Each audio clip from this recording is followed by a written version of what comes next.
Welcome to Mr. Podcast with Claude. And Justin. We are back after a bit of a hiatus to talk about some Suspiria. Woo! Some suspicious Suspiria. Suspiriaing around the block. There's Suspiria here and Suspiria there. So mind your Suspirias. Because Suspiria is Suspiria. So Justin and I are going to be talking about the 1977 original and the new 2018 remake, non-original, reimagining, or something, a something, Suspiria. Yeah. So, I guess as a bit of a background, Justin, you've seen the original twice. Ever? I believe so. Yes, that sounds correct. I've seen it once ever a couple weeks ago. I'd heard about the film. What? I know. Blaspheme. I was not. I know. All right, Helena Marcos. What do you mean? And I had heard about the original and Italian horror and all that kind of stuff. I just never seen it. And then I saw the trailer, the first trailer for the new movie, which had no dialogue in it. It was just images and music, and I thought it was an awesome trailer. I think it's exactly what trailers should be.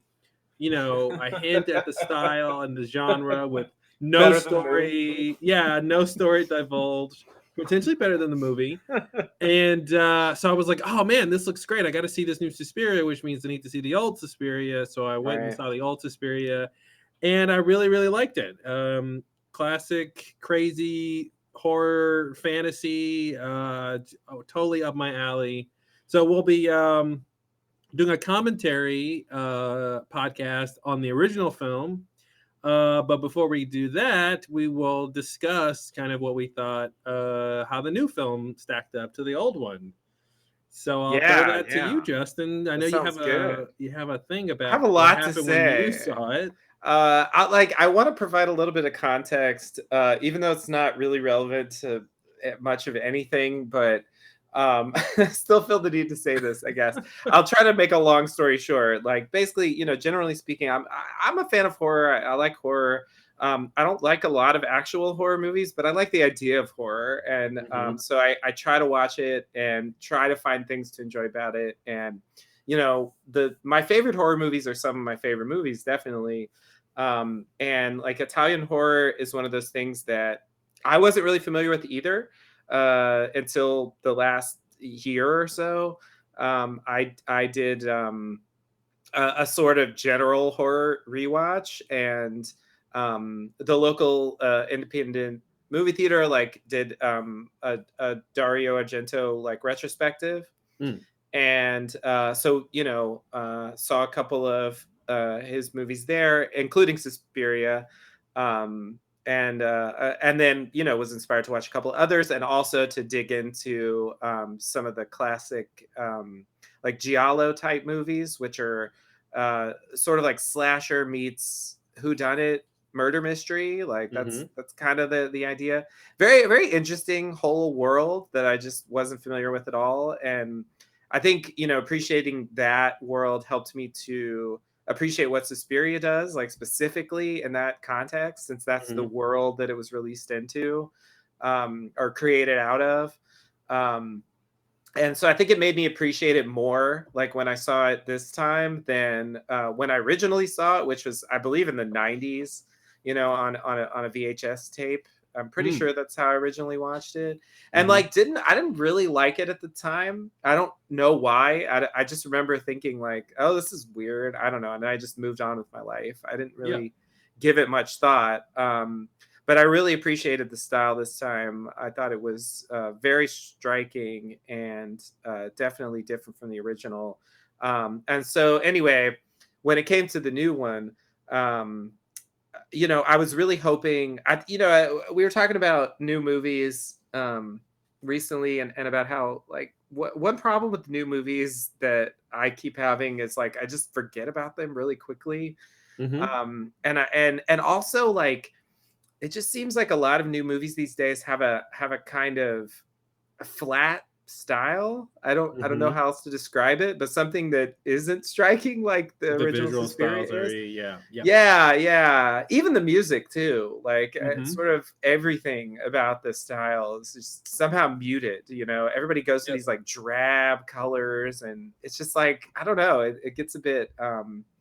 I don't necessarily want everyone to just copy what Dario Argento did in the 70s, because he did that already, but it just shows like, to me, how limited a lot of newer movies can be in terms of like, I don't know, there just seems to be a template. And so anyway, they just keep disappointing me, and I was really hoping, because the trailer was pretty good. I was really hoping that the new one would be like really interesting, and hey, it was not uninteresting.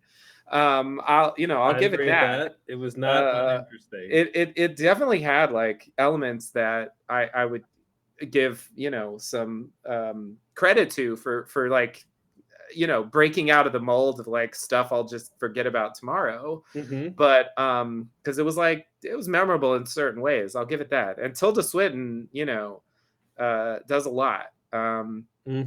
Too much, some might say. Perhaps too much. Yeah. So that is the thing I really have to say that like totally colored my whole perception of the movie as I watched it. And I think I really have to watch it.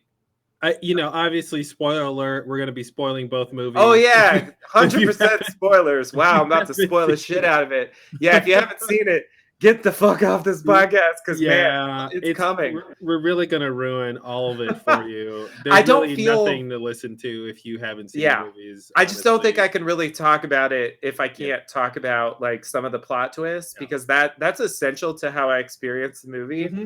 So here's what I had in mind, basically. Like, okay, I've seen the original, I can't be spoiled on this movie.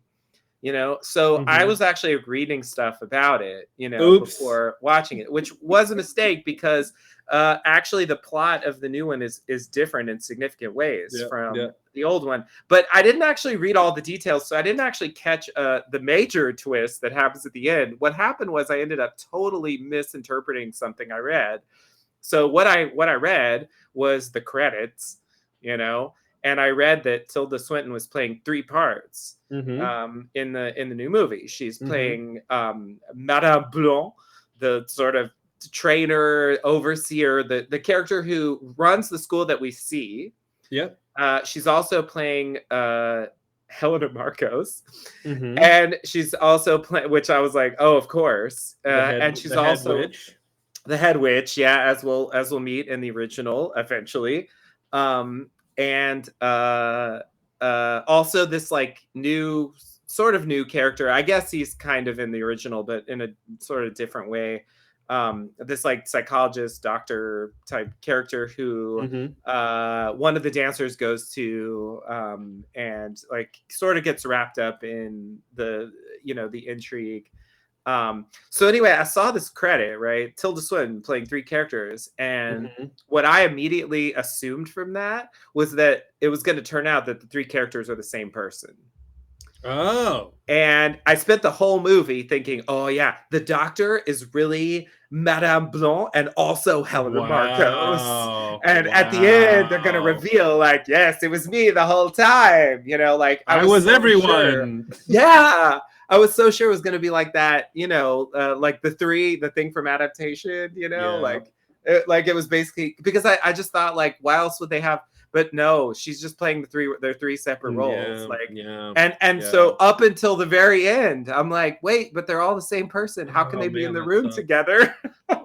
I got so confused because I thought she was running a long con. You know what I mean? Yeah. So like thinking that the whole time totally threw off. That's so horrible. What I was thinking about the movie, and so I just didn't. Yeah, you watched a different movie. Yeah, I watched a totally different movie. This crazy Helena conspiracy, and I thought like. Because a weird thing about the original that we're about to see is that like the main villain, who is Helena Marcos, is like off screen almost the whole movie. You barely see her at the end, briefly. And I thought, like, well, that just seems like for a modern audience, like kind of frustrating and anticlimactic. And so, like, of course, they'll just have Tilda Swinton play this character that we see and then reveal that she's actually Helena Marcos. The audience will feel like the villain was there the whole time. Exactly. That didn't happen. So that should teach you not to read about a movie you're going to watch. Clearly, it was a bad idea. I was like, what could go wrong? It was, everything. It was bad decision. My favorite quote of all time is, "Every expectation is born." I'm sorry. That's not the quote. The quote is, "Every criticism is born of an unmet expectation." Yeah. And the reason I like that quote is it basically deals with all facets of life, because everything has to do with what we encounter, what we expect, our reactions to our expectations. So if you're criticizing something, it's because you had an expectation to start with. You know, it's kind of like it takes two to tango, right? So if you didn't like a movie, chances are it's because you had an expectation of what it might be, you know, and even the movie can give you the wrong expectation. And sometimes you get the wrong expectation on purpose. So because of a red herring or because of how the story is being told or whatever. But that's really why I don't like trailers, is because it can really throw off your expectation. Obviously, the other big reason is it just spoils you on what's happening. Yeah. But that's why I really, really, really love the Suspiria trailer for the 2018 version, is because it did the most minimal thing it can do, showing you the style and the tone of the film without ruining any of the plot and enticing you, because the trailer should be enticing. That's the whole point. But it shouldn't give away the story. It shouldn't give away too much. And I thought it did a great job. And yeah, I would never go read about a movie I'm going to go watch. I wouldn't do it normally. It's like, I don't know. I mean, you know, they've remade a lot of old horror movies like Nightmare on Elm Street and Friday the 13th and Texas Chainsaw Massacre, et cetera, et cetera. And like, usually it's, I don't know, there's not much of a risk because, I mean, they basically just like remake the movie. Like, it's the same story. So I just kind of thought, like, it's witches. Like, I know it's witches. I know it's Helena Marcos. Like, what is there to spoil? Yeah. You know, of course, there is a huge thing to spoil, but I didn't even read about that. I read like a fake spoiler and misinterpreted it. That completely colored your entire perception of the story, which is very unfortunate. I was expecting a twist that never happened, and then when the real twist happened, I got really confused. Yeah, and you can't even tell if the twist worked because you were expecting a different twist. And so, along the lines of Tilda Swinton playing three characters, I knew instantly from the very first shot of the Doctor that it was Tilda Swinton, and it's only because, as great as an actress as I think she is not a convincing old man. I saw through the makeup. I saw her mannerisms. There's actually a shot later in the movie when he's in bed and she kind of sits up and she does this thing where she kind of opens her mouth or does this weird thing with her mouth. And I'm like, that is so Tilda Swinton. Like, just the movement of her mouth was Tilda Swinton. But like, seriously, from the very first scene, I thought, oh, that's Tilda Swinton, right? Like, and I didn't read anything about the movie. I had no idea about the casting, and I could tell this is an actor playing an old man. This is not an actual old man. Right. And so that threw me off the entire film, because I was thinking a similar thing of, now, is she playing this character because they're going to reveal that she is Helena Marcos or she is undercover? So I was towards you. There's some plot beats where it seemed like it made sense. Like, I thought, like, okay, is she gonna, or the witch is gonna, or sorry, I had a little glitch there, but I was saying, I knew instantly Tilda Swinton was playing the detective psychologist character. But yeah, I thought a little bit like what you were thinking, that maybe she was playing that for a plot reason, that at some point, you know, they were going to like bring the Tilda out of the guy, you know, like do some witch magic and he'll turn into her or something like that. And it'll all make sense why she was playing him. But of course, if you've seen the movie, that's not what happens at all. No. It's just, I don't know why she like, I guess it's just an acting challenge, but she likes playing characters she shouldn't play. Yeah. And I you know, that's a nod to her character in Doctor Strange, which I think should have gone to somebody else. But Yeah, that really threw me off. I really didn't appreciate that part of the movie because I was way more enamored with me wondering, am I correct that this man is being played by Tilda Swinton? I was certain of it, but I also couldn't be sure. Right. And I couldn't be sure that there wasn't a reason for it. So that took me out of the film a bit. I did not know she was playing Helena Marcos in the end because obviously she's under 1,000 pounds of makeup. There's a lot going on and there. The character is around for 5 seconds, so it didn't even matter. Like the original. It didn't even matter that she was playing. No, it could have been anybody. Anything, a fucking robot. Monkey in a suit could have done that part with some English voiceover or whatever, right? But so that threw me off. I didn't really like that, but okay, so that's your big thing about what threw you off at the movie because of your expectation. It was kind of a problem. I mean, I wouldn't say it ruined the movie, but it just gave me like weird expectations about what was going to happen, and I was just clearly off base. And then the movie ended, and I was like, oh wait, that thing never happened. Yeah. Speaking of the ending, did you see the post-credit scene? No, unfortunately. I had this like vague sense that maybe at the end of the credits they'll finally reveal that it was Helena Marcos the whole time. I was all the characters, you see. But yeah, no, I didn't actually stay to see it. I should have. Okay, I only heard it somebody who worked at the theater mentioned stay after the credits when I was walking out, so I stayed and saw it. But do you know what the scene is? I read a description of it. Okay, what did the description say? Because I saw the scene and I don't know what happened. It said that Susie looks on approvingly at something happening off screen at the school. That was the description. Basically, what it looked like to me, it's a shot of Susie. It looks like she was like almost like posting a sign on a wall.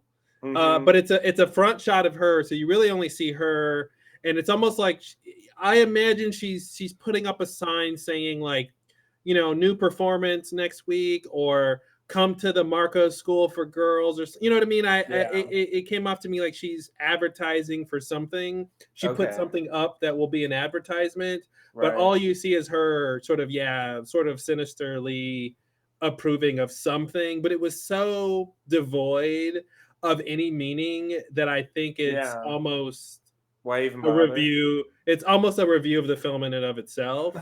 Because I thought the film lacked a lot of meaning, even though it was chock full of details. But I felt like that's my overall criticism of the new film, is that it had a lot of details that didn't actually add up to anything. Particularly for me, the political plot. Oh man, that was really weird. Yeah, I fit that in. I saw somebody tweeted before I saw the movie. Somebody said, before you see the new Suspiria, here are the things you need to research.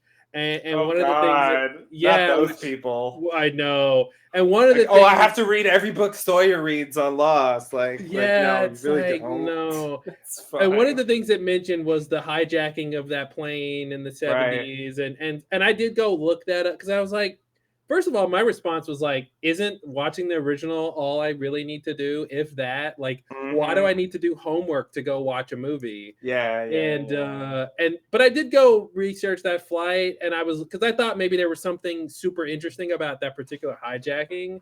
And it wasn't. It was just what you would think of any hijacking of a plane by terrorist groups.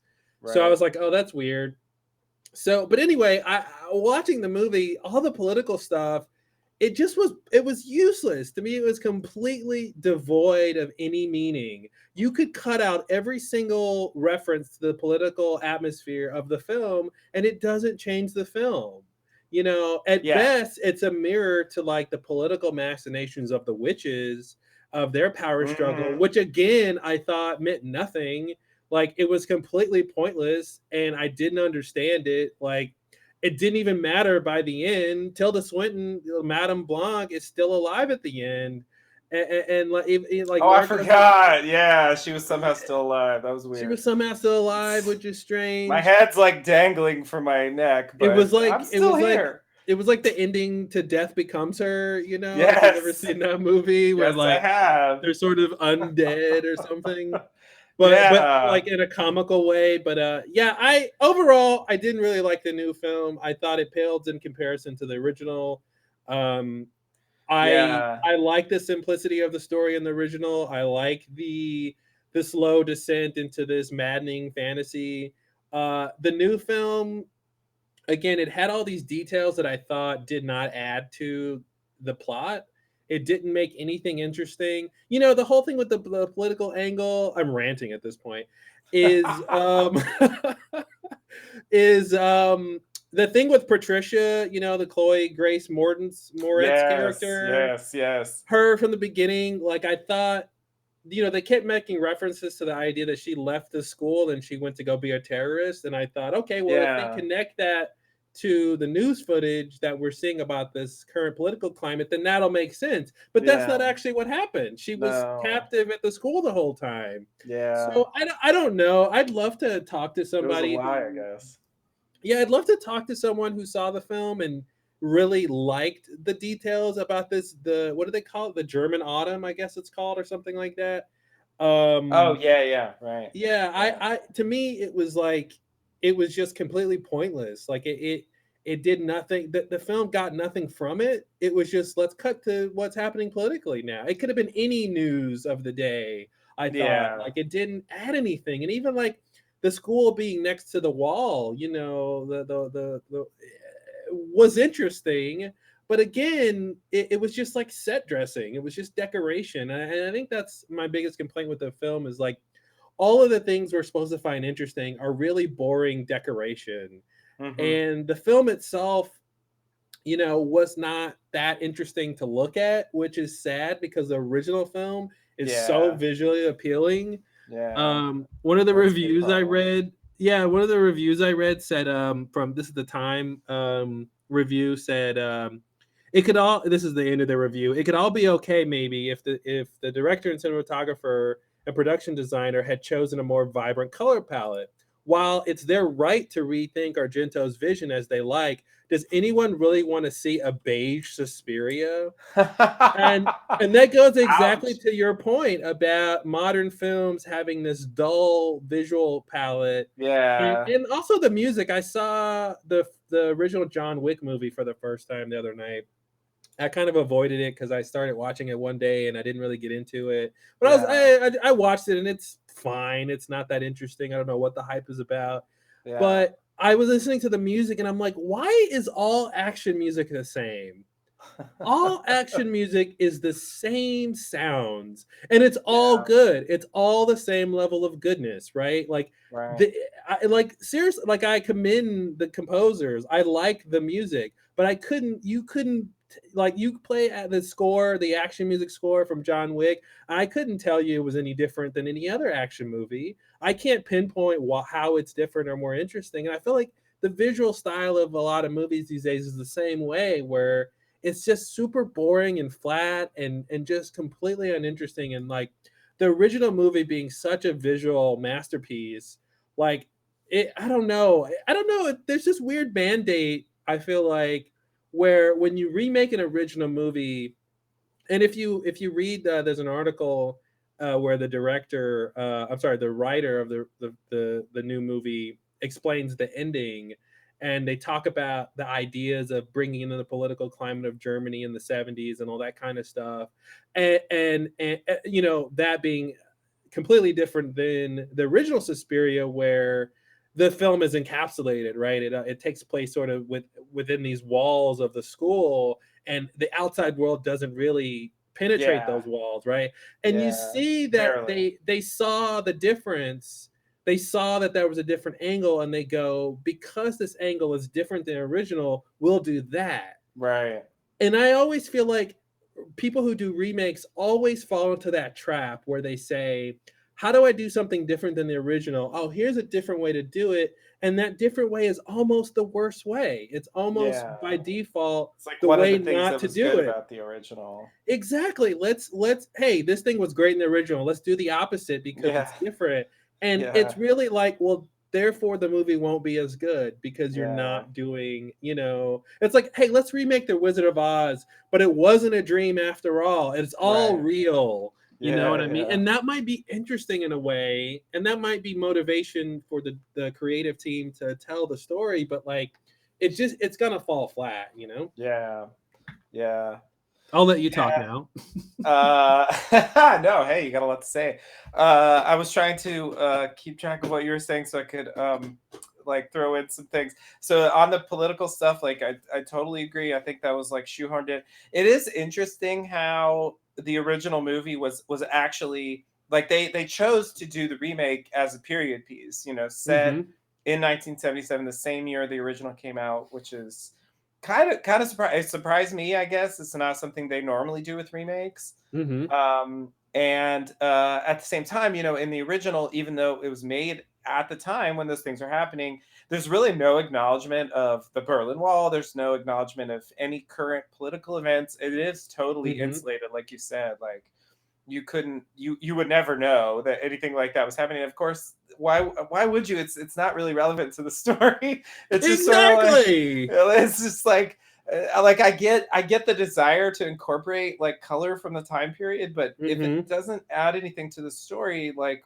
so why didn't they include it in the original? Like, think about that for a second. It's just sort of weird, and they didn't really come up with a way to make it matter. They tried and gestured at it, but didn't really follow through, and it ended up just being a red herring anyway. So yeah, total waste of time. 100% agree on that. I think one thing that you didn't mention that like really stood out to me, and there's even a quote about it on the Wikipedia page from the writer, was these scenes that they had a few scenes, like sometimes it was just voiceover, and other times we would actually see them just like the witches, like just casually sitting around the dinner table, like having a kind of blasé conversation about like, who should lead or what they're going to do with X, Y, or Z student or whatever. Yeah.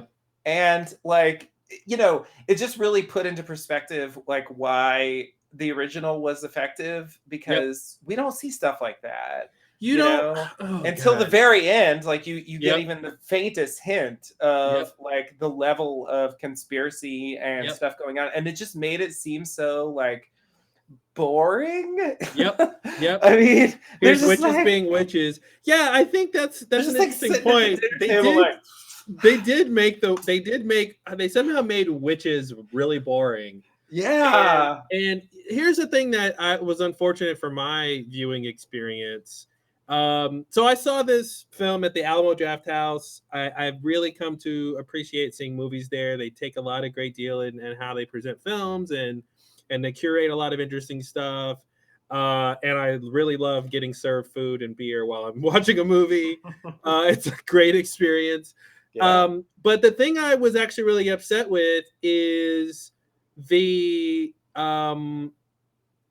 let me see. There was two things before the movie started that really bugged me. So the first was this is before the film starts. Okay. I forgot exactly how it played out, but I think it was like it was so at the Alamo Draft, they make this big deal about when the movie starts, no talking, we'll throw you out if you talk or text and anything like that. And they usually do like a comical, like little vignette of like some old weird movie, and they all, like they had a character getting like stabbed a bunch of times, like really over melodramatic, and it's like, hey, if you talk or text, we'll stab you. They'll do something like that. Yeah. But this one, stuff like that. Yeah, but this one was about like witches, and it literally was like, if you talk or text, Madame Blanc will put a spell on you. And I thought, well, if I had never seen this movie and I didn't know it was about witches, you just spoiled me. So I'm like, I'm like, that's kind of sucky, all right. If I was just a person who's like, oh, I want to see a movie. What's this Suspiria? I'll go watch this. Now you just ruined the movie for me. Okay, that's strike one. Strike two was the director of the new film, Guadagnino, whatever his name is. Yeah. I don't know how to pronounce it. Yeah, the G man. Like, he comes on, and then he basically says, Madame Blanc and the witches will get you. And I'm like, wow, even the director is spoiling it for me. I'm really upset now, Okay, now that being said, the opening scene of the movie, they start talking about witches. That's what I was just going to say. It's not like the original where you don't know there's anything to do with witches until Act 3. And I guess my point is, like, that's a sucky part of the movie. I don't think it works to tell us up front that the villains are witches, even though the whole movie is upfront about the fact that they're witches. And I think it shows too much, I think. It shows too much, and I guess it's because they expect us to know that from the original. Right. So they decide, well, why hide it from the audience? Right. And I think the reason you hide it from the audience is because it's better storytelling. It's more interesting. Exactly. Yeah, so the quote from the writer was, horror often loses me when it starts to no longer regard real people in a real world. So I said I'll take a practical approach, and I would want to know how this would happen, how it would work, what the hierarchy of the coven would be, all those practical questions that normally aren't maybe of interest in the typical horror film. And I'm thinking, there's a reason that those are of interest. Yeah. It's like, oh God, it's the same people who want to know why Michael Myers kills. That's what I was gonna say. That's in general about it's horror in general. Like that's why they don't do that stuff, because the new movies that do that, the more you shine a light on a thing, the less scary it is. The whole point of horror is about the unknown. That's the whole reason it's scary, is because it's coming from a place of the unknown. The more you know about the horror, the less horrific it is. Yeah. That's why darkness is scary, because we don't know what's in there. When you turn the lights on, we know what's there. It's not scary. It's just like Jeepers Creepers, our classic, example.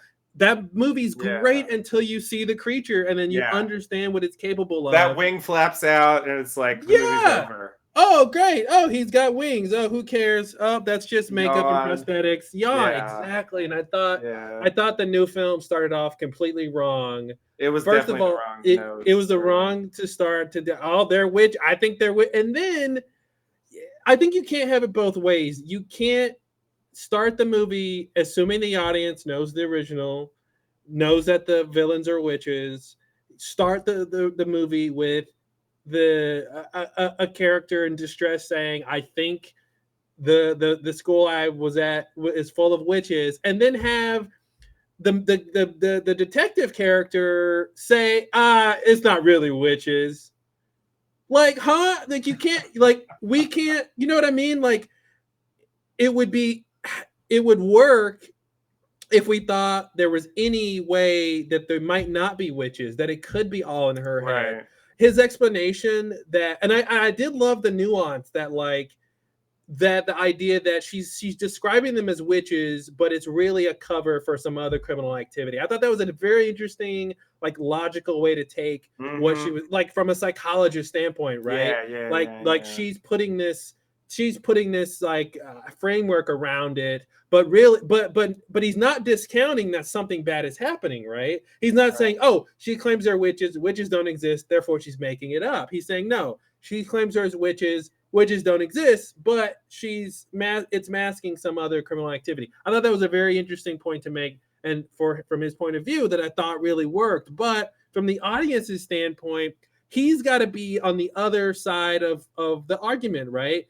It is the argument being they're witches or they're not witches. But you can't have the movie tell us they're witches. You can't have the director, before the movie even start, tell us they're witches, and then me to believe that this guy has any leg to stand on with. Because to me, he's just wrong the whole time. You just know he's wrong and now I'm just waiting for him to realize he's wrong. Yeah, and a better movie would have played those two sides a little bit more evenly. And again, you're right. Like, the original, we know something is strange is going on. We don't trust the teachers, but we don't cut to these shots of them, like, being weirdos the whole time. Like, there were so many shots of the teachers being, like, witch-like, right? Like, the students are dancing, and you cut to one of the teachers just staring at them. And it's just like, why are you being such a witch? Like, be normal in public, Jesus Christ, And then I'm like, do all the kids know that they're witches? Because you guys are acting like witches. Like maybe they just know they're witches and they're fine with them being witches because they're good dance teachers. Right. You know what I mean? And so I don't know, that really was bad to me too. Yeah, and I think just the casualness of those like dinner scenes just threw me off because there was just no atmosphere there. And what it made me think of is like, to compare it to something like The Shining. Like I try to imagine, like, what if The Shining had scenes where they would just cut to like the ghosts having like a casual dinner and talking about how like they really want to get like Danny, and so they're gonna that's like, the best. Like, and then they go, no, we shouldn't worry about Danny, we should worry about Jack. Like he's the one who no, we should, like the infighting between the ghosts on the best way to like haunt them or whatever. That's what it was like. And it's like, was that The Shining you want to see? Like that? Yeah. Like I would not want to see this guy's version. Like it's just terrible. Yeah. And basically, I thought about it and I enjoyed it, for the record. But basically, like something like this happens in American Horror Story season 1. It's about a haunted house with ghosts in it, and you basically see the ghosts like fighting with each other, talking about what they're gonna do. I mean, I enjoyed the show. It's not scary. It's just really not. It's not. Well, why would it be? They're having practical discussions around the kitchen table. Exactly. Yeah. And so it's death for horror. And it's like, why are you doing a horror movie if you're not interested in the things that make horror work? Like, it's bizarre. Like, you just want to make weird. I swear, it's a weird casual, thing. Like, sort of. Like intellectual diatribe about sort of like neo-realist movie about witches or something. Yeah. What is that? Like some sort of like what's it called? A House of Cards for witches or something. Yeah, exactly. Like House of Cards meets like All the President's Men. Yeah, like that could be interesting. That's not what I want to see in Suspiria. No. Not at all. If you make a new movie for that. Yeah, exactly. If you want to do that, go make a new thing about that. Yeah, I would way rather see that. And then it can be its own thing and be interesting on its own way. Yeah, making that Suspiria is definitely the problem. Like, I think it would have bothered me a lot less if they had just turned it into like a new project and just ditched all the tie-ins, because the tie-ins don't work like at all. And maybe if they changed it enough, like it could become, because I do think there are elements that are interesting of the story, but it's just not. Yeah, it doesn't work for Suspiria at all.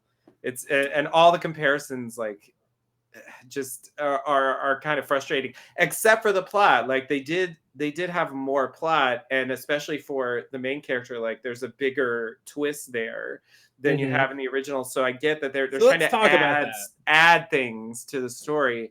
I appreciate that, but on the other hand, well, there you go. Yeah. The Suspiria. Yeah, there's my Suspiria, or Suspirium, I guess. Suspirium, yes. The singular.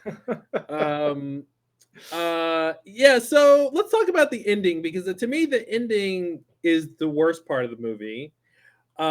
Which aspect? The reveal that Susie is Suspiria. It's Suspiriorium, yeah. Suspirioriarium. Yeah, get your Latin books ready, kids. Yeah, right. I don't even know what to call her, but Suspiriorium. I can't say it right. Suspiriorum. There we go. Suspiriorum. I always want to say Superiorum because it's mother. Anyway. Oh, okay. Like I want to say Mother Superior, but it's not that. Yeah, no, anyway. It's not. I did not appreciate the reveal that she was Suspiria all along. Like that. So why not?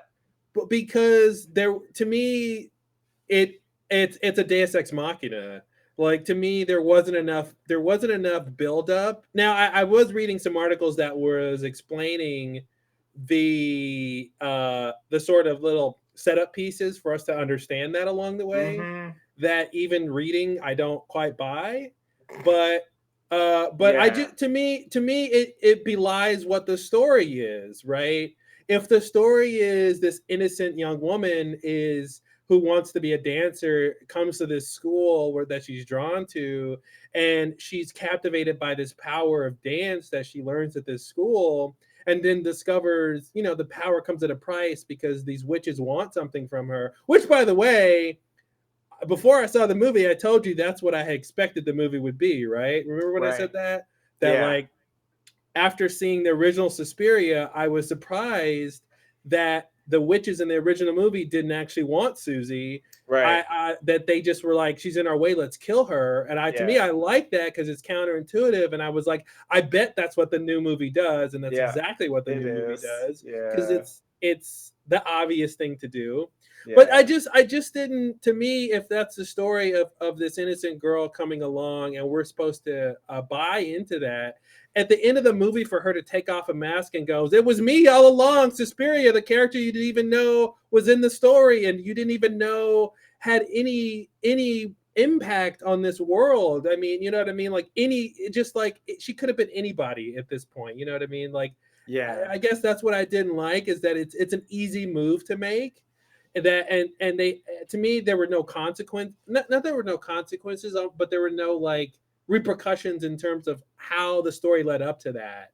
You know what I mean? And if she was undercover the whole time, and now maybe the distinction is, now if you told me she didn't know she was Suspiria, that's the big question, I think. Okay, they don't really answer. Yeah. Did she know the whole time or not? That's what I don't like. I don't like the idea that she knew the whole time and she was pretending for the audience's sake, to be surprised or to be scared or to be whatever in these moments that we would expect of an innocent protagonist.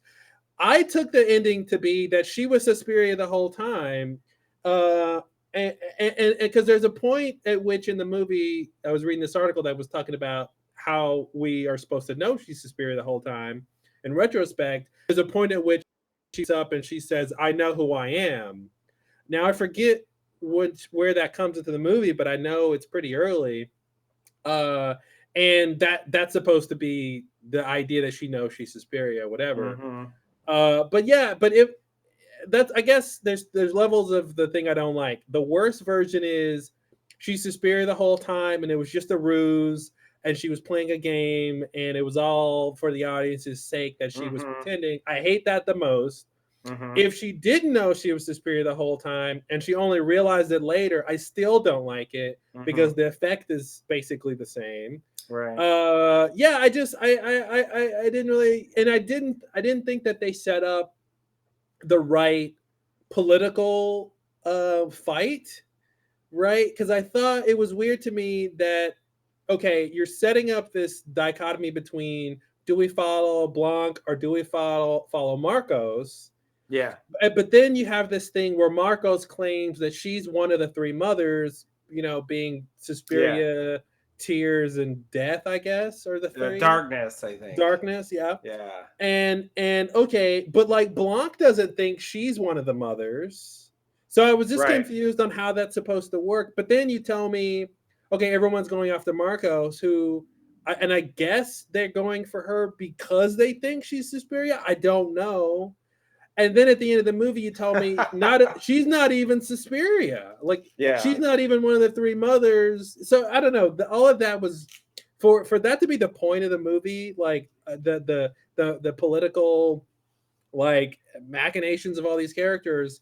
Like for that to be the point, yet to be so blurry, I think is a fault of the movie. And yeah, I just didn't like that whole Deus Ex Machina feel of, oh yeah, by the way, she's the one we should have been worried about the whole time, and she's just going to kill the people who wanted to follow Marcos. But why? Like, why did they kill the people who followed Marcos?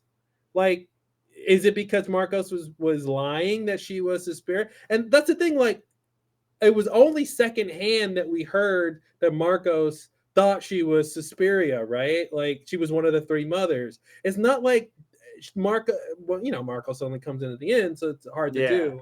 But like, it's not like that was built up in her head so much to where when we get the reveal that she's not, that it has a real impact. You know what I mean? Right. So it's weird to have the biggest part of the movie be predicated on this very small, thin layer like intrigue that the movie has second, third hand told us. Yeah. That to me came off weird. And then the whole thing of the creature that she summons, which I read that it's supposed to be her familiar, which I thought, is that what that is? Well, according to this person who wrote something online, that's their interpretation. Okay. I thought the Wikipedia page calls it death. I thought that was death, and I thought it was basically two of the three mothers had arisen.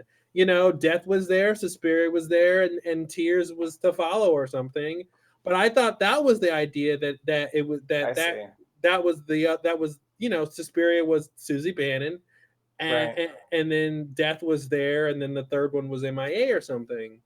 That's what I thought was happening, but this article said that she summoned her familiar to do that, which I was like, okay. And then when Susie opens her chest and we see, and this person called it a mouth that looked like a vagina. I thought it was like supposed to be her heart, but I couldn't tell why we were seeing it and what it meant. Yeah. And this person said that it wailed and sighed, and I go, okay, Suspiria means sighs. Okay, get it. Like I didn't catch that from the movie. I didn't either, but okay. Right. I mean, to me, that's such a failure of a film, right? To have this huge character have this huge reveal that literally is the title of the movie, and you can't accurately communicate to me that this is this visually grotesque in a complimentary way image is the personification of your character's very Videodrome in a way. Yeah, very Videodrome. But like it's a cool idea, right? Like that wasn't in the original at all. But this sort of like visual representation of what the word Suspiria means, and the sort of representation of her evil witchness is interesting. But I didn't get that from watching the movie. I got that from somebody else's interpretation. I didn't get that at all because I didn't even read the interpretation. So that's new to me. Yeah, so that thing in her chest was... I thought that thing was a waste of time. Like, why did they even do that? I completely thought it was a waste of time. To me, CGI is like always questionable in horror. I feel like it doesn't usually come off very well. And that moment just was a bit spoiled for me by my awareness. I mean, I thought it was how CGI was. I thought it was supposed to reveal to us that Suspiria was inside of Susie's body, which came across to me, but I didn't understand. But I got that without the. I don't know. Yeah, it didn't seem like it really mattered for any concrete reason. So it was weird to me. The ending is also bad to me because the whole point of the movie is that Marcos needs a new body to go into. Yeah. Somehow, and they're doing this whole dance ritual thing to make it work. Yet somehow Suspiria, who we didn't know was a character, needed a body at some point too, I guess, and somehow was in Susie's body, and I don't know when. Like, was it always in her body, and that's why her mother sort of hated her whole life or whatever? It seemed like they were implying that, but it's all an implication. The same way they imply the political plot lines are important, right? They didn't convince us it was important; they just imply it's important. Yeah. And I think also in terms of the casting, I believe that the person playing the death familiar creature is also the woman who plays her mother. I believe I read that. Oh, I saw that too. Yeah, I think you're right about that. Yeah. Which again, it's like page now. It says it's like it's like why? Why? Yeah, do something with that. Yeah. To me, casting doesn't matter if it doesn't matter. Yeah. You can quote me on that. I agree. Do so, like, it's a strange thing to just do for no reason. Yeah. If I can't tell that's the same actress playing the mother from watching the movie, then it doesn't matter who's playing the mother at all. Yeah, why bother? You just took a job away from another actor. Yeah, exactly. Hey, in this economy. Right? Hand out those jobs. What are you doing? Yeah, so that's a lot of reasons. Coal miner needs a. Yeah, now listen. I guess I'll talk about the things I did like about the movie, since I've talked about a bunch of stuff I didn't like. Sure. I thought some of the dancing was good. I thought way more dancing than the original. So much more dancing. Oh, that's the other thing I didn't actually like. That the Alamo Drafthouse did. Sorry, I was gonna say good things, but the other bad thing I didn't like about the preamble to the movie was they had this little documentary style thing that they were playing, where they were talking about the dance influences that the movie uses. So they were showing shots of dancing from the original choreographer that they are that inspired the dancing for the new movie. And to me, I didn't want to watch that.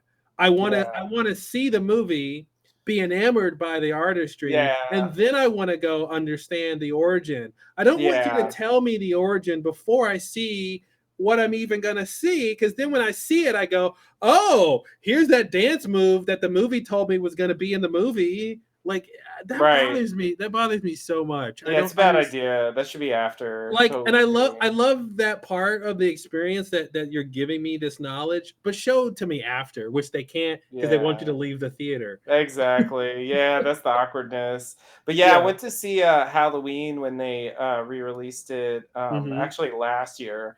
And they played the version they played had about a 15-minute interview with John Carpenter, like tacked on to the beginning. And like, hey, it was fine. I mean, I don't really have any complaints about the interview, but I was like, I don't really want to watch this before the movie. No, because you're basically you're telling me, hey, here's 15 minutes convincing you the movie's not real. Yeah, exactly. Reinforcing the idea that what you're about to see is complete fiction. We were just a bunch of kids. We didn't know what we were doing. We swept the leaves. Donald Pleasance didn't think we were a real crew. Oh man, it's like all this stuff. Yeah, like that's not what you want when you go watch a movie. You don't want all that in your head. Like it's so weird to who thinks to do distracting. Yeah, it was bad. Just play the fucking movie. That's what we're here to see. Yeah, we'll get the Blu-ray and we can watch these interviews. Exactly. You're not doing me any favors. Now, when I saw the new Halloween, the 2018 Halloween, they played. They did this like montage showing you the famous clips of the Halloweens throughout the years and famous moments and all that kind of stuff. And I thought that was completely fine because who cares about being spoiled about the sequels? And if you haven't seen them, you haven't seen them. Who cares? Like, we know Michael Myers. We know Jamie Lee Curtis. We get it. Like, that was completely fine. But I think that makes sense for a remake. Yeah, not a remake, but a kind of continuation. Yeah, exactly. After so long, and something that has all this history and like reminding you of that, especially if you haven't seen the 8 sequels or however many. Like, I certainly haven't. So, and I think I'm sure a lot of people haven't. More people have seen the original than like the middle one. So anyway, that makes sense to me. I think there are ways to do stuff like that, but definitely just having things that are like, here's some things that are in the movie, and let's show or talk about them now. Like, don't do that. Yeah. Because that wasn't clips from the movie or talking about the movie. It was old stuff. Yeah. And I think it's weird. It's too bad. Yeah, it is too bad. There was one thing I wanted to mention from a review that I thought really summed up what I thought of the movie. Let me find it if I can find it. Oh, I was gonna say good things I liked. I thought the acting was very good. Yeah. I thought the characters were really well done. In general, I thought the acting was good. I thought the cinematography was very lacking. I guess that's the only good thing I have to say about the movie. Was the acting was good. I like the attempt at the going more giallo with having the detective story actually be really a part of the story. Right. I wish it wasn't Tilda Swinton, and I wish I didn't know going into it that they were witches. Yeah. I just wish they had gone for like a horror movie or made something that wasn't Suspiria. One of those two would have worked better for me, because there were I don't know, the plot was like kind of interesting, but I do agree it's a little bit lacking in detail. And I was gonna ask about one specific scene. So like early on, I believe it's when Susie like first arrives and she shows up and like the previous lead has that was the Chloe Grace Moretz character. Like, she's disappeared supposedly for.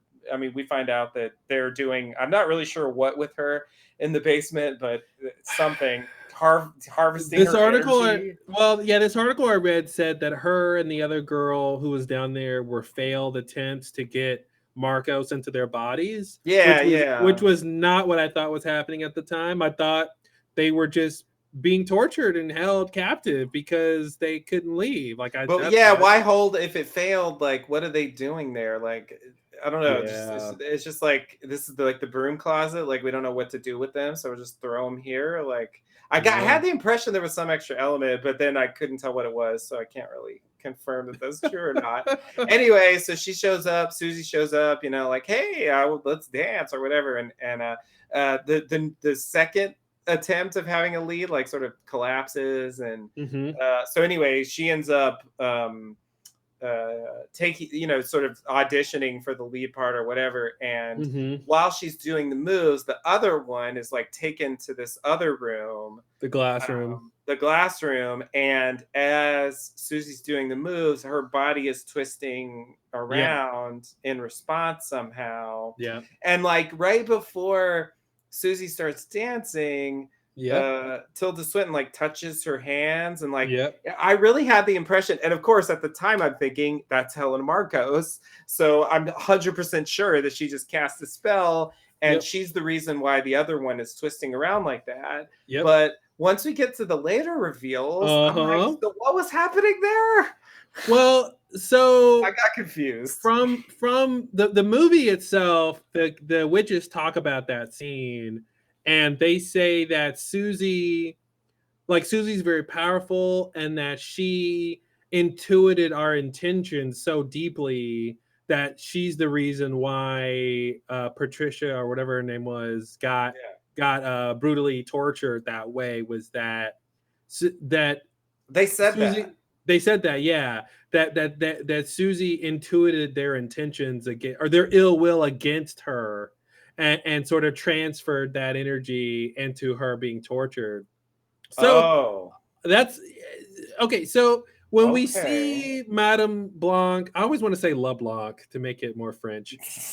When they see Blanc, she touches her hands and her feet, and we see little CGI light sort of stay on them a little bit, like the idea that she infused Susie with power. Now listen, if Susie is Suspiria, I don't know what you just did, honey, because she's more powerful than you are. Whatever, like, I don't get it. See, that's why I don't like these kind of stories, because I don't get it.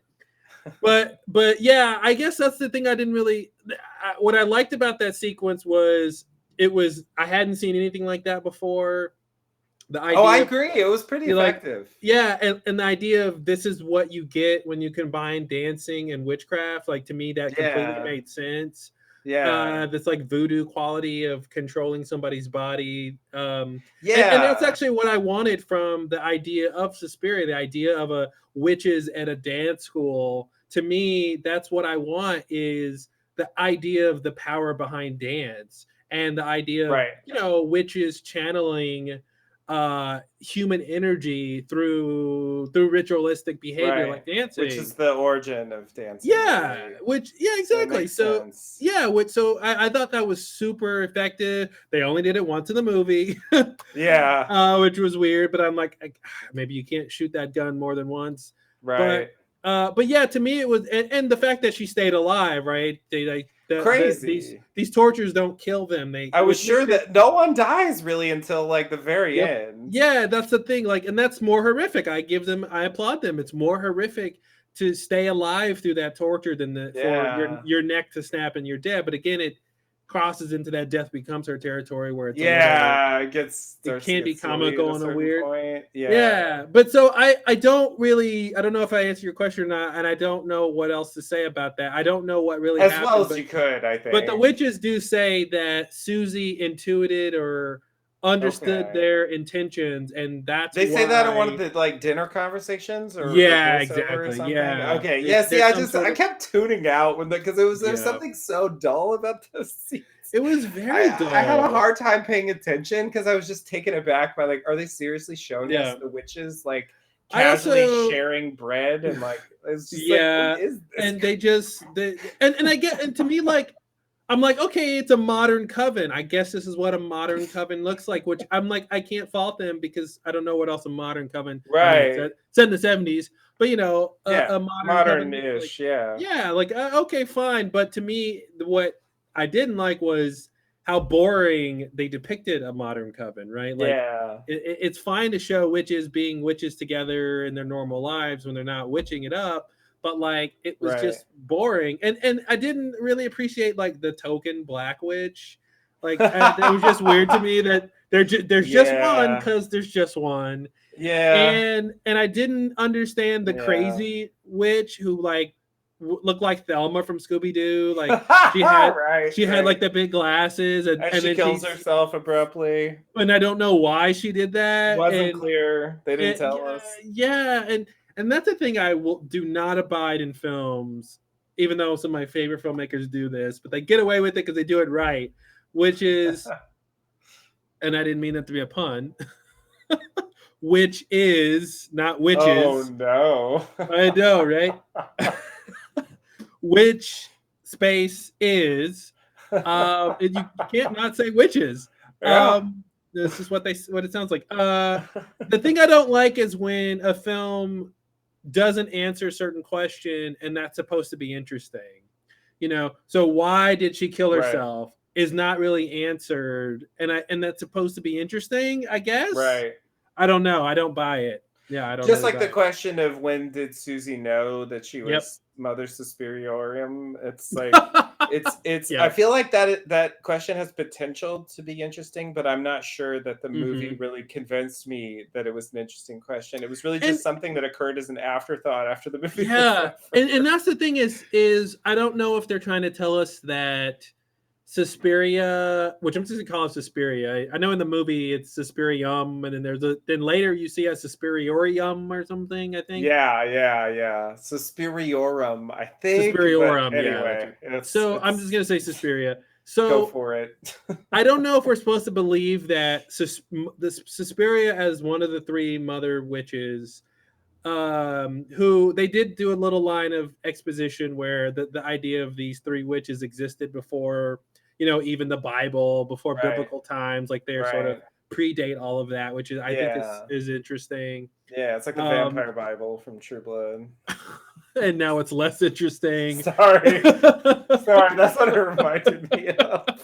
It literally just went down a notch because you're completely right. Yeah, Jesus was a vampire, right? That's why he came back after 3 days. Everybody knows that. So. Everybody knows that. It's looking now.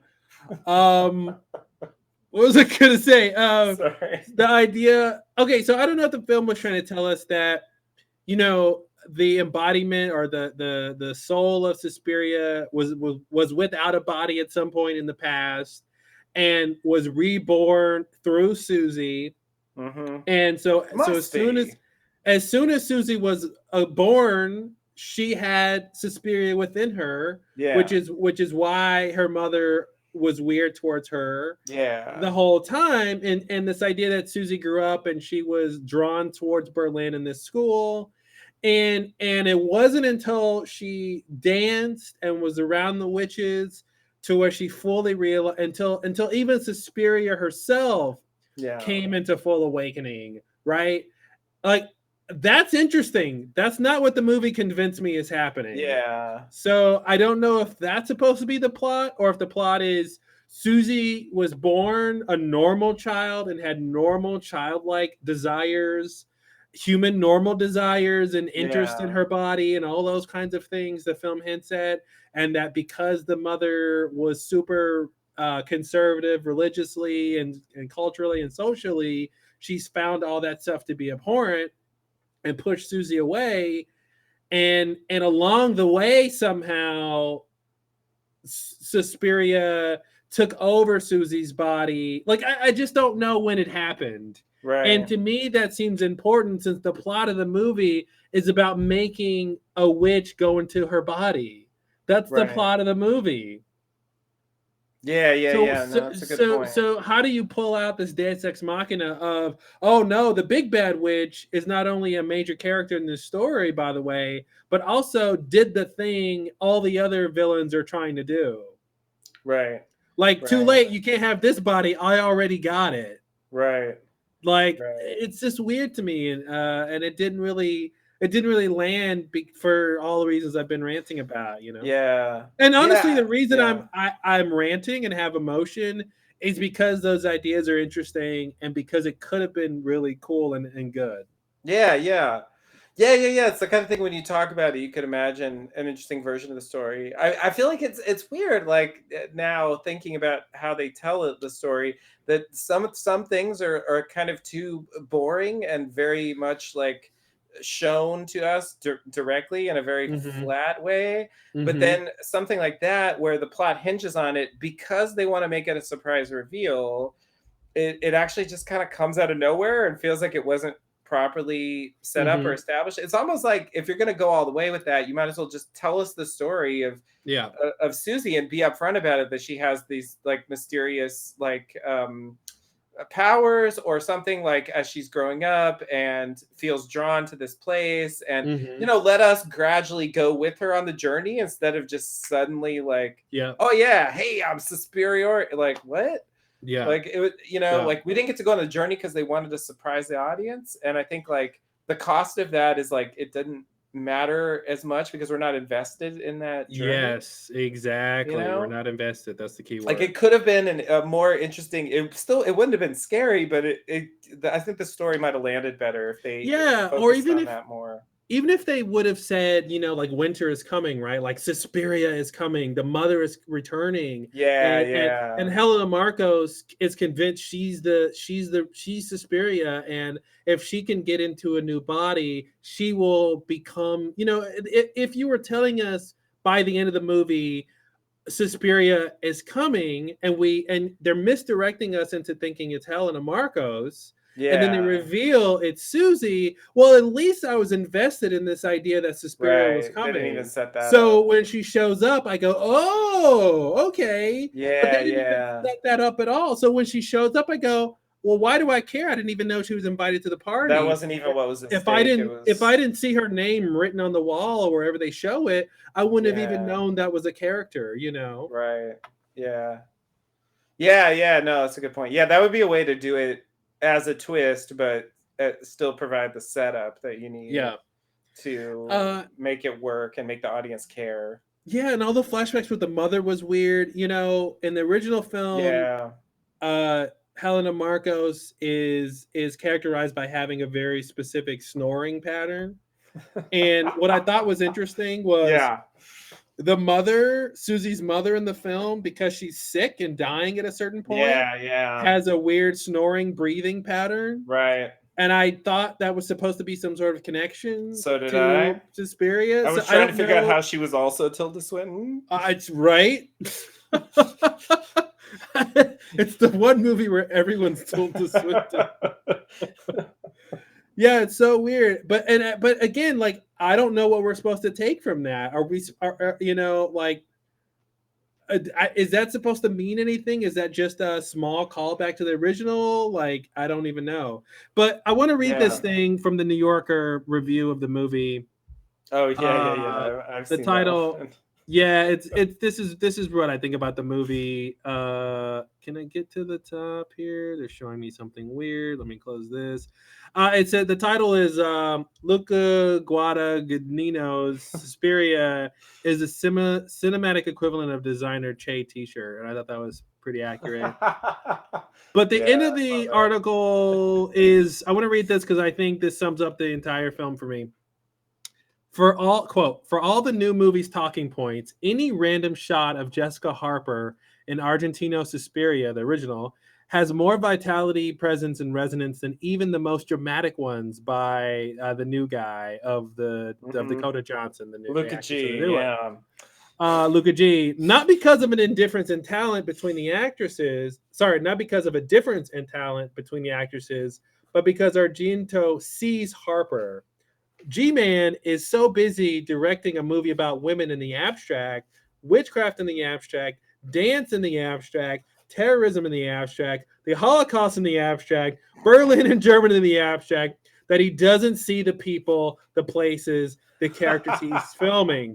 His camera sees nothing. And I thought, yeah, that's exactly right. I wouldn't have ever put it in these terms, but that's exactly right. Everything was in the abstract. The politics was in the abstract. Yeah, It was yeah. all the idea of these things. Yeah, the Holocaust stuff. We didn't even talk about that. I was really surprised they threw in. Oh the my Holocaust. God, I forgot about the whole plot line. And can I listen? Were you, first of all, thank you for putting Jessica Harper in the movie. It was nice to see her. Sure, sure. But did you for once think he found her miraculously? Nope. I mean, come on. As soon as she showed up, I'm like, she's a witch. Yeah, it's a ruse. It just doesn't make any sense. And I didn't even understand, like, why in a story about Susie Bannion, whatever, going to this I think school, they changed it. Am I wrong? Anyway, sorry, go ahead. I think it's the same, but maybe it's similar for sure. Oh, okay. Yeah, I guess I've been misreading it. It's Bannion. I really thought it was Bannon. Anyway, go ahead. Yeah, it's Bannion. It's an I in there. I didn't understand why in this movie where she's the protagonist, are we following this third, really tertiary character who they try to push on us? Why are we following this idea of his regret about his wife and the Holocaust? Because he's secretly Helena Marcos. Like, that's what I was thinking the whole time. Right? I mean, you have to be thinking it relates to something. Because why are we invested in this character at all? And even the shots of him, like, walking and, I'm such an old man. Right. Look at me being so old. Yeah, it's all an act. I knew it.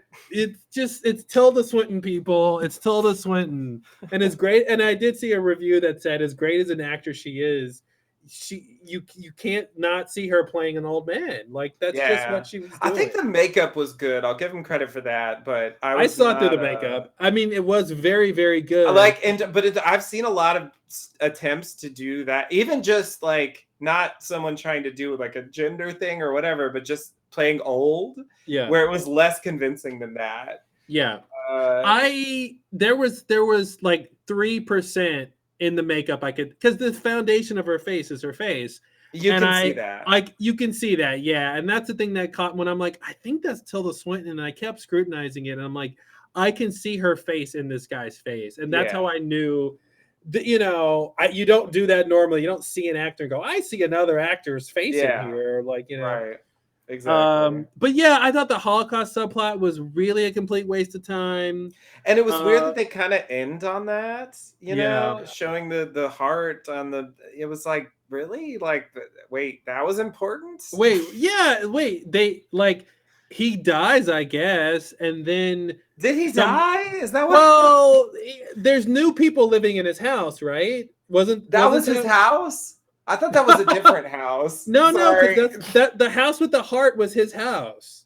That was he and his wife's house. Yeah, back in the day, but that wasn't where he was currently living. No, that's where he was currently living. Because in the first shot of him coming home, he stops at that heart and puts his hand on the heart and then goes into his house. Oh, he was still living there. He was still living there. Okay. Yeah. He was still. I agree. I think that his office was weird because, like, there was a housekeeper there the whole time. Okay, and it seemed like he was living there. I think those are two separate places. Okay. I don't know. Listen, I honestly don't know. I assumed it was his house. Okay. Because he went there, he put his hand over the heart in the beginning. Yeah, I thought he was just like holding on to it and he would visit there, but he didn't actually live there. I think he went inside a couple times. We saw him at that place. And then at the end of the movie, Okay. All right. At the end of the movie, when I think he's dead, because like Susie, I thought he just had his memory erased. Anyway, well, same difference, right? Okay. He's effectively dead as a character. Sure. And so, yeah, she takes his memory or whatever, the pain away or whatever, which was weird. Yeah. But then but they cut to the house and we see other people in the house. But yeah, they come back to it as if like we just. Like the whole movie was a love story about these Holocaust survival victims. Yeah. And that's not what the story was about. Not remotely. That's like a C plot in terms of like the Yeah. movie. It's very strange too. Yeah. His present day stuff like mattered more than that. I mean, I don't know. I appreciated like Suspiria / Susie coming to him. First of all, I appreciated her not like killing him for no reason, because there was no reason to kill him. Right. And I appreciated like the idea of somebody seeing something horrific and just like surviving it, you know what I mean? And the witches just letting him leave, and he just gets to experience this horror, and now he's got to deal with it. Like, that's interesting. Yeah. But then she comes to him, and I also like that she gave him the sort of objective answer about what happened to his wife, the mystery he never really could solve. Now, how she knows this? Because she's a witch. Because she's a witch. Witches know it all, bitch. Witches just know everything. Yeah, I don't know. Yeah, I don't know either. But it was weird. But taking his memory away was also strange. Yeah. Because did she take away his knowledge of his wife too? Like, I didn't know what she took away. Really. Oh, right. Yeah, that's weird. I didn't think about the practicality. What would he remember? Neither did the filmmakers. Oops. It's weird because the writer was all about the practical. Like, yeah. You would think that would be like more focused, but yeah. It kind of. I mean, this is going to be a bit weird. It kind of reminded me of like the new man in charge. From Lost. Okay, yeah. Yeah, sort of like now that she's in charge of the school, they're running things differently, and so she's sort of like cleaning up the messes. Yeah. Left behind, and so like Helena was going to do whatever with him, but she sort of like tries to repair the damage, and she also like lets Chloe Grace Moretz and the other one like die, instead of just sitting there and I don't know, wasting away or whatever they were doing. She could have, healed them, but I guess that was too much to ask. Yeah. Maybe she couldn't or whatever. They asked to die. She let him die. At least the idea was like, it's better than what we had before. Sure.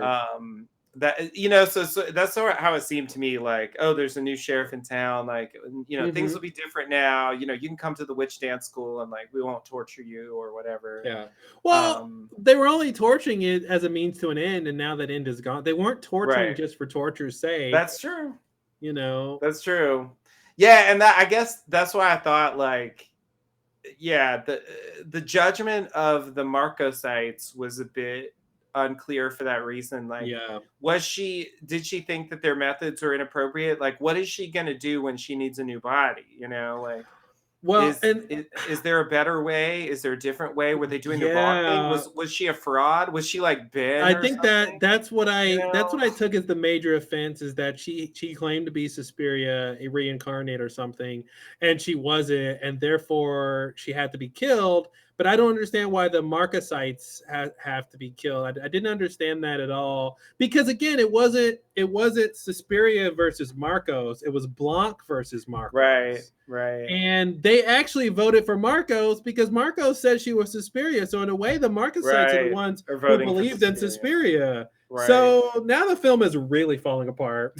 Yeah, that starts to make it seem really strange. Yeah, and I wasn't sure if that was it a moral judgment about what they were doing in her leadership, or was it just you're lying, you're opposed to me? The Blancs were doing the same thing the Marcoses were doing in terms of trying to get her a new body. So I don't know why they would be any better. Yeah. See, that to me, that's I just can't abide by that. I can't abide a major plot point not making any sense. That the end of the movie, you don't understand why the character did something. Like, to me, like, if that's the whole point of the movie, you're going to tell me all of this intrigue about the political, I'm voting this way and I'm voting that way, and it's this power struggle. And at the end, we don't even understand how the struggle was resolved or why. I don't get that. And the other thing too, like, they could have told us that it was the political struggle within the coven was somehow influencing the political struggle in Germany. How fucking interesting would that have been? Yeah. You know what I mean? Like, they're holding this girl hostage the same way the terrorists are holding these people hostage. Right. Germany is split between East and West the same way the witches are split between Blanc and Marcos. And listen, maybe that's what we're supposed to take out of it, but I just made that up. You know what I mean? They didn't really. They didn't tell us that that's what's happening, and that would have been the same way like Susie's dancing and being infused with power was able to influence the physical world, by torturing and breaking the bones of the girl in the glass room. That could have been the parallel of the witches and their coven influencing the political powers around the world and in Germany in particular. Like, that would have been super interesting. And the idea that Suspiria is going to come in and put a stop to this infighting, which we could then assume, if they had set it up correctly, would lead to the end of the fighting in Germany. End of the Cold War ended because Suspiria ended the Coven's fighting, right? Like, that would have been the easy explanation of something like that. Like, that's super interesting, and I hope someday somebody makes a movie where that's true, because I'd love to watch a movie about witches influencing things politically, with their power. Like, that's super interesting, and the movie has those elements but didn't actually make those connections be true. Yeah, sort of like Macbeth, I guess. Classic version. That makes sense to me. I could see I'm surprised they didn't try to do that, because it seems like they have the have the raw ingredients for that to work, and they just didn't bother to. It's like take it over the finish line. It's like they led a horse to water, but they didn't let it drink. Yeah. No, I think that definitely would have worked better.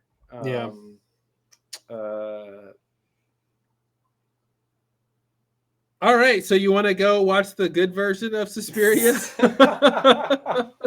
Yeah, let's remind ourselves what you can do with really simplicity. What simplicity and understanding what horror is, and not what you want horror to be. And I will say, I think I wanted to say something about what you said about the fact that something is unanswered is supposed to be interesting. Because I do agree that, and that's actually something I want to understand better, because I think there is some kind of art to that, because sometimes it is super interesting when they don't answer a question. Other times it just seems like artificial intrigue, because I don't a lot of times I just don't even care about the answer. There's an uncanny valley there. The question. Yeah, exactly. And that's what I was saying earlier when I mentioned that, is a lot of my favorite directors and writers do that. David Lynch and Lost, definitely. Right? There's an art to doing that, but it works when that is intentional to me. It works when it's a part of understanding the story. It doesn't work when it's the story not caring about that detail, or the creators not caring about that detail, or not understanding that that's a question the audience is going to have, and that's the other big thing great filmmakers have, is they understand the questions that the audience is going to have, and then they choose which of those questions they're going to answer. And I think if you watch Suspiria and the new one, and you don't know why Susie is Suspiria, that's bad. That's because that's the whole point of the movie. I was Suspiria the whole time. Were you? Well, I don't know. Was I? Yeah. I'm just, as explainy as the movie was, I'm just surprised they didn't have a scene where they kind of spelled that out. It's just, I don't know. It's a bit odd, but it's not intriguing enough to make the movie retroactively. And is it interesting on that point? Was Susie's power intrigue to the witches the whole time because she was Suspiria?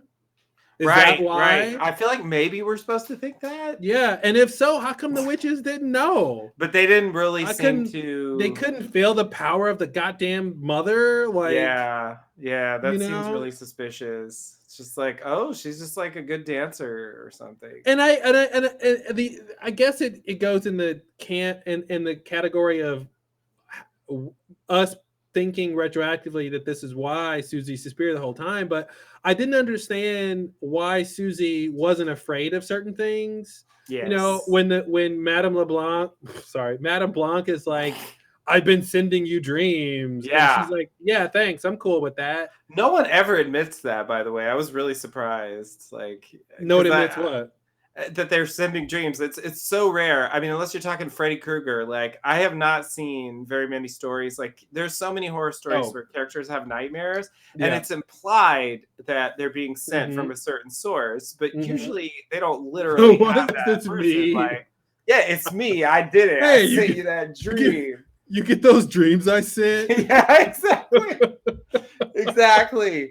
Yeah, I mean, in this movie, it is like matter of fact, so I guess it sort of fits, but it's also like, it would caught me off guard because no one ever admits that. You know, Lost is the famous example where it's like he would never admit he was sending dreams, no. Even though like that must be what was happening, right?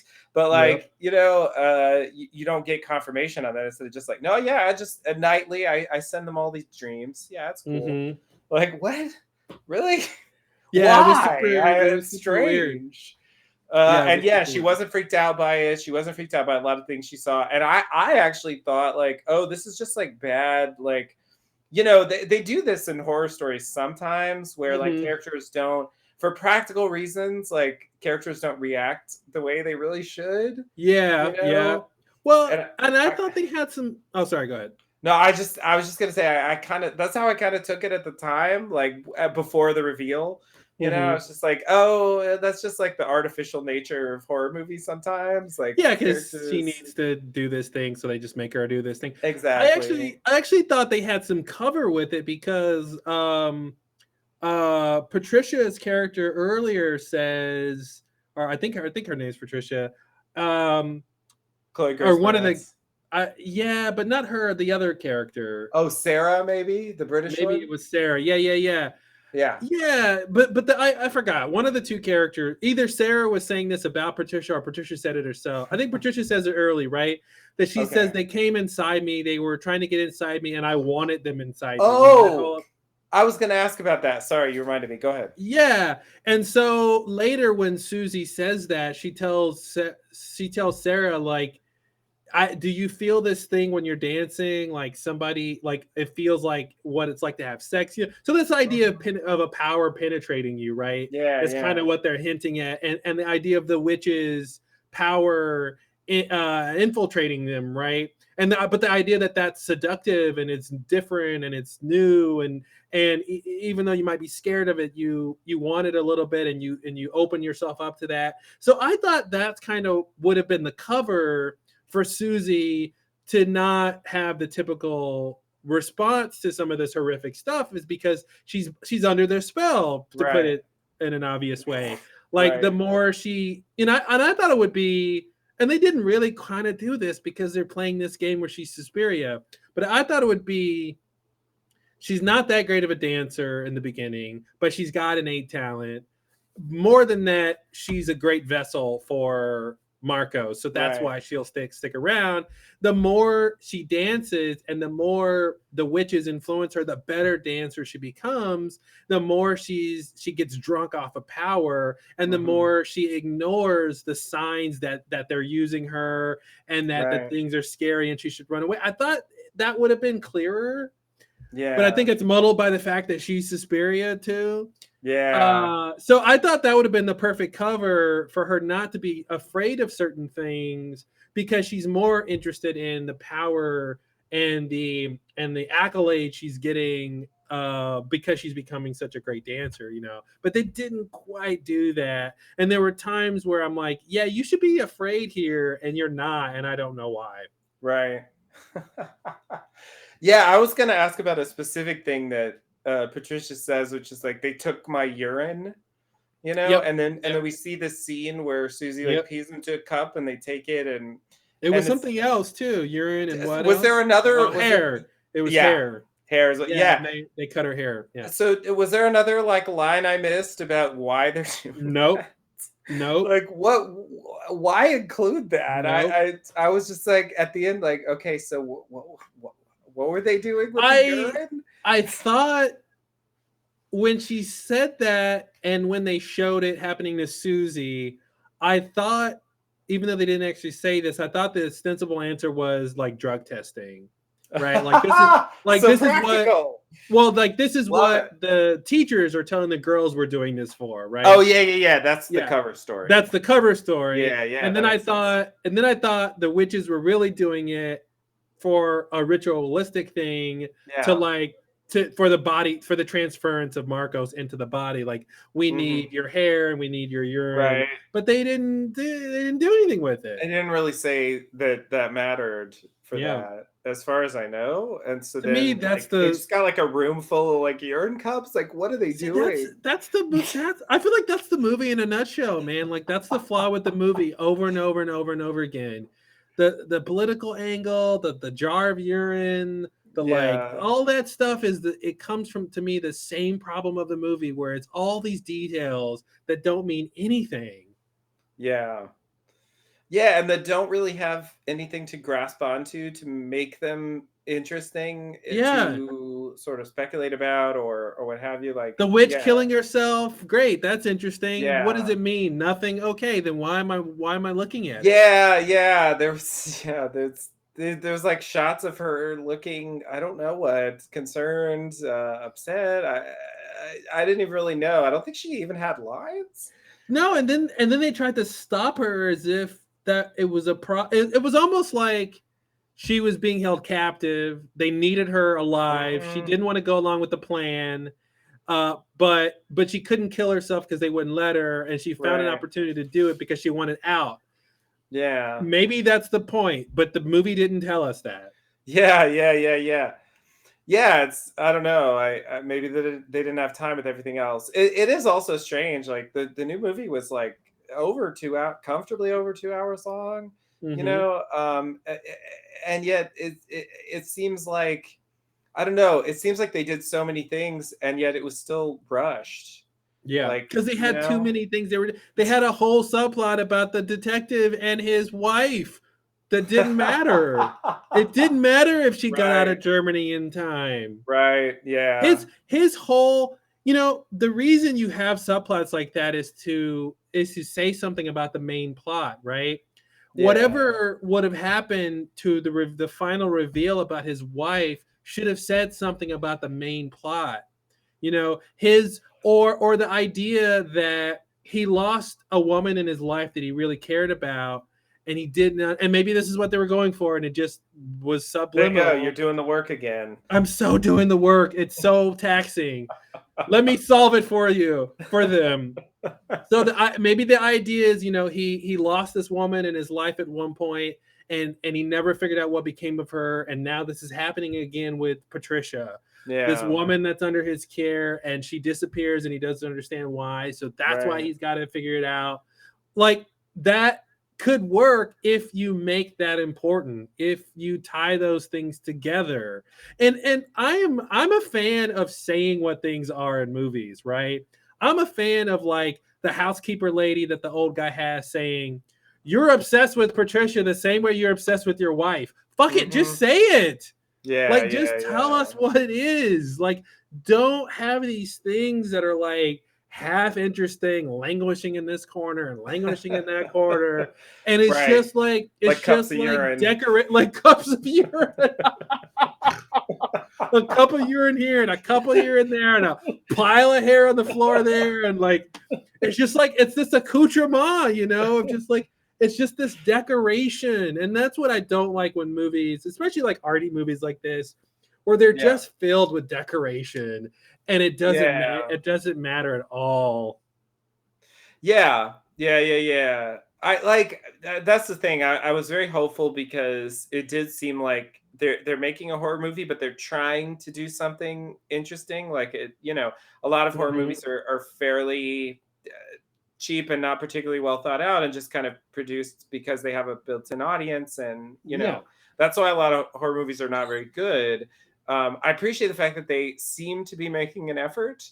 And again, like that's kind of for newer movies, like, that's kind of like all I can hope for these days. Like, at least they tried. I will give them that. They did try something. Yeah. It was definitely an attempt to do something that had potential to be interesting, and elements of it were sort of interesting in the actual movie. And I do appreciate that. I just I think it's, part of it is personal taste, and part of it I think is just the basic sort of elements of how you should structure a story, or the basic elements of how like visual style works or whatever, like, that aren't there. And then just the fact that I just find 70s style in general more compelling, and specifically like this movie, the way it was done is unique. I mean, even for the 70s. The fact that the school didn't have any red anywhere, I thought was insulting. Like, that's crazy. If you don't want to make the outside walls red, okay, I get it. But like, you should call back to the original somehow, and they didn't even do that. What was super strange to me was one of the scariest shots in the movie should not have been scary. Like, it's actually in the trailer. It's the shot when they put the witches have that little sickle, that little sharp wishbone kind of looking thing.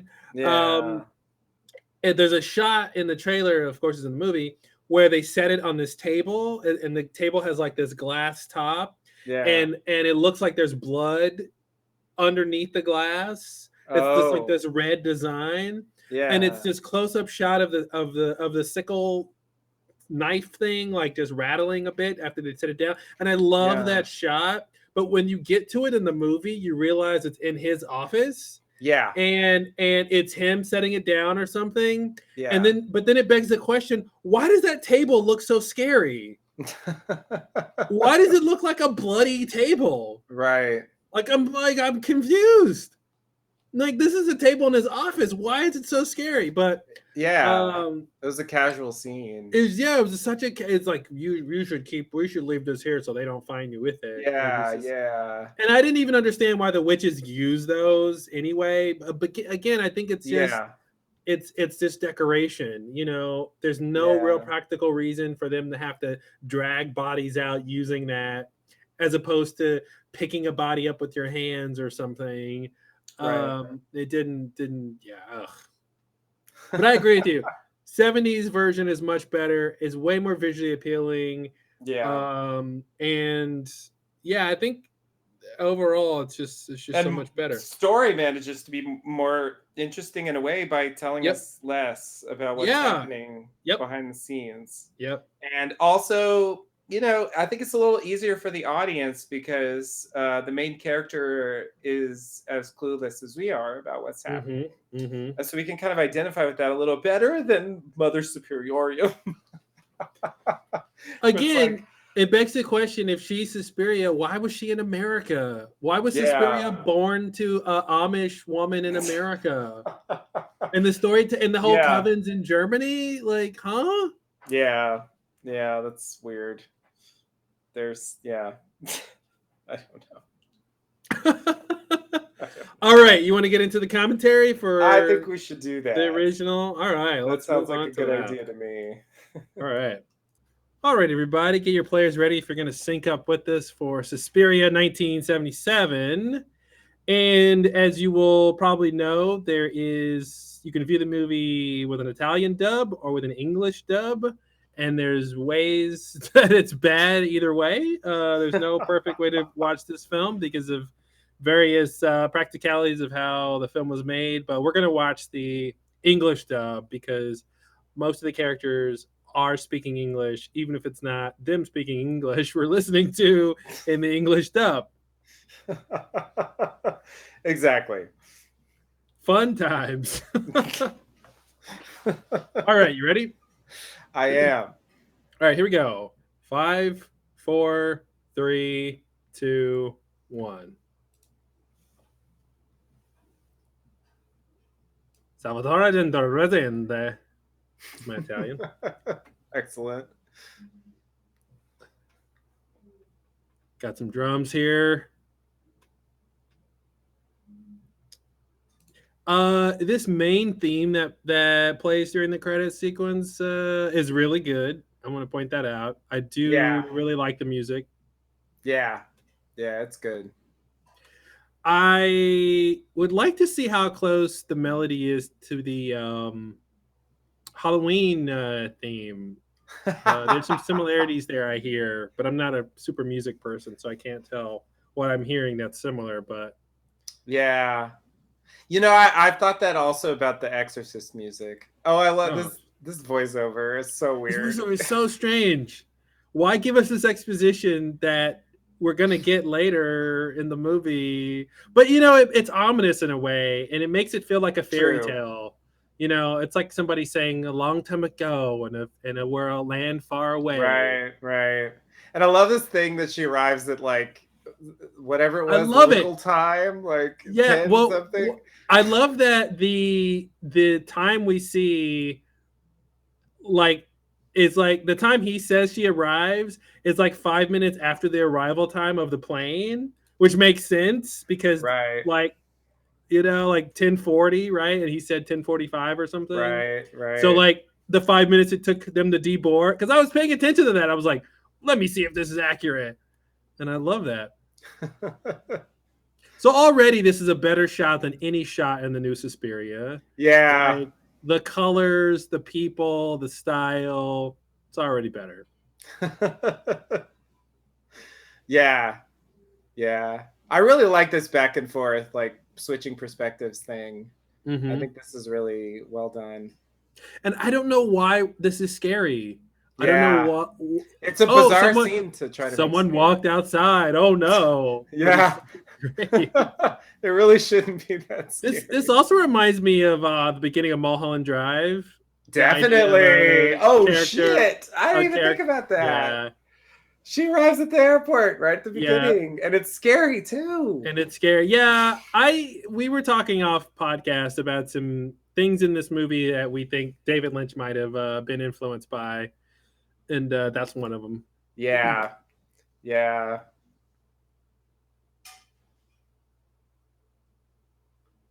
I love the like weird bass notes. Yeah. Like, what is that? Oh. Can you get out in the rain and get wet and help me with my bags? Oh, you can't? Okay. It's fine. Yeah. Susie won't complain. No, Susie will just do it herself. I got this. Like, everything just looks interesting. The colors, you know what I mean? Like, look at the red and the blue, and like, it's really bright. It's just already visually interesting. Like 1 minute in. I really like this detail that she can't pronounce the street name properly, the way the taxi driver can understand, and just has to show him a paper. Like, that's actually like quite realistic. Yep. That's the kind of thing that you usually don't see. Yep. In a movie.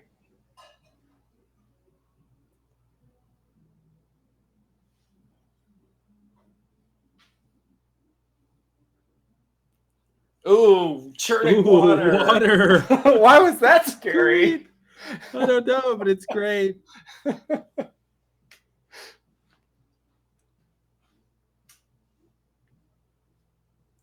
Like red rain, like green rain. Yeah, there's a lot of great stuff with lights. Yeah.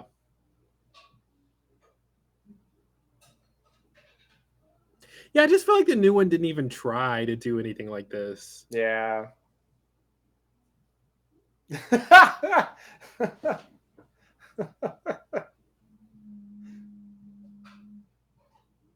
Yeah, I feel like the implication is it started like this when you arrived. Right. Yeah, because you're superiorium. Yeah, this is such a fairy tale thing here. This like haunted forest. Yeah. Sort of artificial, but still creepy. Yeah, and you had that woman in the airport, the woman in red, you know, Red Yes. Riding Hood kind of thing happening. Yeah, definitely.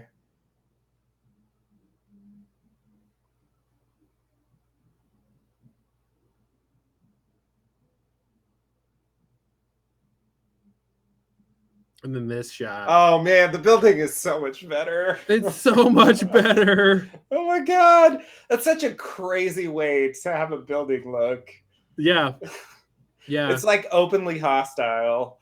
But like not, you would not go into this building. You know what I mean? It's like, it's not like got fangs on it. You know what I mean? No. It's just the red is so intense. Yeah. Yeah. Oh, and this is I love this. Yeah.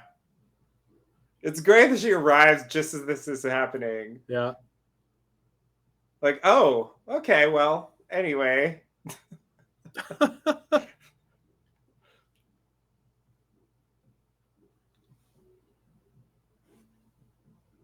I don't know, you go away. Don't you?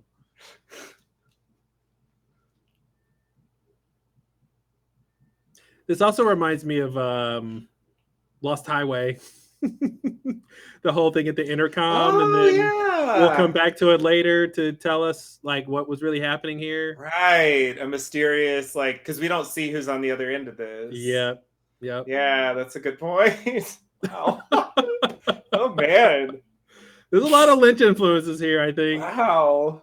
And I love this idea of like her coming to this place and then getting shunned away. She can't and go now in. She just has to leave. Yeah, that's so strange. It's like so weird. You never see that. And then like seeing the girl in the woods and running like, through the woods. Yeah, that's creepy. Like that's weird. Like what? The music is certainly helping the vibe. Like she's just wandering through the woods right now. Okay. And it's not like stop and help her, give her a ride. It's like no. It's like, well, that's her problem. Yeah. I gotta find somewhere to be. And this idea too of like we started with Susie, and first of all, what is this? Yeah. MC Escher called and he wants his house back. Like, yeah, this isn't even the school. Yeah. No, this is just a regular building. It's just another building. It's just how places look. And it's got that red pyramid on it. Yeah. Even for the elevator, like, wow. Yeah. Yeah. They went all in when they designed that place. All this blue. But what I love is like we started with one character who couldn't even get into the building, and now we go to this completely other character for a while. Yeah. It's a weird transition. Yeah.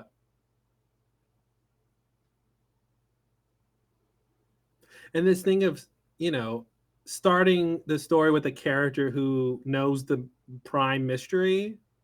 Yeah. But she's not going to say witches right now. No. She could, and it would be a worse movie for it. Exactly.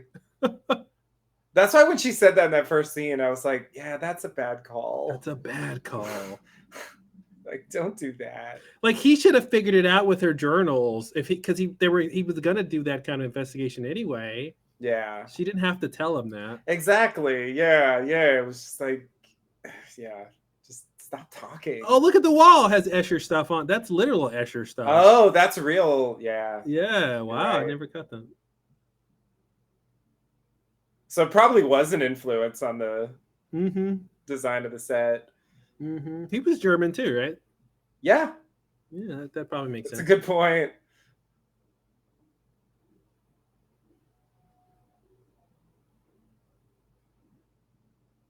And this like sighing, I guess, or this whispering. Oh, is that Suspiriums? I don't know. But the idea that the dialogue is there's nothing to worry about, but we hear there's something to worry about. Yeah. Yeah, you can tell. Haunting rock music. This is not rock music. No, I would not call this rock music. Yeah, it's weird. There's like a clothesline here. I guess that's part of how they're going to do the shot.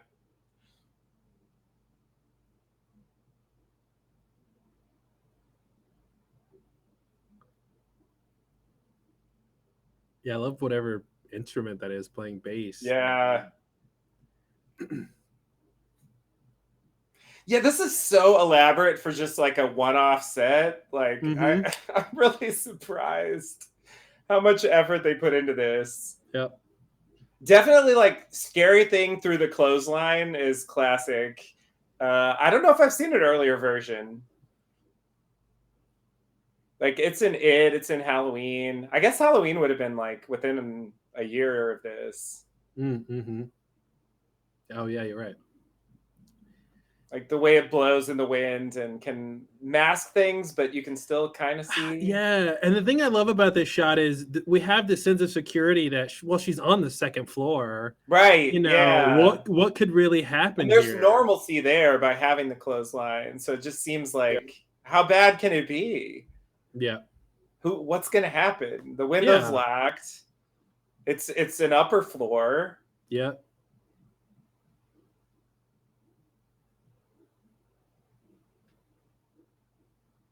Is there something there? I remember. Yeah, I know. I was gonna say that's what's great. You can't tell if we're seeing a face or not.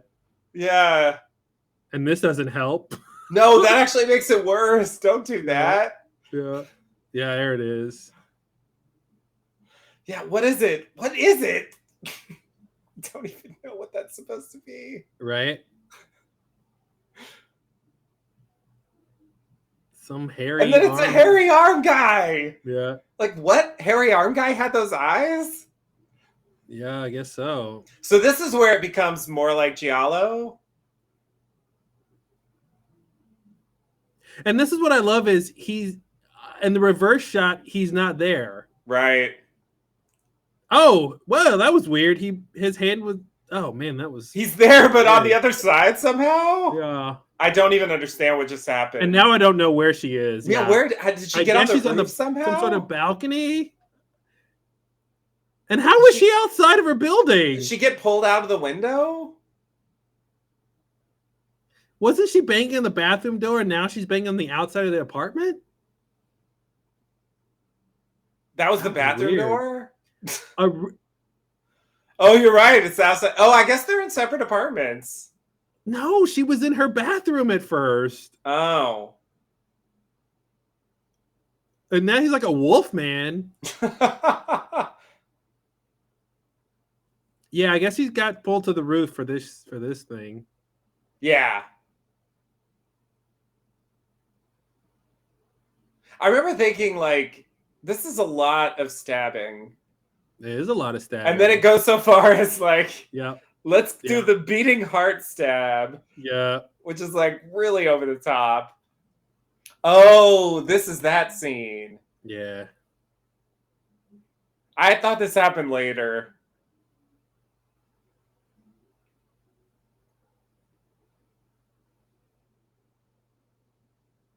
That's the other thing I found interesting about this murder is how elaborate it is, and I don't know why. Yeah. Like, why not just kill her? Like, why is it so? It's like it's sending a message or something. But yeah. I love that blood pattern. It looks like it's on purpose. Like, yeah, it's like a Rorschach test. It really is. Oh, right, and it killed the other one too. I forgot about that. Yeah, forgot about that. I was really surprised by that. I think she blinked. What?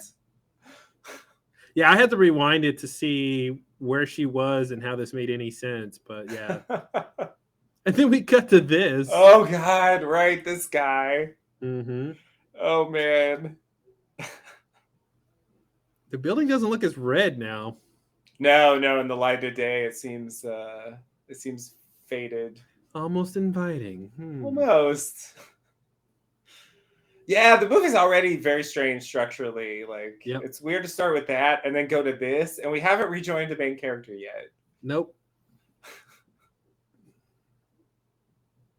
Like, and if it wasn't for the fact that the voiceover started talking about Susie, we might not even. Yeah, maybe that's why they put it in. Okay, and then she walks in. All right. She's here. There we go. And he closed the door because he couldn't see her. Yeah, yeah. Dog didn't help.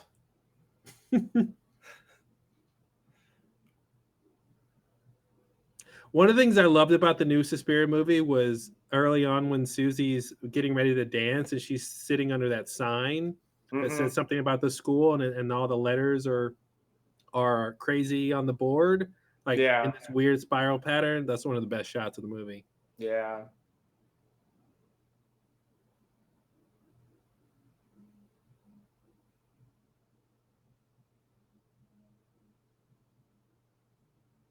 I love it. They don't even know who it is, or they're acting like they don't know who it was.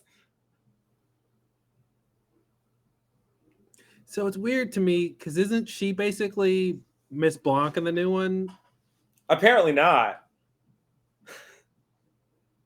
Oh, is she Blanc in the new one? Yeah. Oh, that's right. Okay.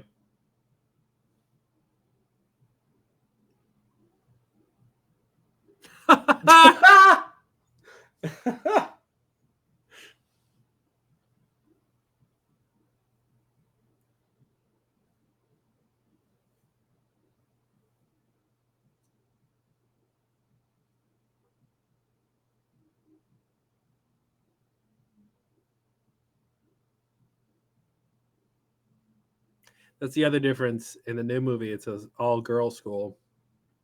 Right. And this one, there's guys there. Oh, Albert. Oh, Albert. Weird. Yeah. He's my nephew. I didn't catch that. Yeah.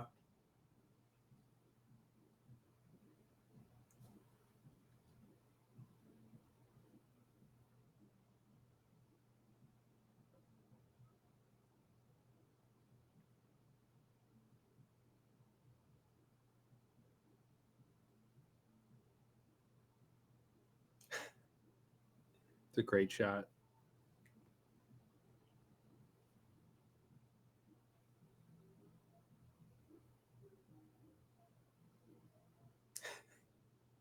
And this is a weird part of the plot too. I think people would cut out. It's such a encumbrance. Yeah. Because she eventually comes back to stay at the school. Right. What was that? I'll see you later. What does that mean? Yeah. See you soon.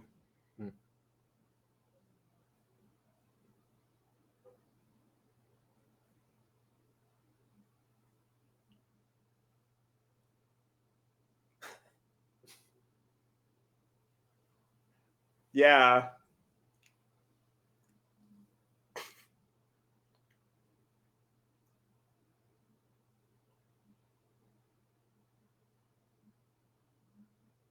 Wandering walking through the woods, yeah.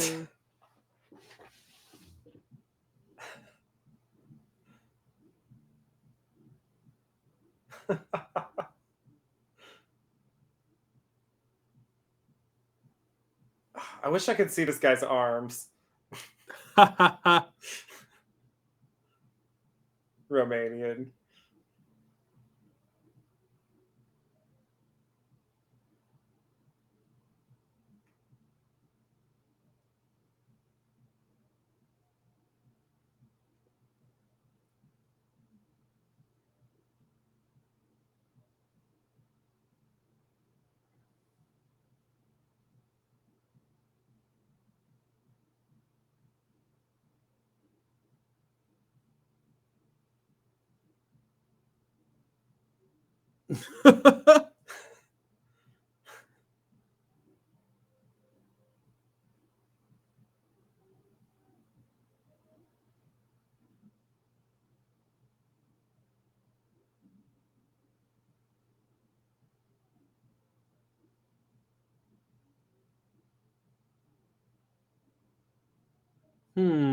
That sounds easy.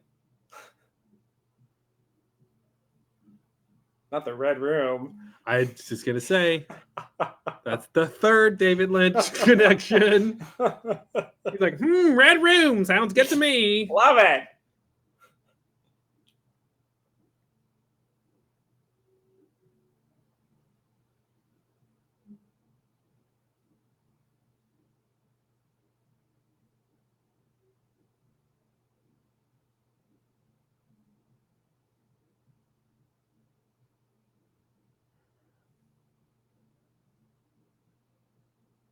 They're what? What does that mean? It's great. But I feel like this is gonna underscore that point.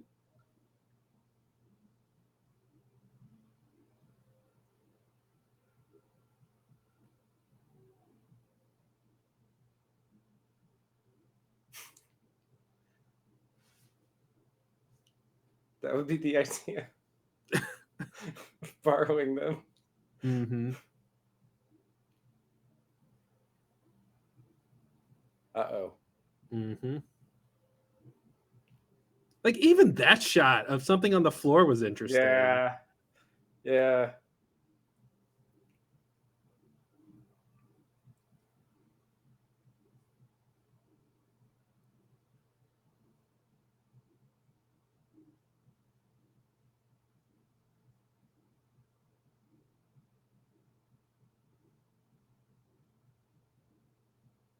That's a stupid thing you read.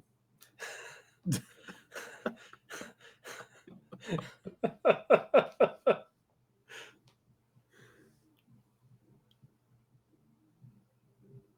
love this. She looks like a completely different character. Oh, that's the same character? Yeah. I guess it has to be. Yeah. Here he goes.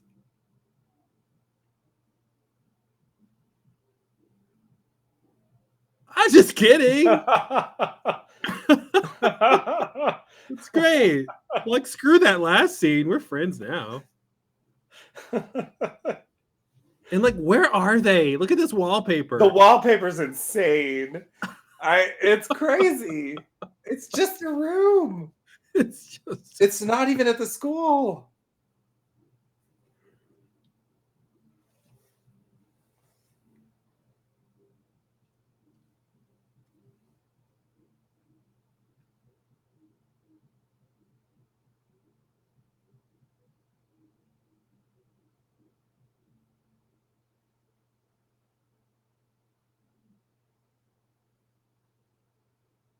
This dual conversation is interesting.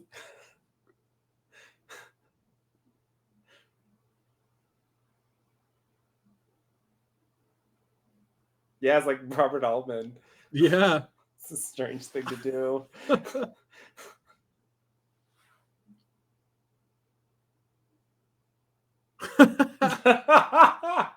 Did I?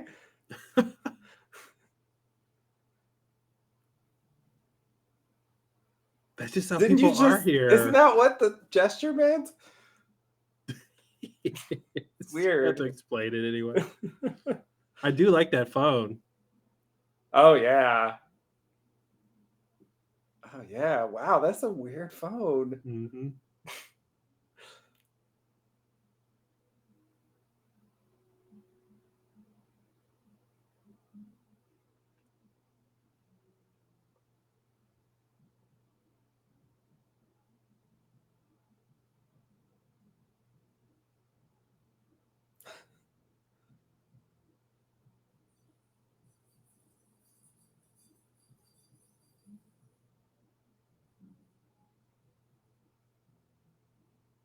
This is a classic Giallo thing. Mm. Of like a memory that they don't quite get a grasp of until later. Oh, okay.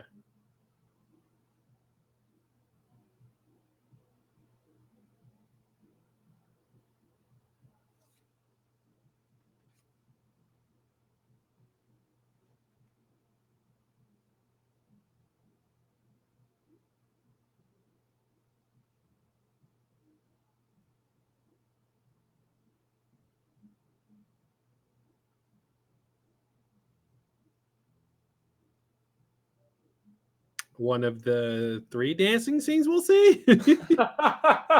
Yeah. Yeah. That's and the thing in the original.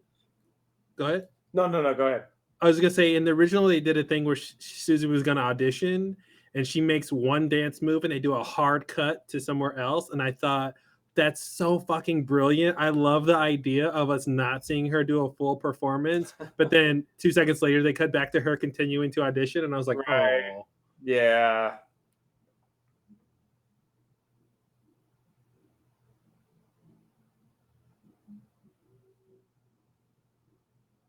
Like Blanc gives no dance instruction this entire movie. Right. Like she's more. That's why I get confused because she's more like the head mistress. Yeah. And I feel like this other lady is more the dance teacher. Right. And I feel like for the new movie they combine the two into Tilda's character. Yeah, you're right. Simplify it. Mm-hmm. And also, like, yeah, try to get more out of the character by making it one character. Mm-hmm. But yeah, she's just sort of like managerial in a way. Yeah. Even though she was supposed to be a ballet dancer. Mm-hmm.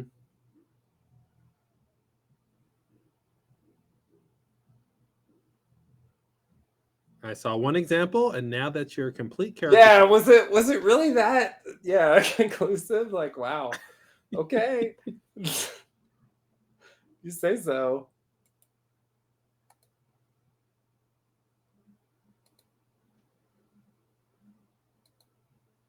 Yeah, that was not a lot of dancing. Nope. So this is nice and fun and creepy. Yeah, definitely. This is huge. So this is David Lynch influence number 3 or 4. Right. Yes. The Tremons. Definitely. Older woman with a young boy doing magic. Yeah.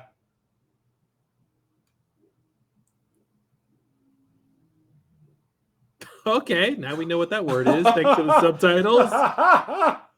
Yeah, when I didn't have the subtitles, I didn't catch it either. I didn't know. It said witch. Wow. So, yeah, that would be the first time we hear it. If you understood that, which I didn't. No. Because it's got like a weird effect on it. Mm-hmm. It's like processed. I don't even know who said that and what that's supposed to mean. I mean, right? Other than the obvious. Is it calling her a witch? Is it exactly there's witches around? Like, yeah. Is she saying? Is the old woman saying she's a witch? Mm-hmm. Like, is that? Yeah, is it trying to warn her that there's witches here? Is she getting confused about who the witches are? Mm-hmm. But yeah, this hallway is great. It's so good. Oh, yeah, man. Red Curtains, David Lynch number 5. Definitely.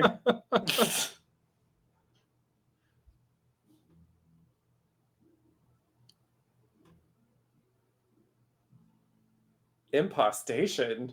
Impostation. My God, I don't know that word.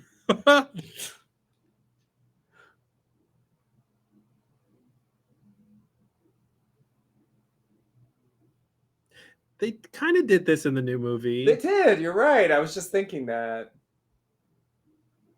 But it's for different reasons. Yeah.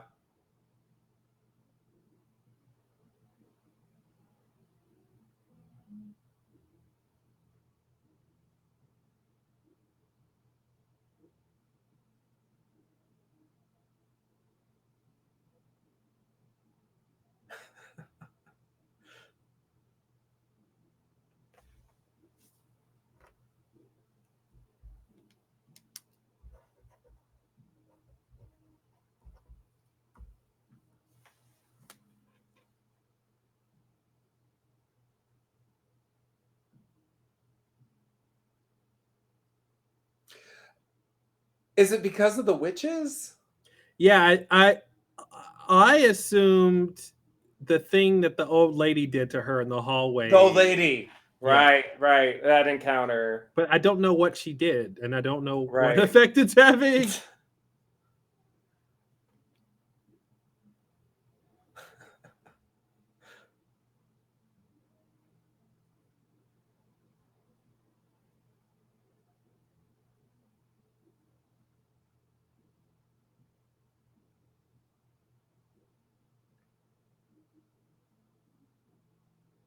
I love that shot. Oh, it's so Yeah. cool. Yeah, the light was great there. Mm-hmm.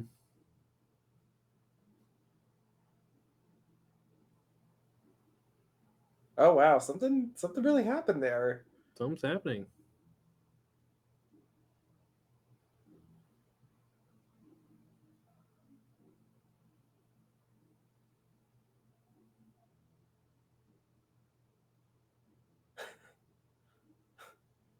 What were they doing? Didn't Listening in? Was Coco in Mulholland Drive? Did they say she was a famous dancer? Oh, yeah, something like that. Because Or was it this like gymnast? I don't know. It Blanc was something reminds along me those of lines. Coco. Absolutely. So David Lynch number 6.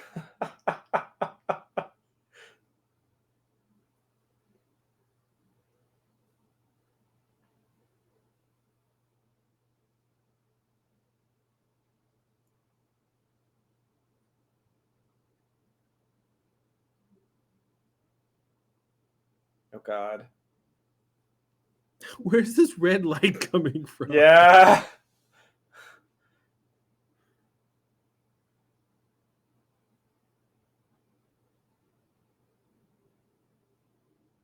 Is he in on the witch plan?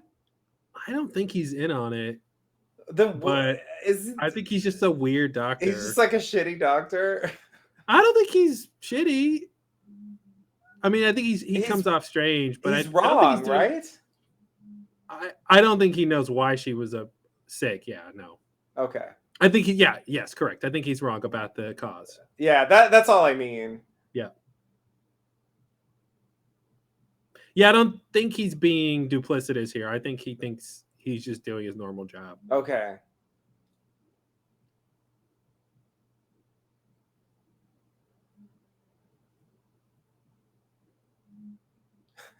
I love that fake medical. See, the thing. fact that he's recommending the wine and they suggest that the wine is like tainted later makes it seem like he's in on yeah, it. I mean, yeah, I don't know. I don't think he's in on it. I think, but to me, that begs the question of why are they drugging her with the wine anyway?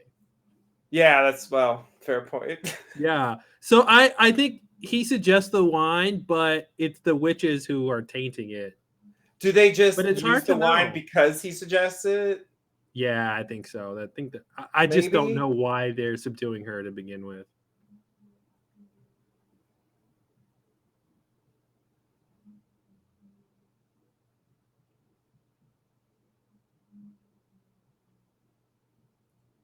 It's such a weird thing to do. I like have one scene where she's there. Yeah.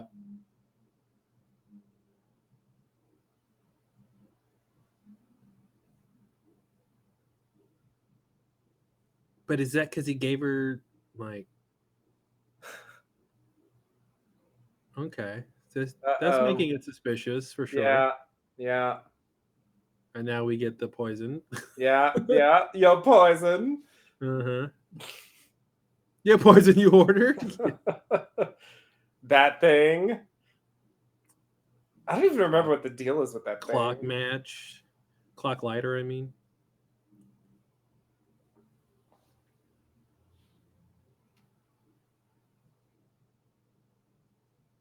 What? It builds the blood. I love fake medical stuff like that. Well, blood is red and wine is red. It builds the blood. Why not? Oh.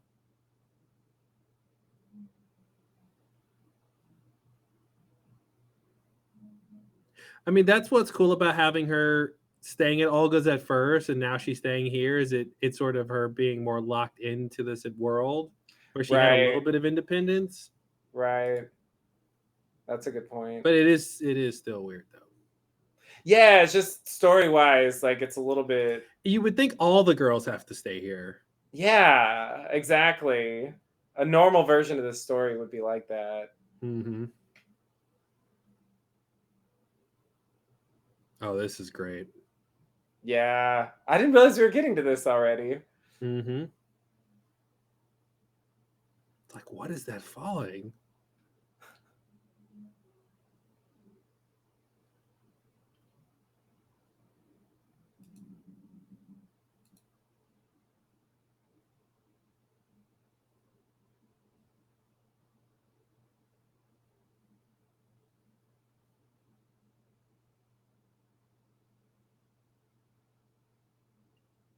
Ugh. Yikes.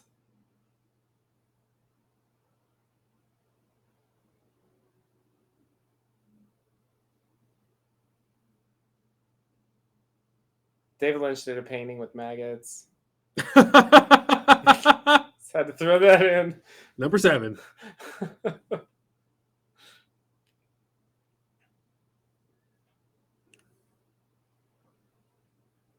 This is great. Why is it on your face? I know. Brush it off. What are you doing?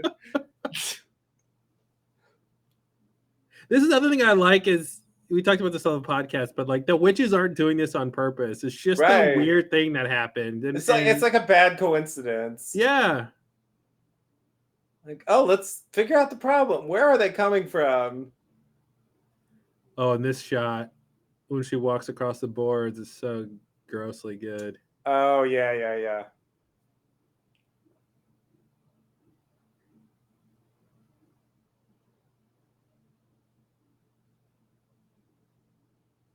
It's like, yeah, you were not expecting, like, oh, is there rotten meat upstairs? Ugh. Yeah. Yeah, it's so gross. These have to be like at least a lot of these have to be real maggots. Of course they're real maggots. It's terrible. Yeah. Because it's like. And then I thought it was spelling CGI. Something right there. I thought it was like spelling a word. The maggots were like spelling. Oh, yeah. Yeah. No, it's not CG. Those are real maggots. I mean, it's just like could have done it. That's why it's actually horrifying to watch. It's really terrible. I hate looking at it. It's the worst. It's so gross and ugh. It's almost like this is a horror movie. It is. You've got horrors. It is. Yeah, and I love it. It's horrors that aren't necessarily related to anything supernatural.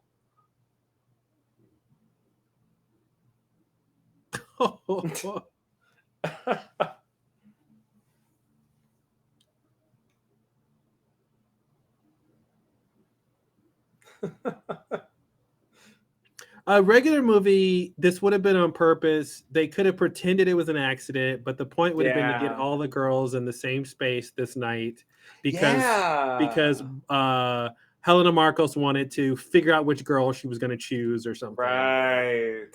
Yeah, it was a ruse, not just like a random weird coincidence. Yeah.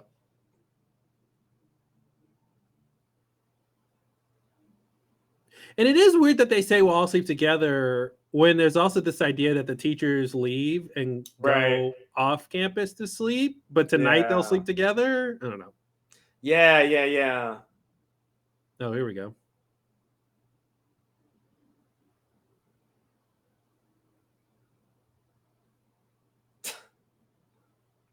But why not tonight? Yeah. Yeah, they almost get there. Yeah, that was the next question. Yeah. But it comes off like it's a camaraderie thing. Like the girls are being put out, so they'll swap it tonight too. Right. And then this red light. Oh my god. It's the best. Like, how put the red light on? The reason I love these sort of specific choices is because a specific choice is because the director is trying to do something.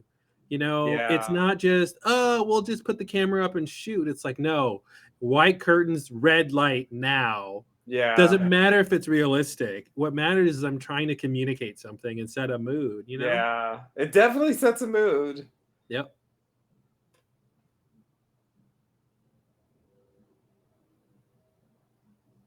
Oh no, he's gay. Whoa. The biggest of all horrors. Right.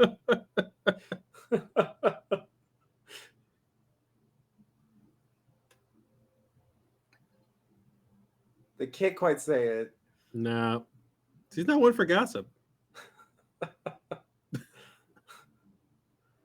then this is weird. Like, is this what is this? Whose PRV are we on? Can we not sleep here? Like, what the fuck? This fucking womb. It's like a womb. Can someone turn that shit off? Like, what is happening? Yeah, this is like they're in like a womb now. Yeah. Yeah, the shadows. It's really like. And this was weird. This like it looks like she's got wings or like some weird skeletal. Yeah, what was that? Yeah, that's.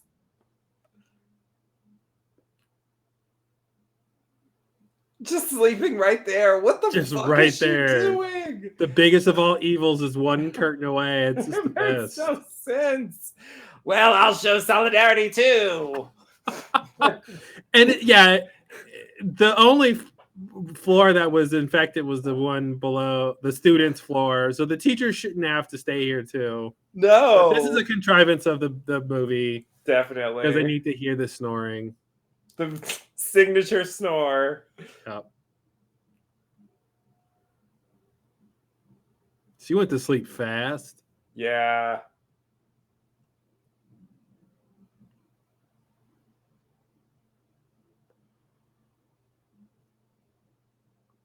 This is the first time in history of cinema snoring has been a plot point.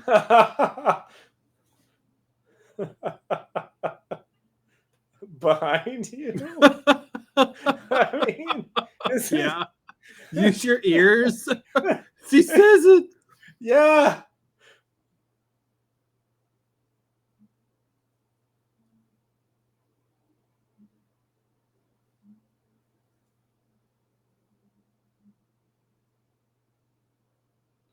How do you know that? Well, only the directors could snore like that? She's going to tell you.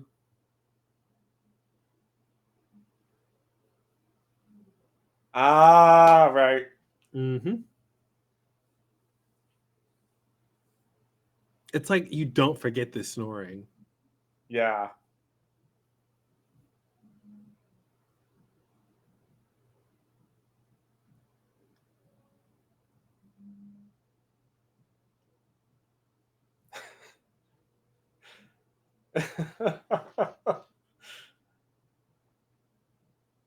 And we should never forget it as well.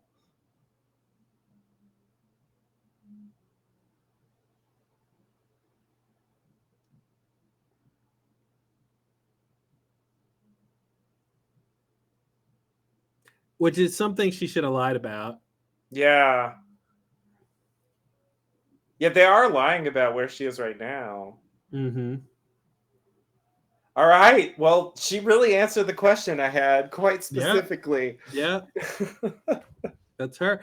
And it's great because it's like, it's scary because it's like, well, why are they lying about where she is? Yeah. Yeah, it's a big question. And then it goes into why are they lying that the teachers leave at night when they don't. Right. Right. And then we get to this guy. What the fuck? The blind piano player. I really feel like, you know, that it's before its time. Like, they should allow the helper dog inside. It just seems unfair. Mm. You know, the dog should be able to behave, but maybe with the witches it can't. Mm-hmm. Because it has that sense or something. I don't even know.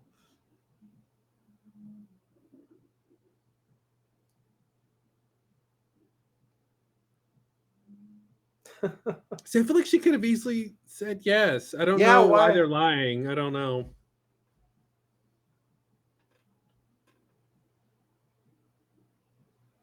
Because I feel like in the new movie they never mentioned Marcos besides like having her name in a couple places, but it's not about her. Yeah. This is so weird. Really weird. Really weird. Or so are they? Yeah, like. Yeah, wow. I don't know. It's so confusing. It looks like they did this on purpose, but I don't quite know why. Yeah. Great shot. Such a great shot. Love this. Oh, and these statues too, little Lynchian. Definitely. You know, the classical statues that were in the lobby too. Yep. With the red curtains. Yeah. Mm-hmm. Yeah. Yep. It's there. Well, it's nice to know even the greats are influenced by other greats. And this might be the last shot of dancing we see the whole movie, I think. Stop immediately! Stop! No more dancing!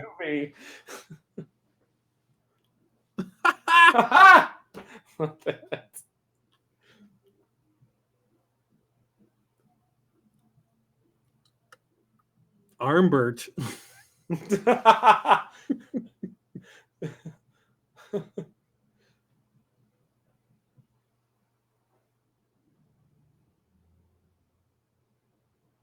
Look at me this way.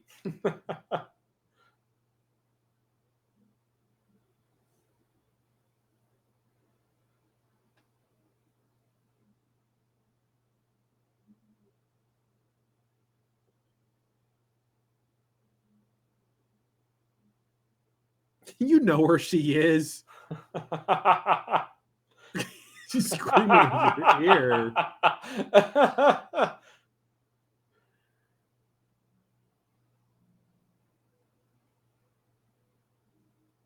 I'm dying.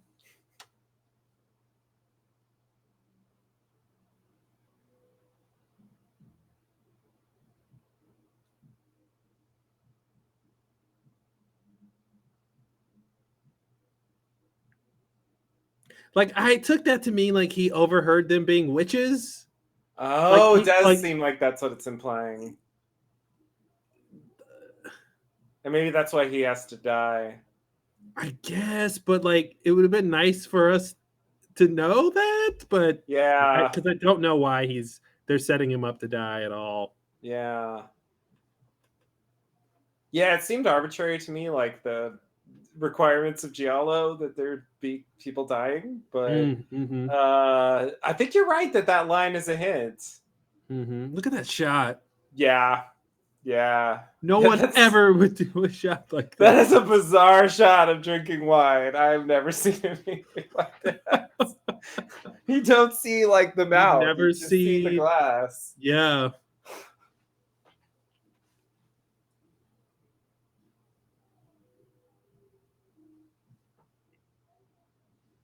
Oh, right.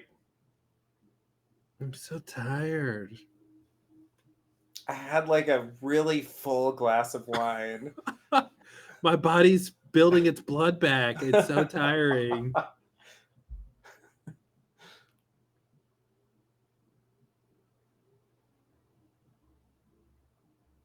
Look at the lighting. It's just there's not one shot in the new movie as good as this shot right here. Yeah, there's so much attention to like moments that really don't need to be that interesting looking.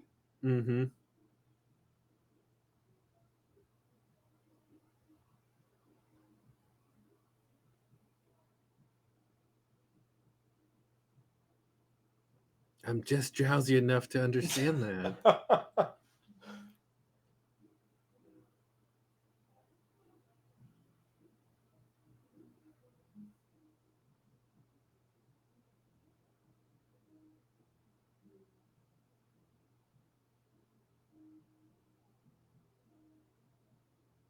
I guess they have to say Marcos isn't here because that explains why she's not around. I guess maybe that's why they're lying about it. Otherwise, the kids might ask why they don't see her ever. Right. And they can't say because she's a dirty old gross witch. Look at this shot. Yeah, it's great.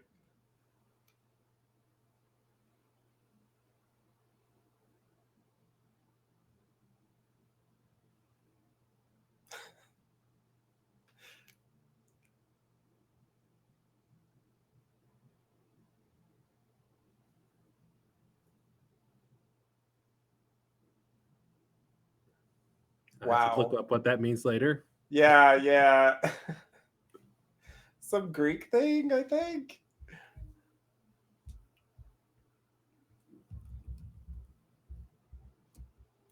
Oh, there's the menu shot.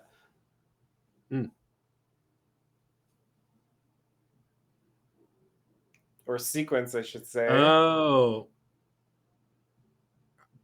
Ariadne, I think that's like also from Inception, right? It was she fell in love with Theus and was led with a thread, helped him escape the labyrinth. Oh, okay.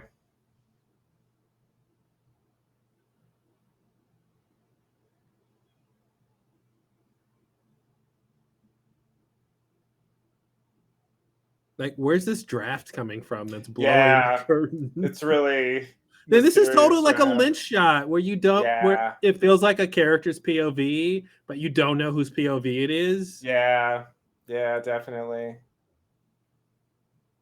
And then it's like, why is this scary? Huh? I don't even know Yeah, what that was. I Don't don't get too close to either. the moon. Yeah, why are we zooming in on the moon? What the Great. fuck was that? I don't Crazy get it. sequence. It's the best. And I love this dancing too. Yeah. I was really enamored by this weird thing that's happening. Yeah, it's like traditional German dancing kind of thing. Women are not allowed. No.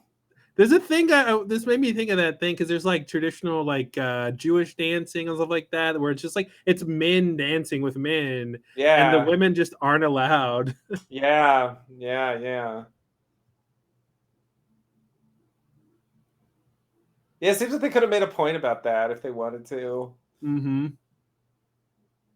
Yeah, I love the like fight slapping thing that's happening. Yeah. Yeah, I guess that's what that is. Kind of choreographed fighting thing. Mm-hmm.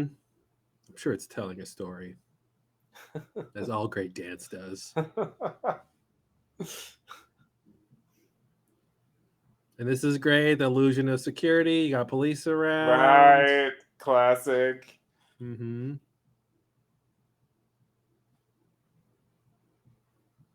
I think that's what it reminded me of was The Exorcist. You know, I haven't seen that, but I think you're right. Like from just what I've seen of The Exorcist, this music and this style. Yeah. These shots, yeah. I can totally see that.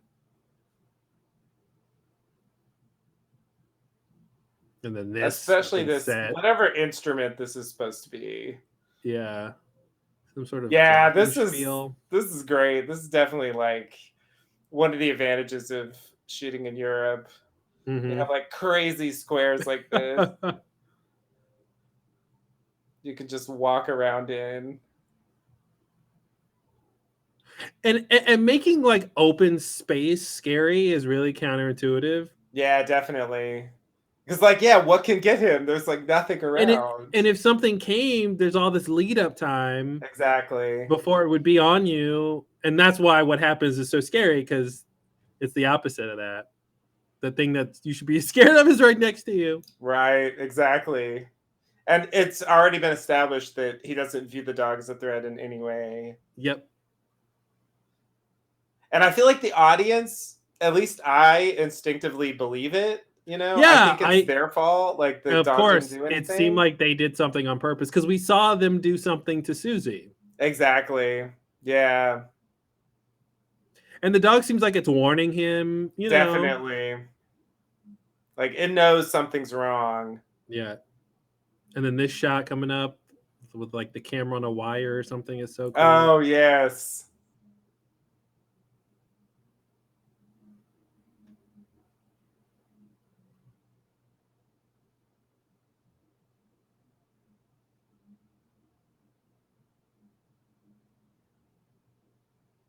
Witches.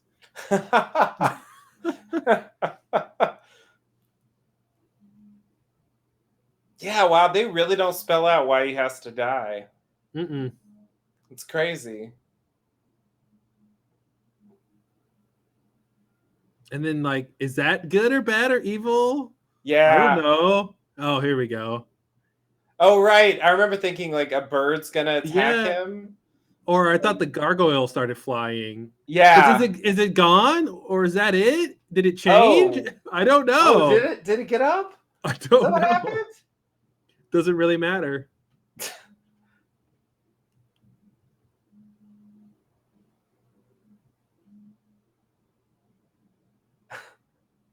These shots are great because I don't even know what I'm looking for. That's the best. Like, what? Like, I could tell there's supposed to be something wrong. Something came towards him, but something's also still up there. Yeah. So which one is it?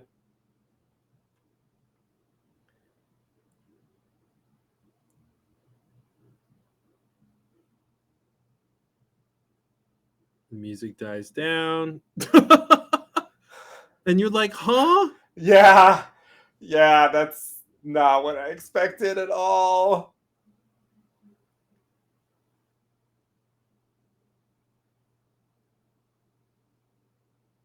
And you could maybe say, oh, well, they made the dog bite the kid, and now they made the dog bite him. But why did they make the dog bite the kid? Yeah, it seems like as a pretext for kicking him out of the school or something. But why not just? I agree. It makes no sense. This is great too. Yeah. Where you don't see what he's eating, but your mind fills in the rest. It's gross enough to see like stuff coming up. And there's this horror of your trusted friend absolutely killing you, Yeah. The thing that's supposed to save you and protect you is the thing you're most afraid of. It's unfortunate some of those shots are so blurry. Yeah.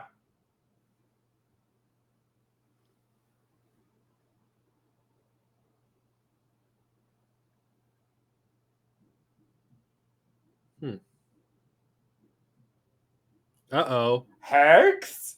Exorcist. Wow. Oh, that's super interesting. Oh my God, this office. Right? It's so ridiculous.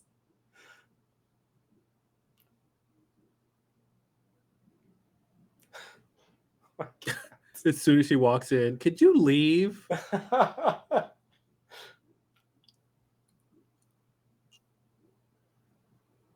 Yeah, look at that chair next to the red. I mean, that's such a red room thing. Definitely. There's some more Escher stuff on the wall there too. Oh, you're right. Away and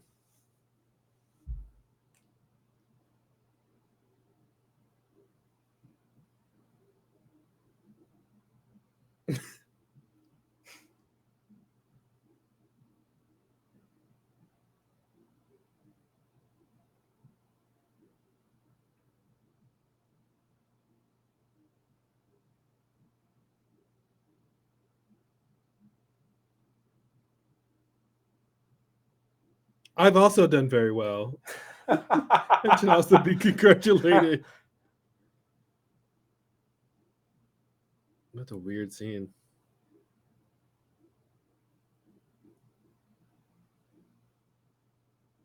Like me? Isn't she the one she was talking to?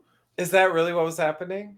Yeah, I think that's what we find out. She tells her later, I was the one on the intercom. Oh, you're right. I forgot about that. But maybe she wasn't the one Pat was talking to. Maybe there's a difference there. I'm not sure. Right.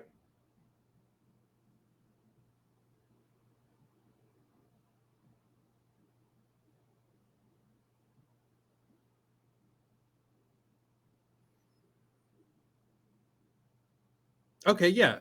Yeah. That she was her.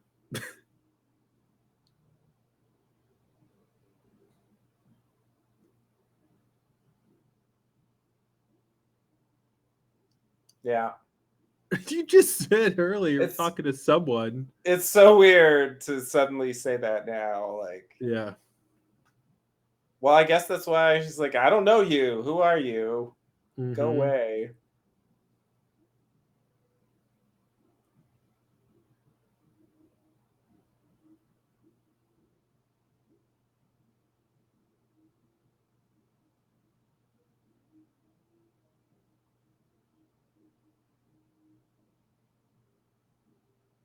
The scariest swimming ever.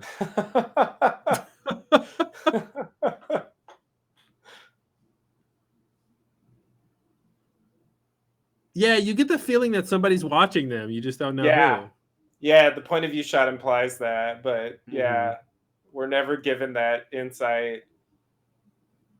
Again, in the new one, we've already seen multiple meetings. Oh, don't remind me.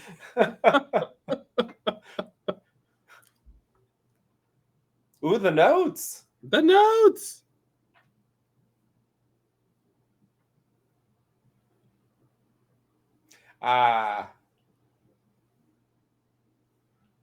Could have told me a little earlier, but cool.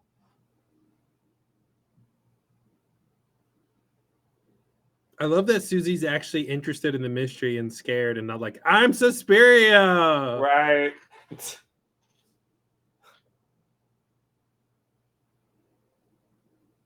I'm sleepy. I can't deal with this right now. Mm-hmm.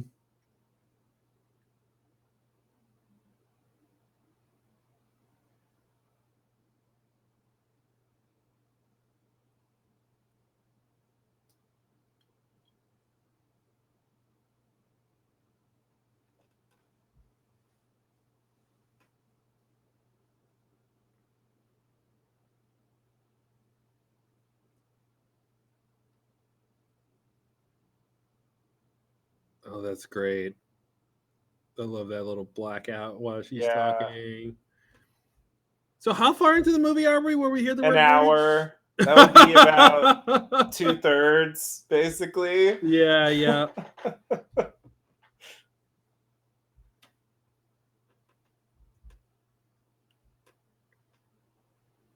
Yeah, that was scene 1. And then it went. Yeah, and this green light all of a sudden, and Yeah, like now it's not there. You're right. Not from that angle. It's only green when you look the other way. Which somehow makes sense.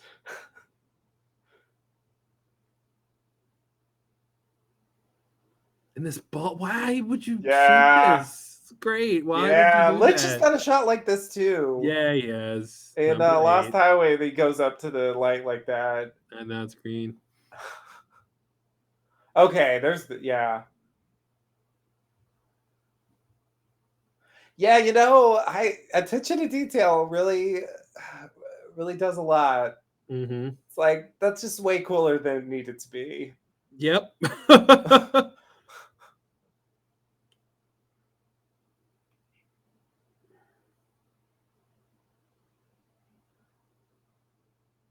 Yeah, there's also a fear in being alone in this thing, like with Susie falling asleep on her, and definitely. And her notes have been stolen, so it suggests like somebody's onto her. Yeah, exactly. And something's in her room. Yep. So this is weird. She puts this thing in here, and I swear Susie does not ever find that. Really? Oh man, yeah, I don't think we have to pay attention, but I'm pretty sure Susie doesn't find it, and she makes her own list of the footsteps later. Okay.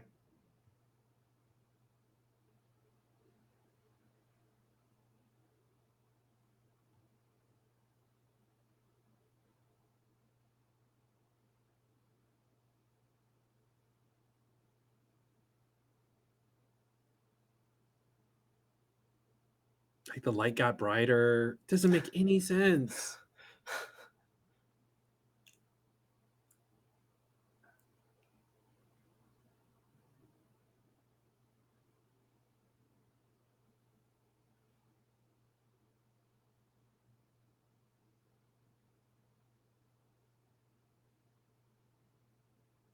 And it's like, yeah, you don't know what's after her. We know there was a thing man in the beginning. Right. We've heard of something about witches, but yeah, we don't know what the thing after her is capable of. What there was a point of view shot in Susie's room that suggested that something's there. The light came on, but yeah, we haven't really seen hardly anything at this point. Yeah. Harry R. Man, and then the dog was like already there. Yeah.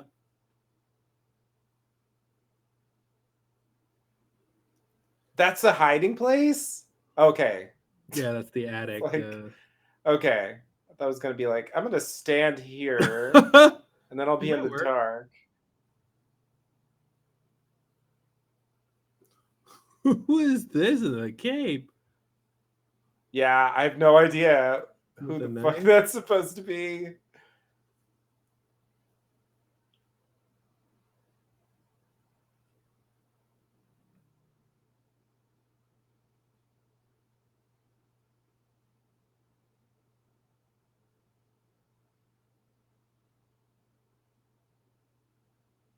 The new movie also, like, this really drives it home. All this, everything we've watched does that. Like, it just didn't really have, strangely, like any patience for anything like this. Like, yeah, it would just. I mean, all new stuff is like that. Like, they just can't let anything like this play out. Yeah. In this way that can really build a ton of like this has been going on for a while now. This sequence. Yep. and like nothing's really happened that's yet. the thing with the eyes. You're right. That ties it together. All right, so if we just know who this is. I guess it was the person in the cape because they grabbed the knife. Yeah, must be. But that seemed like a normal person. But this person has like a black. Are they just wearing a mask? With the but why are the eyes. eyes evil? Yeah. Oh, that's not even the same knife, is it? No, this time it's a thing to get the lock open. But I thought that was the blade that cut her. Oh, is it? Is it the same one? I guess I thought it was a new thing, but it makes sense that it would be the same. I love how long it takes him to open this thing. It's just all about the suspense and not the practicality of how easy it would be to lift that thing up. Just do it. Yeah. Yeah. Just wiggling it there for so long. Just like slowly tapping it. Yeah.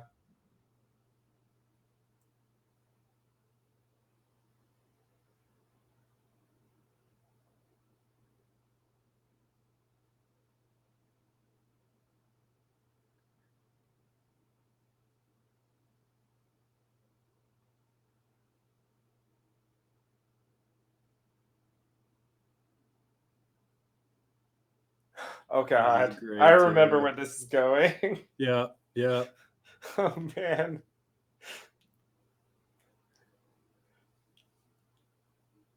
Yeah, you're right. New movies do not have time for subtleties and like the quiet moments. Yeah, and like, no, it's okay. We can really let this play out for like 5 minutes, 6 minutes. Like, I don't know how long from the time when she realizes there's a threat. Yeah. To like this thing where it's like she would have been killed already in the new one. He's outside the door, and yet like there's still time to like climb up this fucking rickety thing. Build a thing. Like, okay, I'm gonna get in there, open the window, climb up here. I'm gonna get in there. He still hasn't opened the lock. Oh shit. Yeah. Don't put the small one on bottom. Come on. Right. I wonder how planned out that was to like make it fall like that and barely work and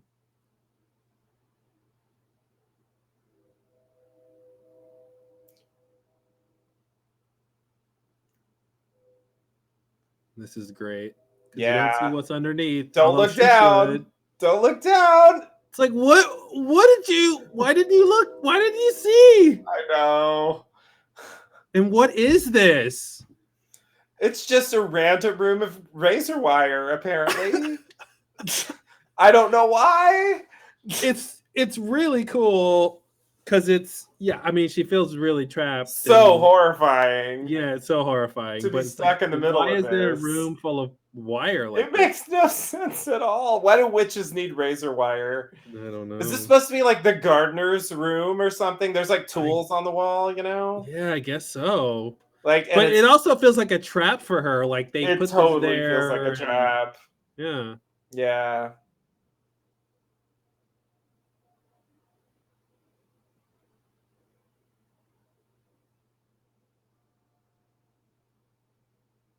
And then they came around the other side.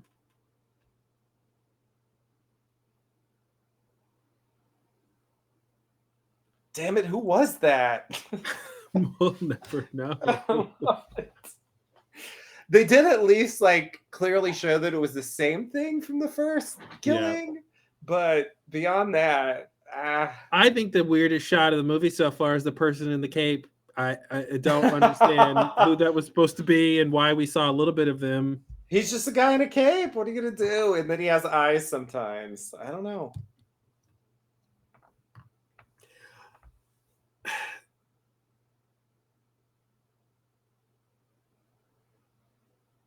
Like he's just lying, right? Like are they making him lie for some reason? Good question. Is he in on it? Or does he just know what they want to hear? Or did they fake her leaving and he heard the fake leaving? Right. Oh, okay. Yeah. Spell maybe. Or spell.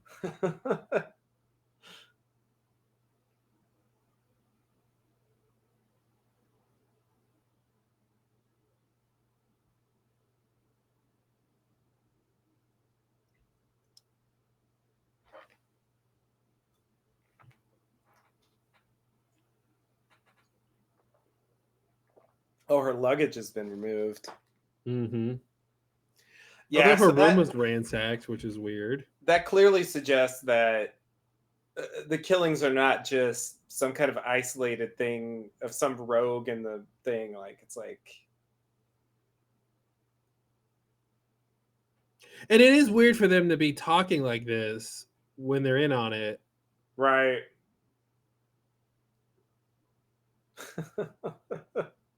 Yeah, that's a weird... But that's the movie still not laying all its cards on the table telling us they're witches. Definitely. Yeah. Yeah, it seems like there's just like a weird guy in a cape with hairy arms Mm-hmm. just killing people. But it is like, but why is all her stuff gone? Mm-hmm. Like, what's the conspiracy here? This guy. And her notes were gone too. Oh God, it is that guy. Yeah. It's weird when you see people who you only know from when they're old and then you see them when they're young, you know? Yeah. Yeah, I didn't recognize him when I saw this originally.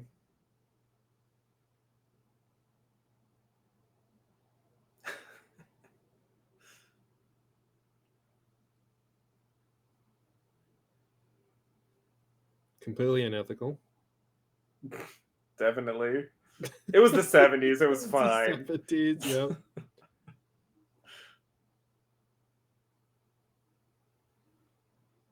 Like, this is like his only role ever where he's not the scary guy, right? Yeah. Definitely. Immigrants. Right? Anti-immigrant.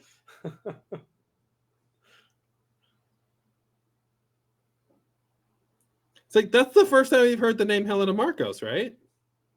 I think so.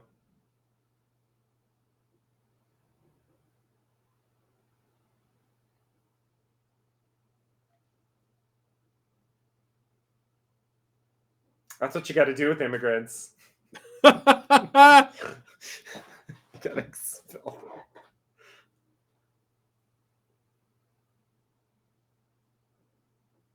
them.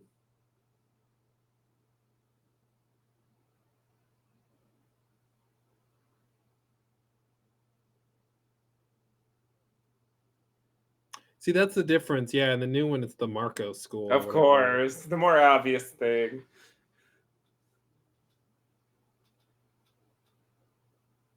Man, this guy's an exposition machine. Yeah, he's great.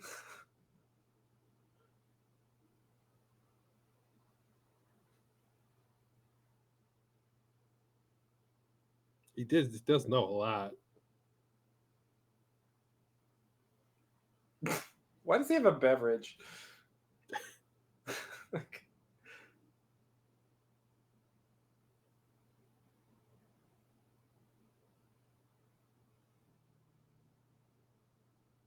Because it's the 70s. Right.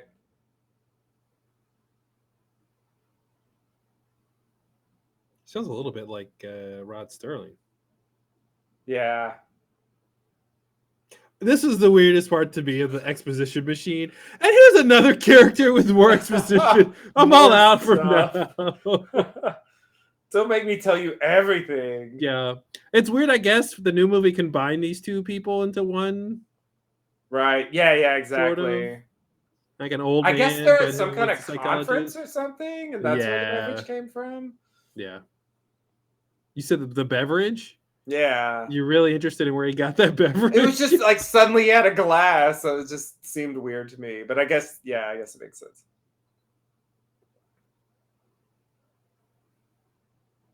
My wife, who I lost in World War. Wrong movie.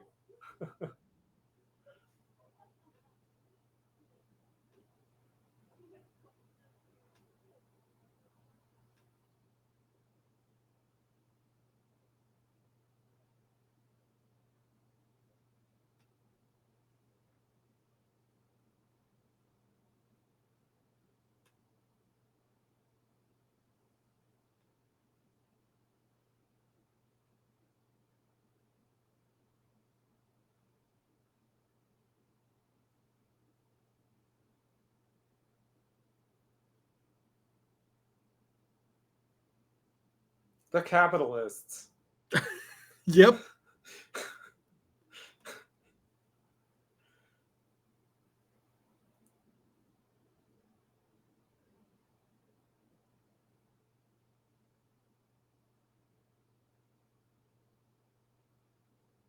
What did you read? When did you read? I just heard about her like 5 minutes ago from the guy who brought you here. Yeah. Yeah, he just told me. A normal movie would have had the first guy tell her about the second guy, and she would have gone to a different location. Yeah.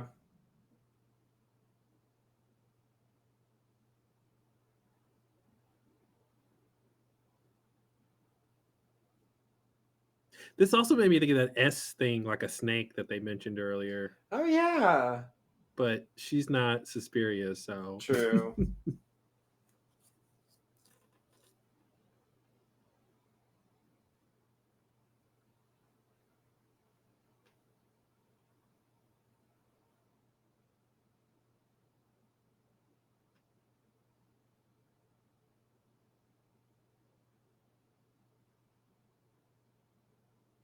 all right. That didn't help at all. Yeah.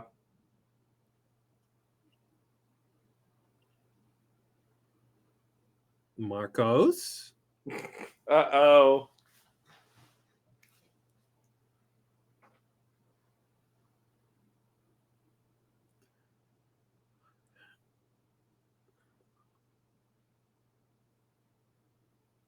That was the other thing weird about the new movie is how many times the kids and the teachers all went out to eat.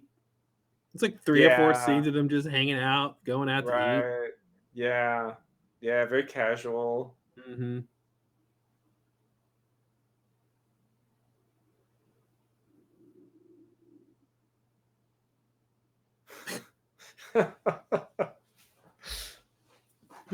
Some witchy interference on the line. They did say magic was everywhere all the time, always. Again, though, like with the maggots, it's almost like this could be a coincidence. Mm-hmm. Well, the power just went out and the phone line went out. Coincidentally. Why not? I don't really believe it, but I can't prove it's not true. Mm-hmm. And this is weird to me. I don't know why she decides to do this. Yeah. Because they don't tell us exactly. Yeah. I mean, I feel like we're supposed to infer that she was being drugged and she's realized that, but they didn't really. Yeah. Like, what did she learn that makes her think she's being drugged? Like, Marcos founded the school and Marcos was said to be a witch. Therefore, I'm scared of what they're giving me. Being drugged, yeah. Also, the fact that this is what it looks like with the wine, I would want to drink that. It's exactly. It should be a bad sign. Yeah.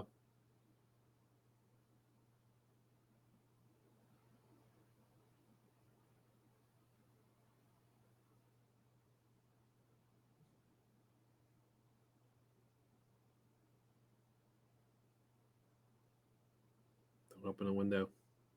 Yeah, you see those 2 lights in the window? Yep. It makes me think of the eyes in the window in the beginning. Definitely. I don't know if that's what we're supposed to think, but she's going for it. Is it I don't remember what that's supposed to be. Kind of looks like tail lights. Oh, that's right. Oh God. Not a bat. What the fuck? Yeah, forgot about that. Is this a bewitched bat? Or just a regular bat. Or just a regular bat. Yeah, I think this is where I thought, like, is this kind of like what happened to the dog? Uh-huh. The witches are driving the animals crazy or something? Yeah, exactly. I just love how long she fights the bat.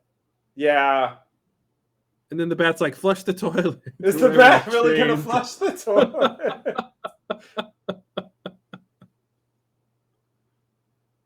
Fake bats are so bad on movies, but what are you going to do?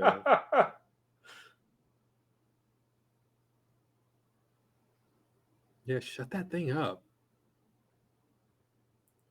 It's kind of reminding me of like The Thing all of a sudden. Mm-hmm.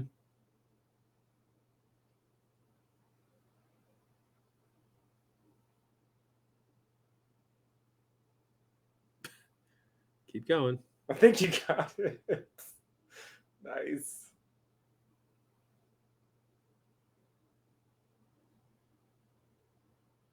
Yeah, and that's classic horror to me. It's like I don't know what that scene was about. Me Why did that either. happen? What does that Yeah. add up to? But that's the kind of thing that doesn't need to be explained. You know what I mean? Yeah. I don't need an answer for why the bat attacked her Right. because the other things in the world are on the same or sufficiently. Oh, is Oh, that the isn't that list? it?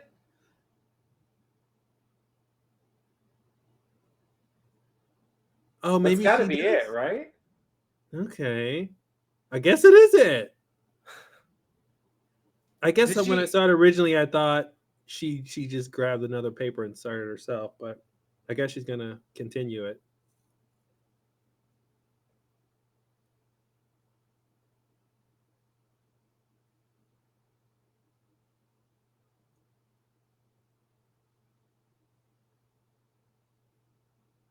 You do not hear footsteps.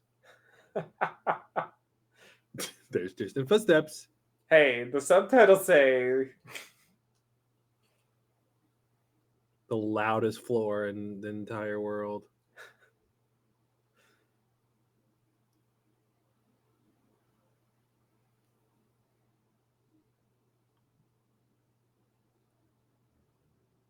It's like I don't even know what she's counting. Like, how do you tell? How? yeah, that just seems really questionable to me, but it's like, how do you know where they're going exactly? Couldn't Mm-hmm. you take the You know same the number of distance, steps? maybe, yeah, but you don't know the Exactly. direction. Like they're like they're going to the right, like, but is that really enough to take you I mean, exactly where they're it's going? gonna be enough somehow.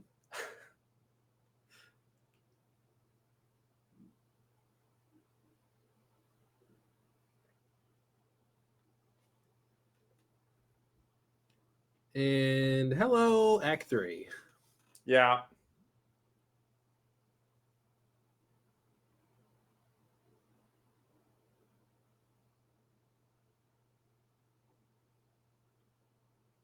Yeah, we're finally gonna get the answers that we're gonna get. Mm-hmm.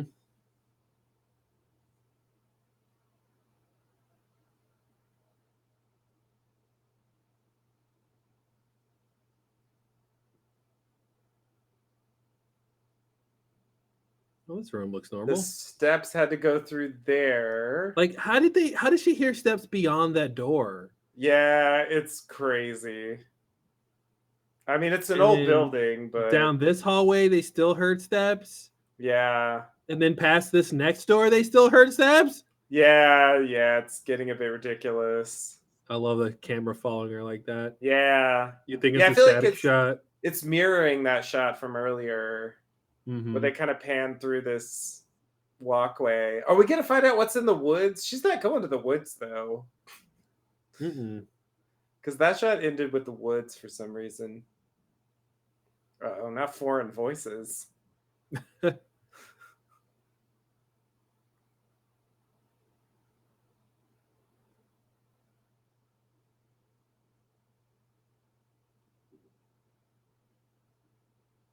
You could take your shoes off, but Yeah, it's really loud apparently. Oh, that's who it is. what's so funny about meat? Yeah.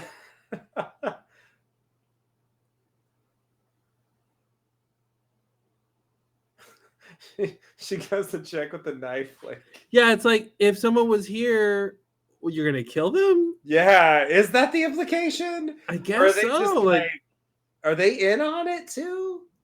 well, I don't think they are, but What happened she with the definitely dog and knew that about the kid? witches. She definitely knew about the witches. It seemed Maybe that they're not way. witches, but they know what's up.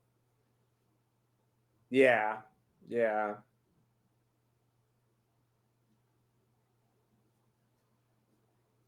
And you still heard footsteps behind the third door. I know we've gotten, yeah, like how many doors have there been? Like, how do you know they didn't go This through is like the those third one. doors? Yep. That's why the footsteps Oh, not that's what. here. Stop. Are you sure? Are you sure? She's sure. How do you know? What's, yeah. It's a stretch. I like the mystery, like solving the mystery that way. It just isn't quite believable. Definitely. Why? Think about the other answer that you don't have yet. Yeah, exactly. They totally showed this right before they talked about the secret irises. Mm-hmm. Yeah, it's weird when she says secret iris. I don't know any secret iris. Don't look to the left where there's like irises. Right. I love these gargoyle water spout things too. Definitely. That's great. Again, talk about attention to detail. You know what I mean? Yeah. Yeah, this is like the dance school version of The Shining, you know, the way the building feels creepy. Definitely. And like this shot, you know, like the idea of her getting in the mirror the first time. Her getting sort of lost in that maze behind her, you know what I mean? Like, yeah. It's very Alice in Wonderland. Yeah. Yeah, definitely. There's definitely a dark fairy tale aspect to this. Mm-hmm.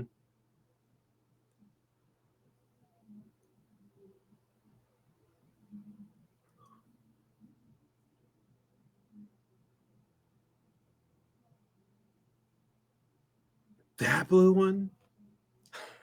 Which this was weird to me because I thought it was a painting. Right. I was like, how's she going to turn the painting? Yeah. Oh. That's how. It's not painted.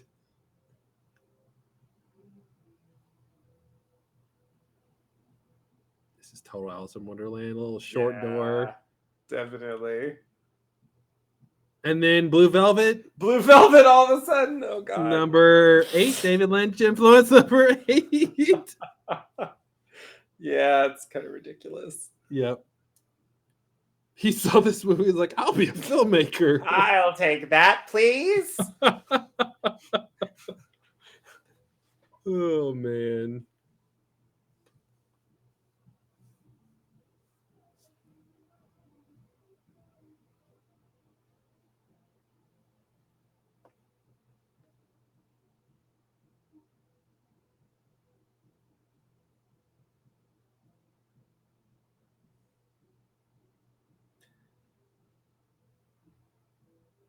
Wonder what the big political stories going on in the world are right now. Yeah, why are we talking more about that? No, I don't.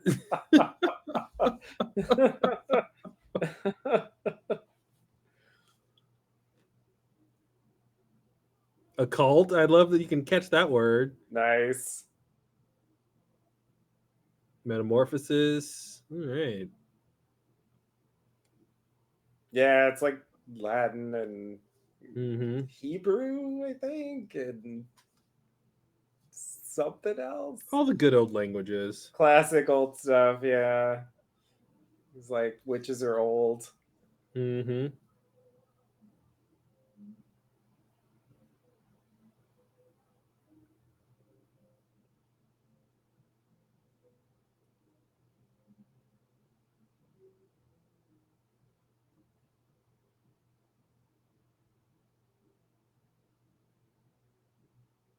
Another great example of like really lingering on just walking down a hallway. Just walking. That's all that's happening. Yep.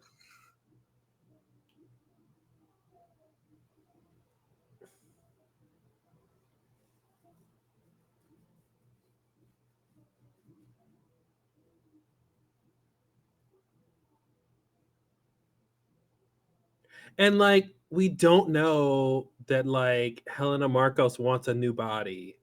Right. And the movie's almost over. Yeah.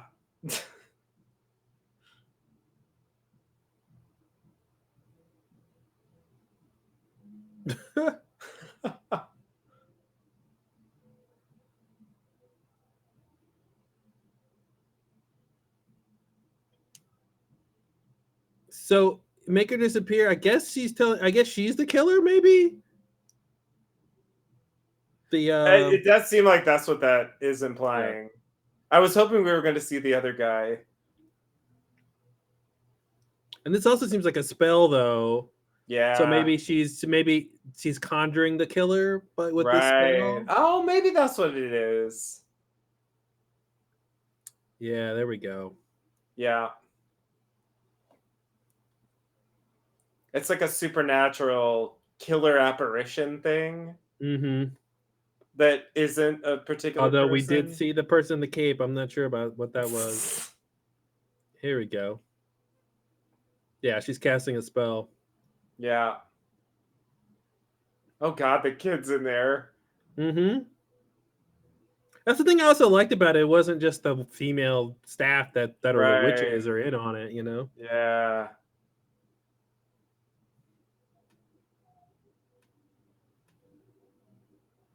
Yeah, that's great. You don't see that coming. You don't think you'd ever see her. Not at all. Man, after they cut her throat, they kept going. Oh yeah. I didn't really think about that. Or is it just from the razor wire? Maybe. But they crucified her. Yeah, they definitely did that.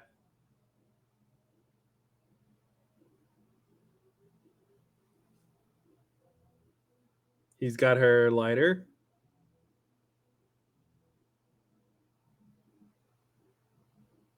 Wait, is there still an answer about that? Huh? Is there still an answer about that? Like what the deal was with that lighter? I don't think there's a deal. I think she had a lighter and now he's got it because she's dead. It was just to keep track of it. Yeah. It's just so we would get the connection. Mm-hmm.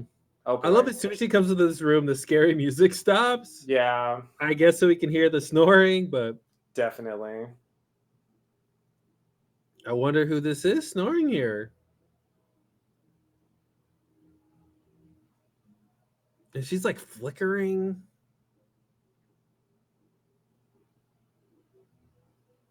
Is that what that is? Flickering? Like the way her shadow is bouncing up and down. I don't know why it's doing that, but it looks cool and scary. It's great to be trapped in there. Yeah.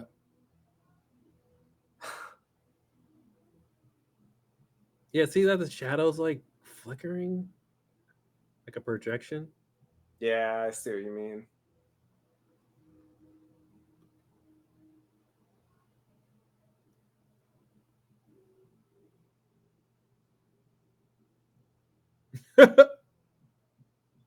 What?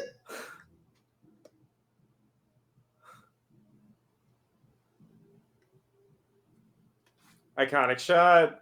Yeah.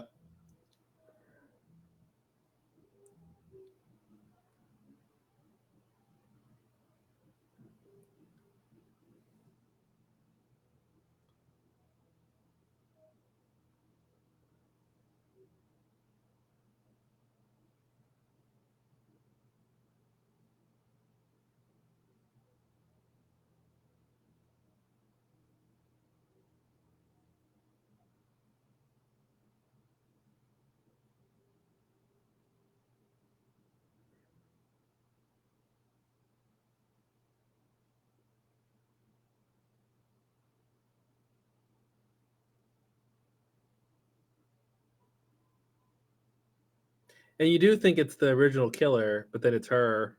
Right.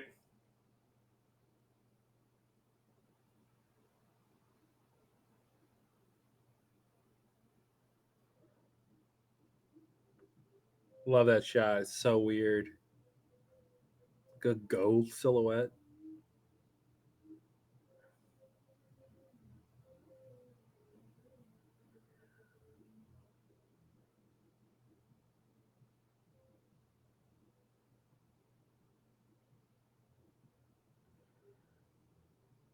She keeps going. Wow.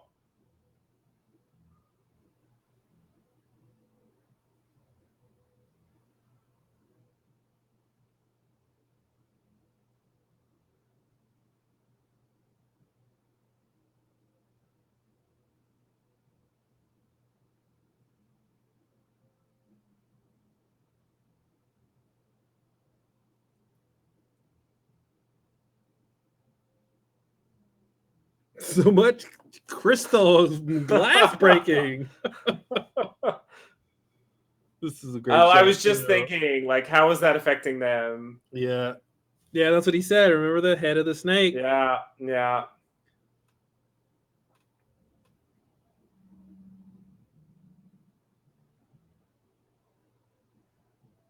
In the real world, they would have used CG these days for all that stuff. Definitely. It would have been worse.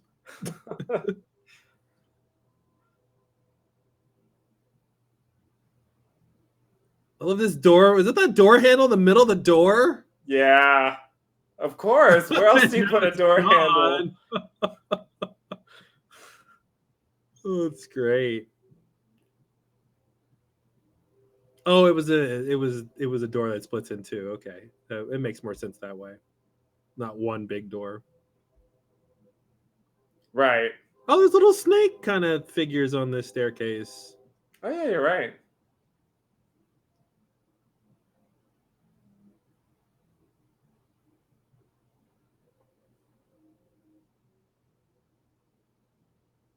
It's like dusty for no reason.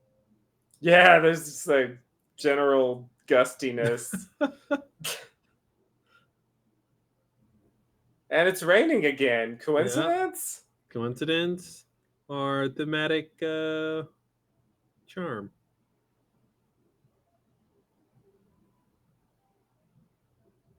I feel like the taxi driver should show up. Laughing maniacally. Yeah.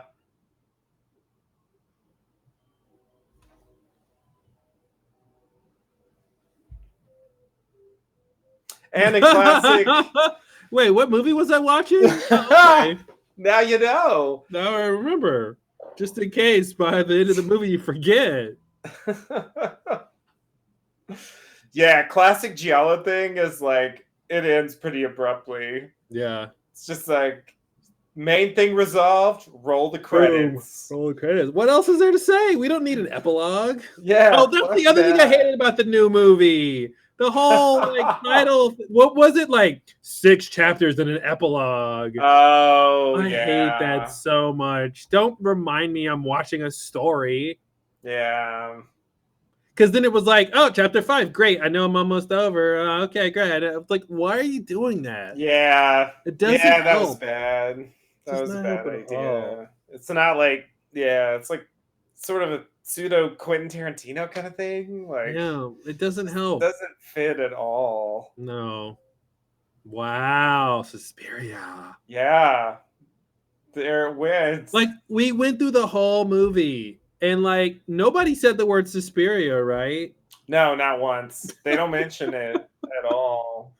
Yeah. Yeah, that's the thing. They picked up on that idea. Like, I think, like, I don't know that much about this. So anyway, if somebody's an expert, just whatever. If you did the commentary for this movie, like, you can correct me on this. But join us for our commentary.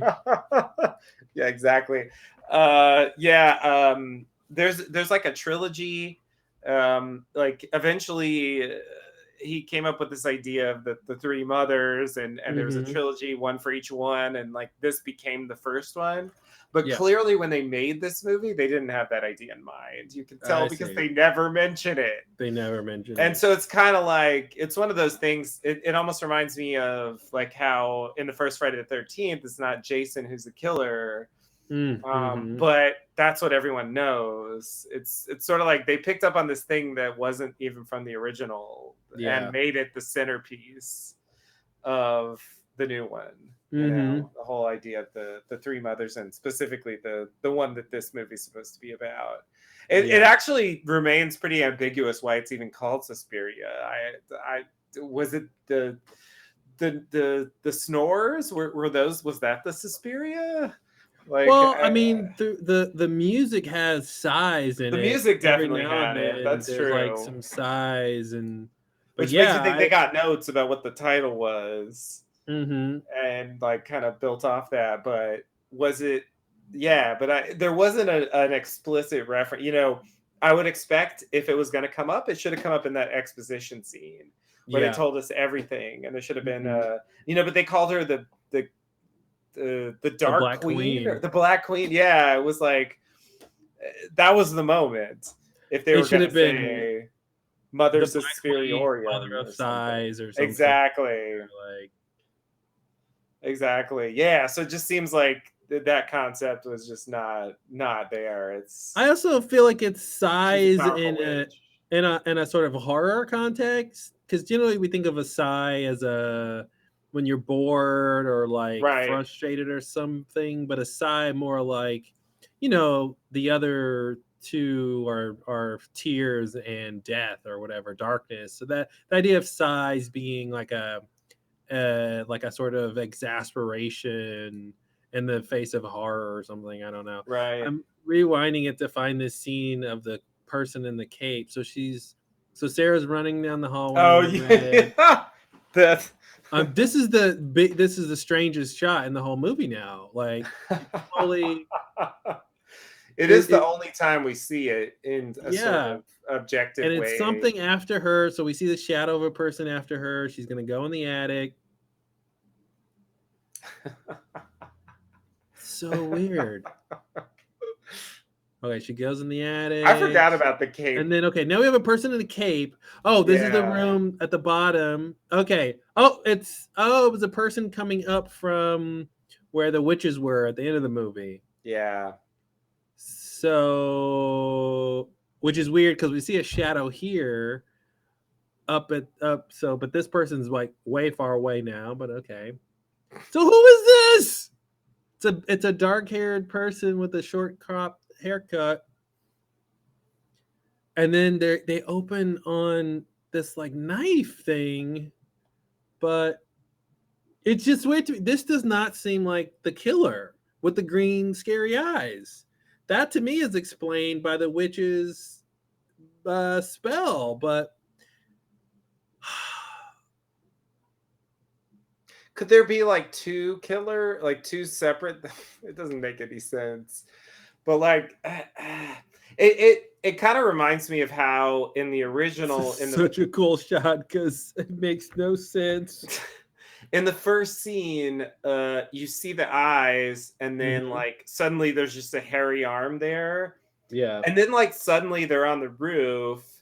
It like the editing was very strange in that first scene. It's like something. It's like it pulled her to the roof, but we didn't really see that cut or something. Yeah, exactly. But and then this is weird. It's just the editing implies like because a razor, you know, is grabbed and then is used, and the cutting suggests that this should be the killer. But it is weird that they don't visually like confirm that. Yeah.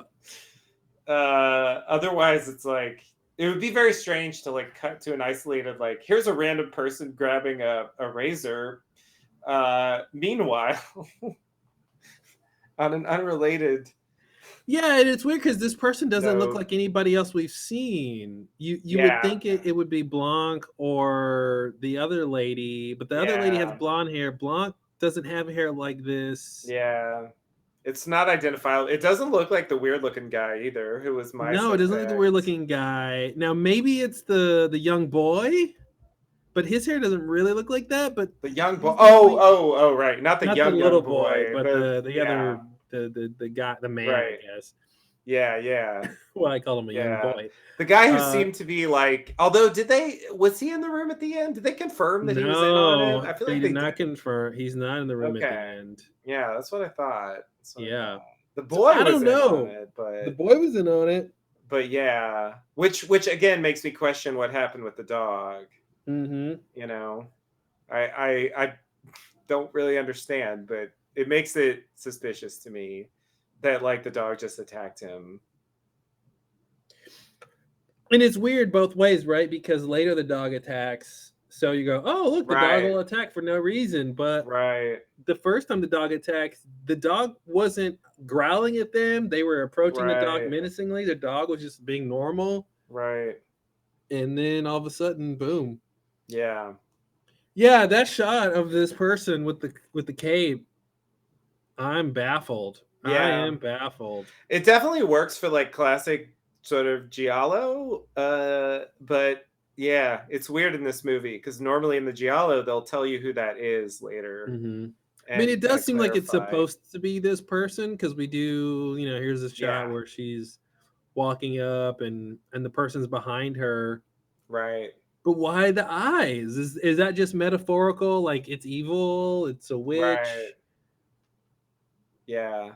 Yeah, it's just bizarre. Like, especially, like, I wouldn't say that normally because, movies like this do leave things ambiguous like that. But specifically for, if you watch like other Dario Argento movies, you'll see there's a killer and it's portrayed in a similar way, not necessarily with a cape, but definitely the shot of like behind and being, almost seeming supernatural in the way it can be in like different places, not necessarily with the eyes, but but you always find out who it is. Yeah, and this time the killer doesn't have hairy arms because it's wearing like a black sleeve. So you can't see the arms, right? Yeah, you can't see the arms. It's all black. Yeah. So it's not only the eyes really confirm that it's probably the same thing from the first scene. Mm-hmm. But other than that, and it was weird. Like, I don't even know what to connect it to. It sort of reminds me of the creature that was Death / the Familiar or whatever from the new movie. But then again, like Helena Marco's hand sort of reminded me of that. So it was because they were like kind of creature like with like claws. The claws and stuff, yeah. Yeah. And this thing doesn't have claws. No. But it does seem like a creature. Mm-hmm. It's super weird. It's very strange. It's very strange. That is probably the strangest thing in the movie. I agree. With a movie with a lot of strange things. So yeah, after seeing the original Suspiria again, I am reconfirmed that I like it so much more than the new one. Yeah, I think it's so much more enjoyable. I agree completely. Yeah, even though it's like simpler, it's better. Definitely simpler. I don't need to know like random political facts of the time period that have nothing to do with the story. Yeah. You don't need to throw in the Berlin Wall and the Holocaust. It's just like, oh my god. And a terrorist hijacking. Enough. Like, shut up already. Yeah, it was. Yeah, and the psychiatrist character just shows up for like one scene of exposition. We don't have to have a whole subplot that doesn't even seem to matter, and yet at the same time is the centerpiece of the story. Like, I don't even. It's weird that they have two expositional characters back to back. I don't know why it couldn't have been one person who, I'm really a psychologist, but like. Once she told me about witches, I studied witches, so now I know everything there is to know about witches instead of like, I'm a psychologist, she told me about witches. I know a little bit about witches. Here's a guy who knows even more about witches. Yeah, it's really bizarre from a writing point of view, like why you would do that. It just, it kind of reminded me of the whole like shuffling of, I'll go stay in your room and I'll go there one time and then end up here and then we'll never speak of it again. And then you have to do this thing about the money. Well, okay, it's costing $50 a week, and okay, but now you pay her $50. Okay, great. Now they said you were going to pay me $50. I need that up front. Okay, off screen, I paid you $50. Okay, now here's your $50 back. It's like a lot of shuffling around for that, For something that, I mean, did her character even appear later in the movie? Like, I feel like I don't even remember seeing after Susie gets, sick and stays at the school. I don't think you see Olga again. Yeah, I didn't think so. And then at a certain point, you don't see any of the characters because they're all gone. They're like, they went off to go see whatever. Oh, that's the idea.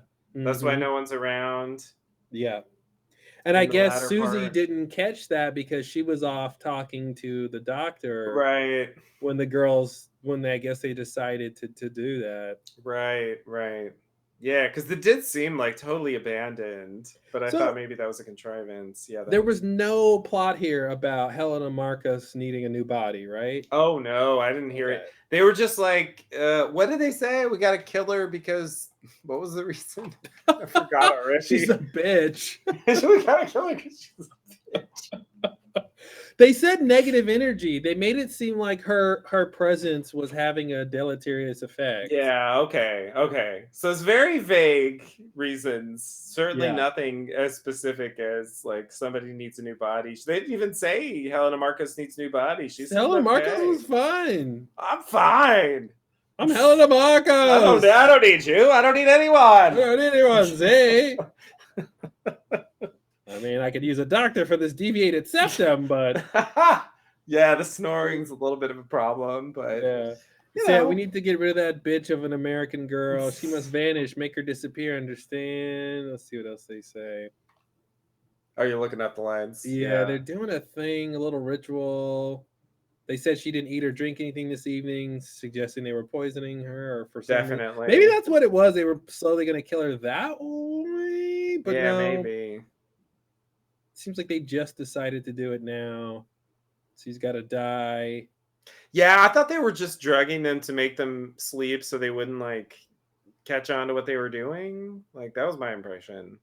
Yeah, but that's not a long-term solution. No. I mean, that is a little bit of a problem that the witches don't have a main goal that's obvious. Yeah. But they're just witches. I'd rather that than them having a really specific goal that's muddled. Yeah. That's the vagueness, and in that way, it kind of reminds me of The Shining, where you can infer maybe that they had certain goals, but they don't ever really state that. Yes, he says the situation can no longer be tolerated. We made a decision. The situation can no longer be tolerated. There's a negative influence. And then they say they're gonna say she's got to go. The bitch of American girl. Negative influence, which makes it seem like Susie has power. Yeah, it does. Though I feel like they didn't really. They say, I feel like the scene with Helena should have confirmed that somehow, but it seemed like she just stabbed her. Like didn't necessarily use any powers. Or is that why she could see her? That's why Susie could see Helena, because she had some sort of power. Maybe that's interesting. Yeah, I didn't think about that. I wish she had gotten the chance to ask, like, why were you sleeping in the on the other side of the curtain? Where else was I supposed to sleep? See, there weren't maggots in here, were there? You tried to kill me. You tried to kill Helena Marcos. It's like, is that bad? Why are you saying it like it's the worst thing yet? Like, how dare you try to kill Helena Marcos?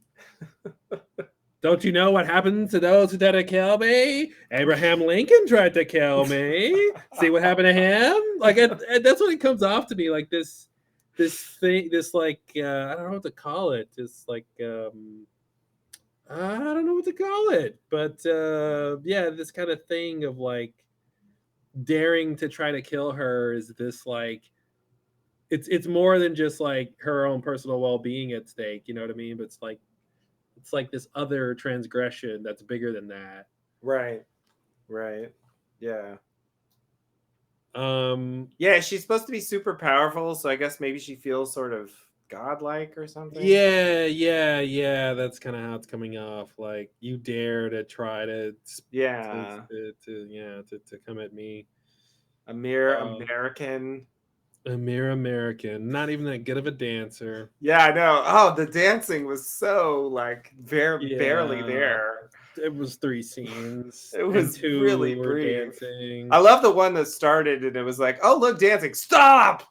Everybody, stop! Yeah. That's what I was saying about the new one. Like when she goes to audition and she does that little first move with her arm and they do a hard cut. And I was like, yes, please. That's all. It's so good to me to we don't need to see her audition. We know she's gonna pass. So cut through it. But then it was about something else. And then, of course, it was her dancing good enough so that Madame Blanc comes to see her, right, and all that stuff. But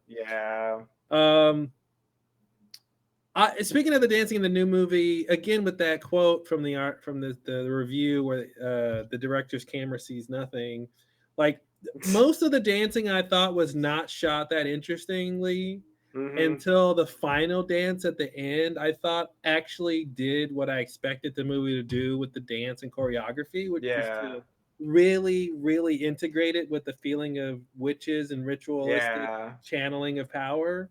Like I thought that came through pretty well. Definitely. There's one part in the new movie where Susie tells Madame Blanc, like, I think you're when she was trying to get her to jump, and she's like, first of all, the scenes when she was trying to get her to jump, I thought she was gonna fly at a certain point, but they didn't actually do that. Yeah, me too. Yeah. Also, why can't she jump? I thought about that later. She's trying to jump and instead of trying to not leave the ground. I don't know. There's some distinction. But with her witchy powers, I don't know. I feel like she should have a better job. Anyway, if she's Suspiria, why is she bad at this? Yeah, right? that's basically what I was asking. The movie doesn't want you to ask those questions. Yeah, and that's why I don't like stories like this. But there was a point in the movie where she tells Blanc, "I think you're wrong. I think she's come. My character's coming up too high now. She should be low to the ground." And like I thought it was interesting. It was like, oh, Susie's better at this than you, and you should feel threatened. But like she sort of just does. She just like brushes it off, and she's like, "No, you're wrong." Anyway, yeah. And it was like it should have been a point of contention, but it just wasn't. There was an opportunity there, to do some actual drama, or to be like, she's a threat to me because she realizes something I don't, and it just wasn't like that at all. Yeah. The other thing, the whole climax scene at the end, I thought the dancing was pretty good, and then the heads exploding was interesting. It's boring in a way, but it was interesting. Yeah, we've all seen what do you call it, scanners. Yeah, right. It was scanners, and it was like probably the least interesting way for a witch to kill someone, but it was interesting just because we hadn't seen anything like that in the movie at that point. But right, yeah. Did you happen to see they played a trailer for Gaspar Noé's next movie, Climax? Did you happen to see that trailer? Yes. Yeah, it played That's the dance movie I want to see. And from his trailer, I was like, that's what I expected Suspiria to be. Like to capture the fever quality of dance that you can get to, the out-of-body experience of dance. And like that trailer, I was like, oh, he's gonna show it. He's gonna go there because his movies are so visceral. Right. And I'm like, it's the thing I want from this movie. I know I'm gonna get from his movie. Right. Yeah.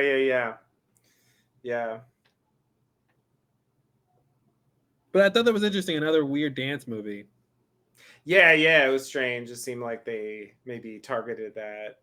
If you like weird dance movies. Yeah, here's another weird dance movie. Yeah. But yeah, I'm like, I'll totally see this, and it'll be so much more interesting because it won't be stupid and boring. It's gonna be weird and interesting and deep and visceral and like, and it's gonna have interesting dance that communicates something because Gaspar Noé knows how to direct and capture things. Yeah. All right. Well, we did it. We made it to the end. You see. Trying to see what else. Watching it in one like sitting like that definitely drives home like how it's very economical in a way. Like there is like some extra business that like I don't know why they bothered with, but once it gets going, it kind of gets what it wants to get done pretty quickly and only shows things that matter. The classic like horror sequences, it's just it's got a certain quality and especially atmosphere and the kind of a patience that is pretty much lacking from all things made these days, but especially in horror because I feel like it serves horror really well. to be willing to do that stuff. And there were multiple sequences that were very drawn out, from that first big murder, to that whole thing at the end where she's just walking down the hallway for what seemed like forever. Yeah. But it really builds the tension to get to the end there, and she just walks through the door and sees the meeting. It's boring. Yep. Like that's like, oh, okay, like no, like linger on it. That's actually where the good part is. The end point is her slow perfunctory in a way. Yeah, she's descending towards the truth of the matter, and exactly. Yeah, savor that, because that's really where to me, like, the great part happens. It's all about the suspense. It's not about the actual endpoint. Exactly. Yeah. That's why, in most horror movies, the killer comes at you slowly. It's not necessarily realistic, but they stalk because it's prolonging the suspense, Right. Yeah. They'll get you eventually. Yeah. Yeah, and I think I already knew it was the case, but watching it again in detail, I really appreciate that the visual style is really really impressive. Really impressive. So many great ideas for shots, and the sets were incredible. The lighting was incredible. It was like, I mean, hey, you got to make a pretty damn good movie to influence David Lynch, right? Yeah, definitely. Definitely. Yeah, I'm not surprised. Like, he would see that and be like, that's great stuff. That's great stuff. I'm going to steal it all. And like, use it in a slightly different way, but definitely I thought there was like a sort of a vague connection, but definitely when you look at the story, it doesn't seem like a David Lynch thing, but when you look at the visuals, it's like really heavy. Yeah. Like, damn.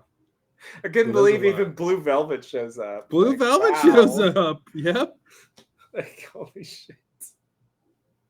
Like, literally, that's what this is now. Yeah. Yep. It wasn't like, oh, there's blue walls. It's like, no, this is literal Blue Velvet. Yeah. Like, that's actually the visual. Yep. From the movie. Yep.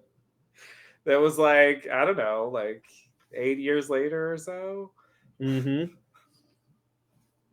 So I think and the music was very good too, which I think is a huge component for horror. Like, even more important, I think it's a big deal in all movies, but when you want to build atmosphere, it's a huge component. And I think they did a really good job with like a variety of types of horror music. Yeah. The only thing I think you could say that's not great about the movie, like, the acting is not great, but to me, this isn't the kind of movie that needs great acting. Because it's a fairy tale fantasy.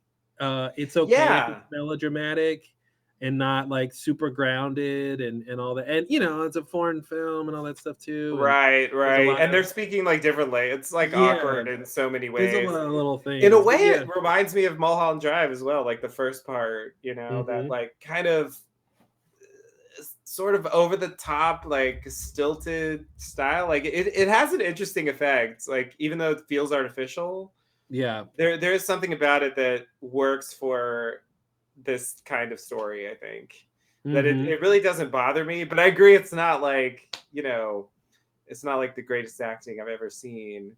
But I do feel like the actors had, like, at least the main ones, like, had pretty good screen presences, even if they didn't necessarily have great like line readings. I agree. They looked cool and interesting on screen. They embodied the character. They communicated authentically what was happening in the scenes to me. Yeah. You know what I mean? And that's really a big deal for horror, more so than the kind of more expositional scenes or just casual dialogue or whatever. Yeah. Because I think about like Shelley Duvall at the end of The Shining. Like, I think that in that scene when Jack Nicholson comes through the bathroom with the axe, the bathroom door, like the scream of terror that she does in that scene is probably like the best version of that I've ever seen. And I think it just adds a lot to it, because you realize that like most versions of this scene you've seen before are just like way toned down from what it really should be, you know. Just to say that the way that characters react to things, like, it really helps sell how a scene works. Yeah. You know, and yeah, I think they definitely had that going for them, as well as just some actors with these like faces, you know, just like great faces that conveyed a lot, you know, without having to do a ton of dialogue. Yeah. Yeah, I mean, in that way, the actors are great. Exactly. Yeah, I guess that's what I was saying. Like, because the line readings are awkward, but it's, yeah, if you watch any of the giallos, even the ones where, although it's harder to read, of course, if they're not speaking English, but even the ones where they're speaking Italian, there always is a stilted quality. I feel like part of it is also the ADR, you know, because it doesn't quite match up with what they're saying. And I think when you record it in a room, there's always a different quality than when you just record the sound on the set.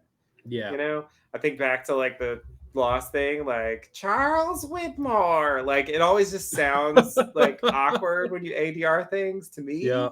And when you ADR the whole movie, it's like, I don't know, I feel like it's guaranteed to be a bit stilted. And I feel like that's part of the problem with Helen Marcos at the end. It's like sitting in a room, like that probably sounded great.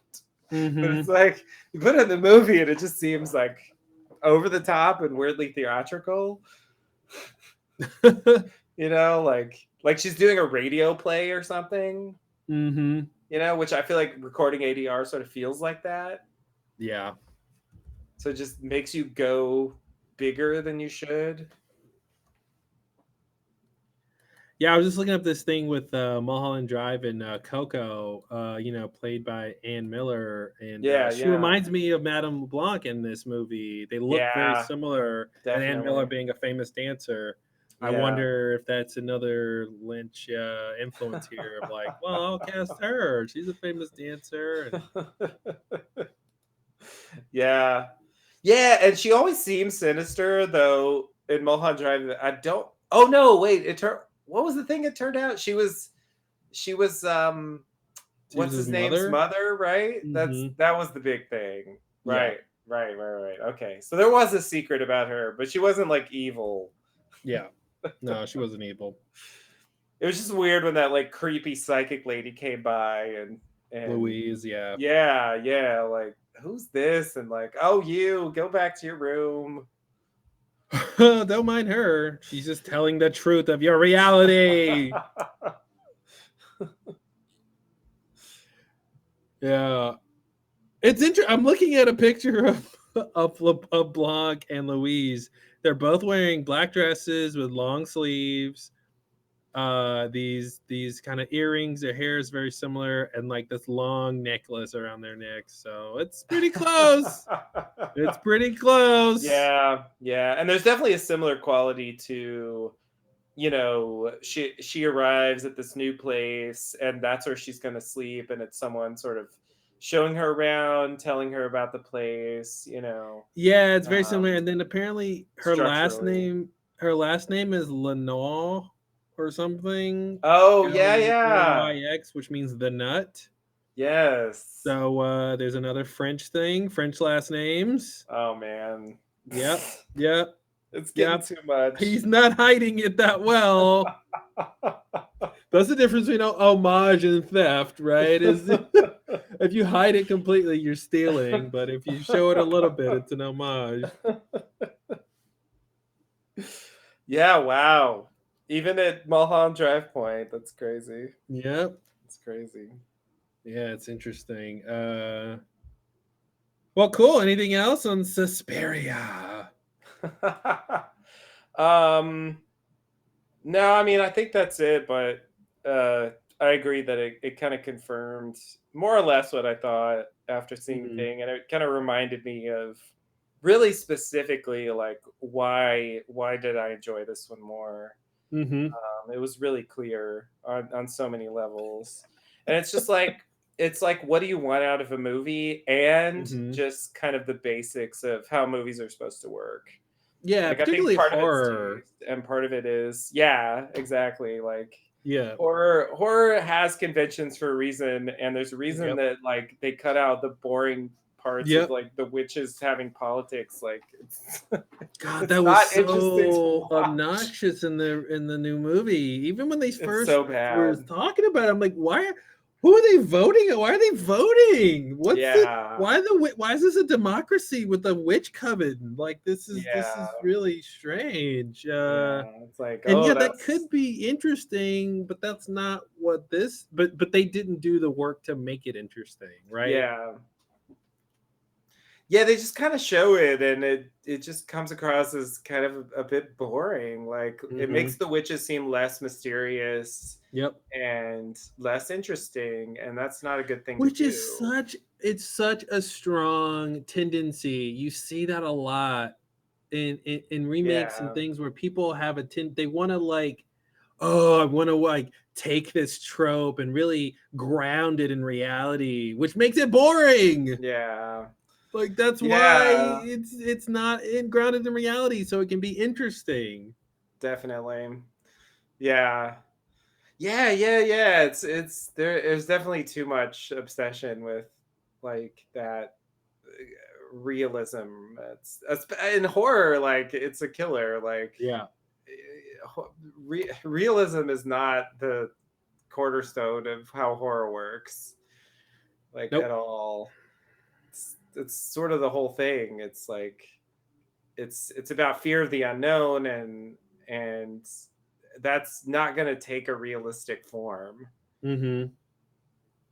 It can. It just won't necessarily be as scary as the other version, you Yeah, know. You can have a horror that's about a serial killer who's doing very right. normal things and has very normal capabilities and everything. Yeah, That's not necessarily going to be as interesting as something more psychological and supernatural, you know. And yeah, different people want different things, you know. right, What right. did you think about the music in the new movie? Since Tom York did all the music, what did you Yeah, think?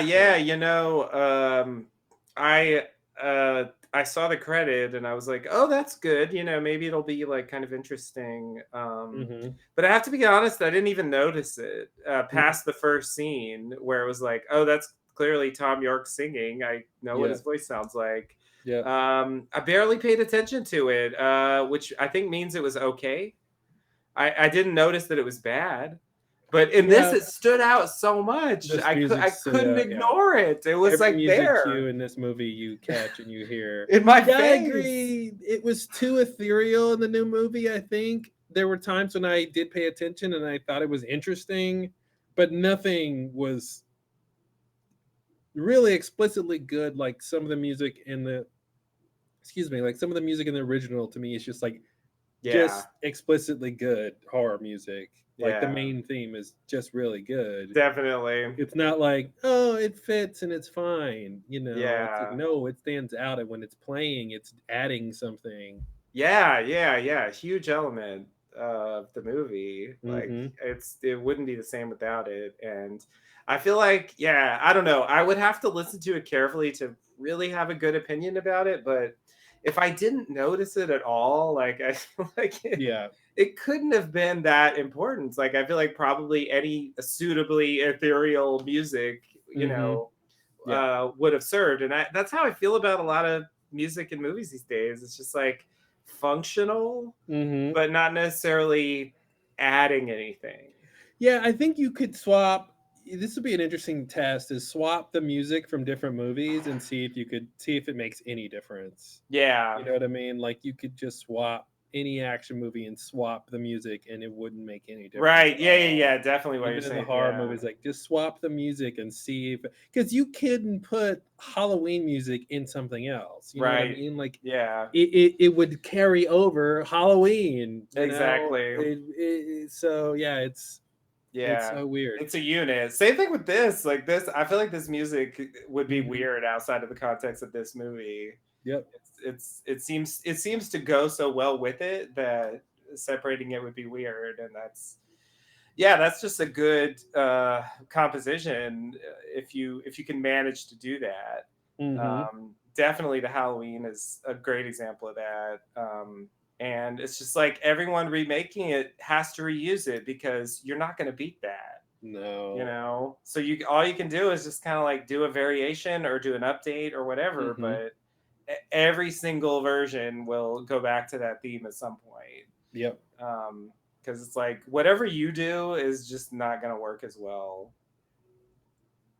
And yeah, that's definitely how I feel about most of the, especially horror, like newer horror movies. Aside from just being way too fast paced and not scary, yeah, the music just seems very mediocre. Like someone who knows like how music works, like, and like how horror music is supposed to work in some sort of abstract sense, like here's what it's supposed to do, and you know, here's a thing that technically does that, but it just seems very like, yeah, interchangeable. Like you could just take like 10 popular horror movies from the last 5 years and just kind of rearrange, and it would be about as good. Yeah, you know, it's like, yeah, it's spooky or whatever, but make it interesting. I don't know, the sounds are so weird in this movie. Like, what the fuck is that? Yeah, the chimes and bells. Chimes are great. Like, yeah. The size, if you will. It's a whole conceived product. You know, from the visual design to the sound design to the story, it's all in service of each other. And I feel like, the new movie and most movies are these separate pieces that they throw together, and one doesn't bring or uplift the other. You know. Yeah. Exactly. Just these discrete entities. Yeah, I really like the music in There Will Be Blood, which was Johnny Greenwood, I believe. Yeah. I think that's the last score I can think of that I thought was really great. It's like kind of a long time ago now. Yeah. But I do think that was actually really good, and really enhanced the movie. One of the last ones that really hit me was Inception. The main Inception thing, I think, is really good. But besides that, is that Hans Zimmer? Yeah. Good old Hans. Yeah. The German John Williams. Yeah, I'm just gonna go out on a limb. I'm sorry to anyone who's like a big fan. I am just not a fan of John Williams. Maybe it's just me. I do. Here's the thing. I think it's connected with the fact that I'm not a fan of Steven Spielberg. Like, okay. I can watch his movies and listen to John Williams' score and say like, yes, that is correct. Like you have done the movie correctly. But it just does nothing for me. It just feels very like, I don't know, like, what's the word? Like bland. Yeah. There's a sort of blandness. Like, here is the canonical way to. It's like score by numbers or something. Do a sequence like this. Yeah, exactly. Like you're ticking all the boxes. You're doing everything right. Yeah. And it's like A+, you can nail that every time, but I don't want to listen to it. I don't know. To me, it just feels a bit lifeless, and I'm just not interested in the movies or the subject matter or whatever. Like it's just kind of generic to me. So yeah, I don't know. I'm just not a fan of John Williams. Even Jaws. Well, yeah, Jaws is probably Jaws is probably my favorite, but yeah, I would even say Jaws compared to other like, if you want to call it a horror movie, like scores, like yeah, no, not as memorable to me. Yeah, it's like it's fine, but it's like yeah, compared to like Psycho or something, it's I don't know. I give But like, him props for Star Wars. I think that's pretty good, and the music in Jurassic Park I really liked. it would probably help if I like Star Wars better. Mm-hmm. I admit that the themes are memorable. I will not Yeah, deny that. yeah. Overall, I agree with you Um, though. It doesn't hit me this like it doesn't haunt me. It doesn't move yeah, me in a way, but it's very again, there's a way there's a thing with just film scoring where there's a way you do it, and a lot of people can exactly. do it very well, and it's all indistinguishable from each other because part Yeah, of it is a lot of depending on the genre, they use the same instruments, so a lot of the yeah, music sounds the same. right. And there's a Yeah, sound to an adventure film, and there's a sound to an action film, and there's a sound yeah. to all these films, and you're using the same instrument and you're trying to hit the same sounds. So it comes off sounding very, very similar. And I think if unless you're literally a music aficionado or a composer or whatever, and you can like really pinpoint the differences, I feel like to most people, you play them the same, different composers in the same genre, and they couldn't tell you who was who, Yeah, you know, right. Yeah, or yeah, maybe yeah. even the time period, like, oh, this is an action film from the 80s versus this is an action, maybe one has synth or whatever, but like Right. still, yeah, there's just this homogeny to it that Yeah.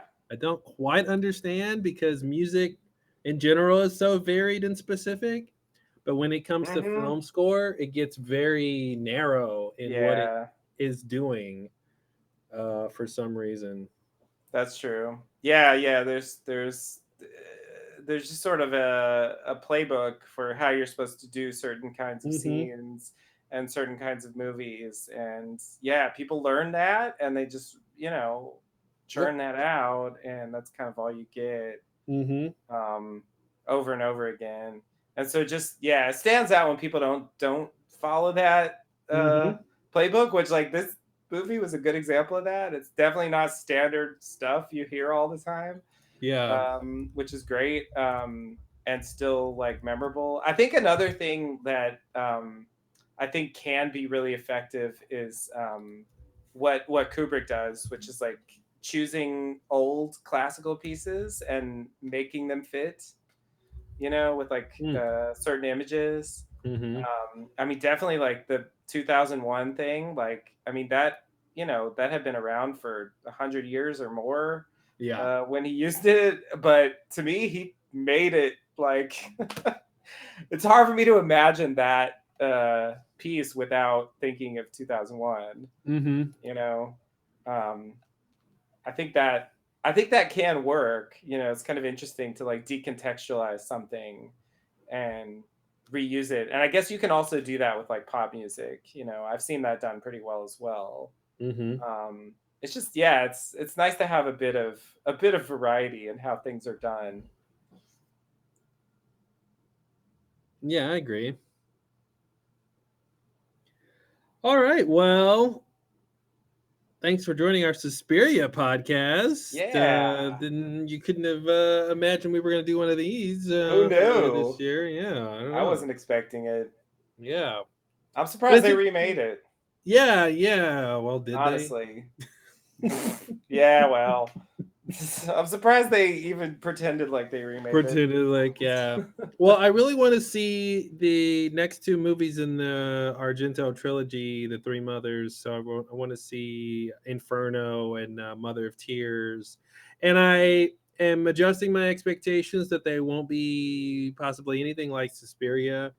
But I'm curious at just how the idea of the trilogy of these three witches sort of works out Mm-hmm. into their own stories and that kind of thing. And I'm curious to see, how his style changes over the course of those films. And Yeah, yeah, that's a huge period.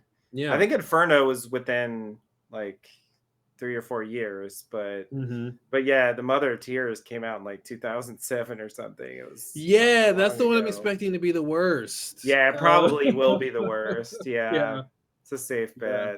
bet. But I wonder if if they would try to remake any more of his movies if this movie does well. If they, I mean, I think the dance was such a big element of remaking this movie, so I don't know if the other movies Right, have anything like that. That would be sort of a hook, you know. right, right. Yeah. Yeah, yeah. I don't really know anything about the other movies. I haven't seen them. Mm-hmm. I just kind of know that they exist. Yeah, I've seen same some here. other Argento movies, but earlier ones from the 70s. I did see one from the 80s, but not from the trilogy. Mm. It's Tenebrae, something like that. I don't know how to say it. Anyway, um, it's like it's his version of like Scream or you know, Wes Craven's New Nightmare or Cabin in the Woods or something. It's like this weird self-referential Hmm. meta thing. It's kind of an interesting movie. I think it's not remotely as effective or interesting as what we just watched. I'm Yeah. really realizing that now. But anyway, that one from the 80s, it was the story was interesting more so than like the style was in that case. Okay. I think the style from the earlier 70s movies is better in my opinion.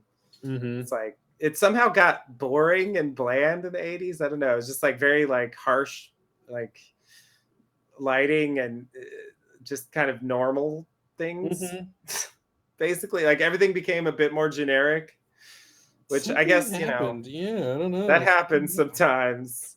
It's just like, as I made more movies, I thought I should just start making them like everybody else does. Yeah, I guess so. Why do all this work? It's like, yeah, it's a lot of work to do. Mm-hmm. But yeah, definitely the early ones from the 70s are like pretty interesting. I think none of them quite has that Suspiria thing of the supernatural element, and like the visual style is just really over the top, like Mm-hmm. impressive in a way that the other ones don't really do. Um, but if you enjoy this movie, they're probably worth checking out. At Yeah. least some of them. Nice. Um,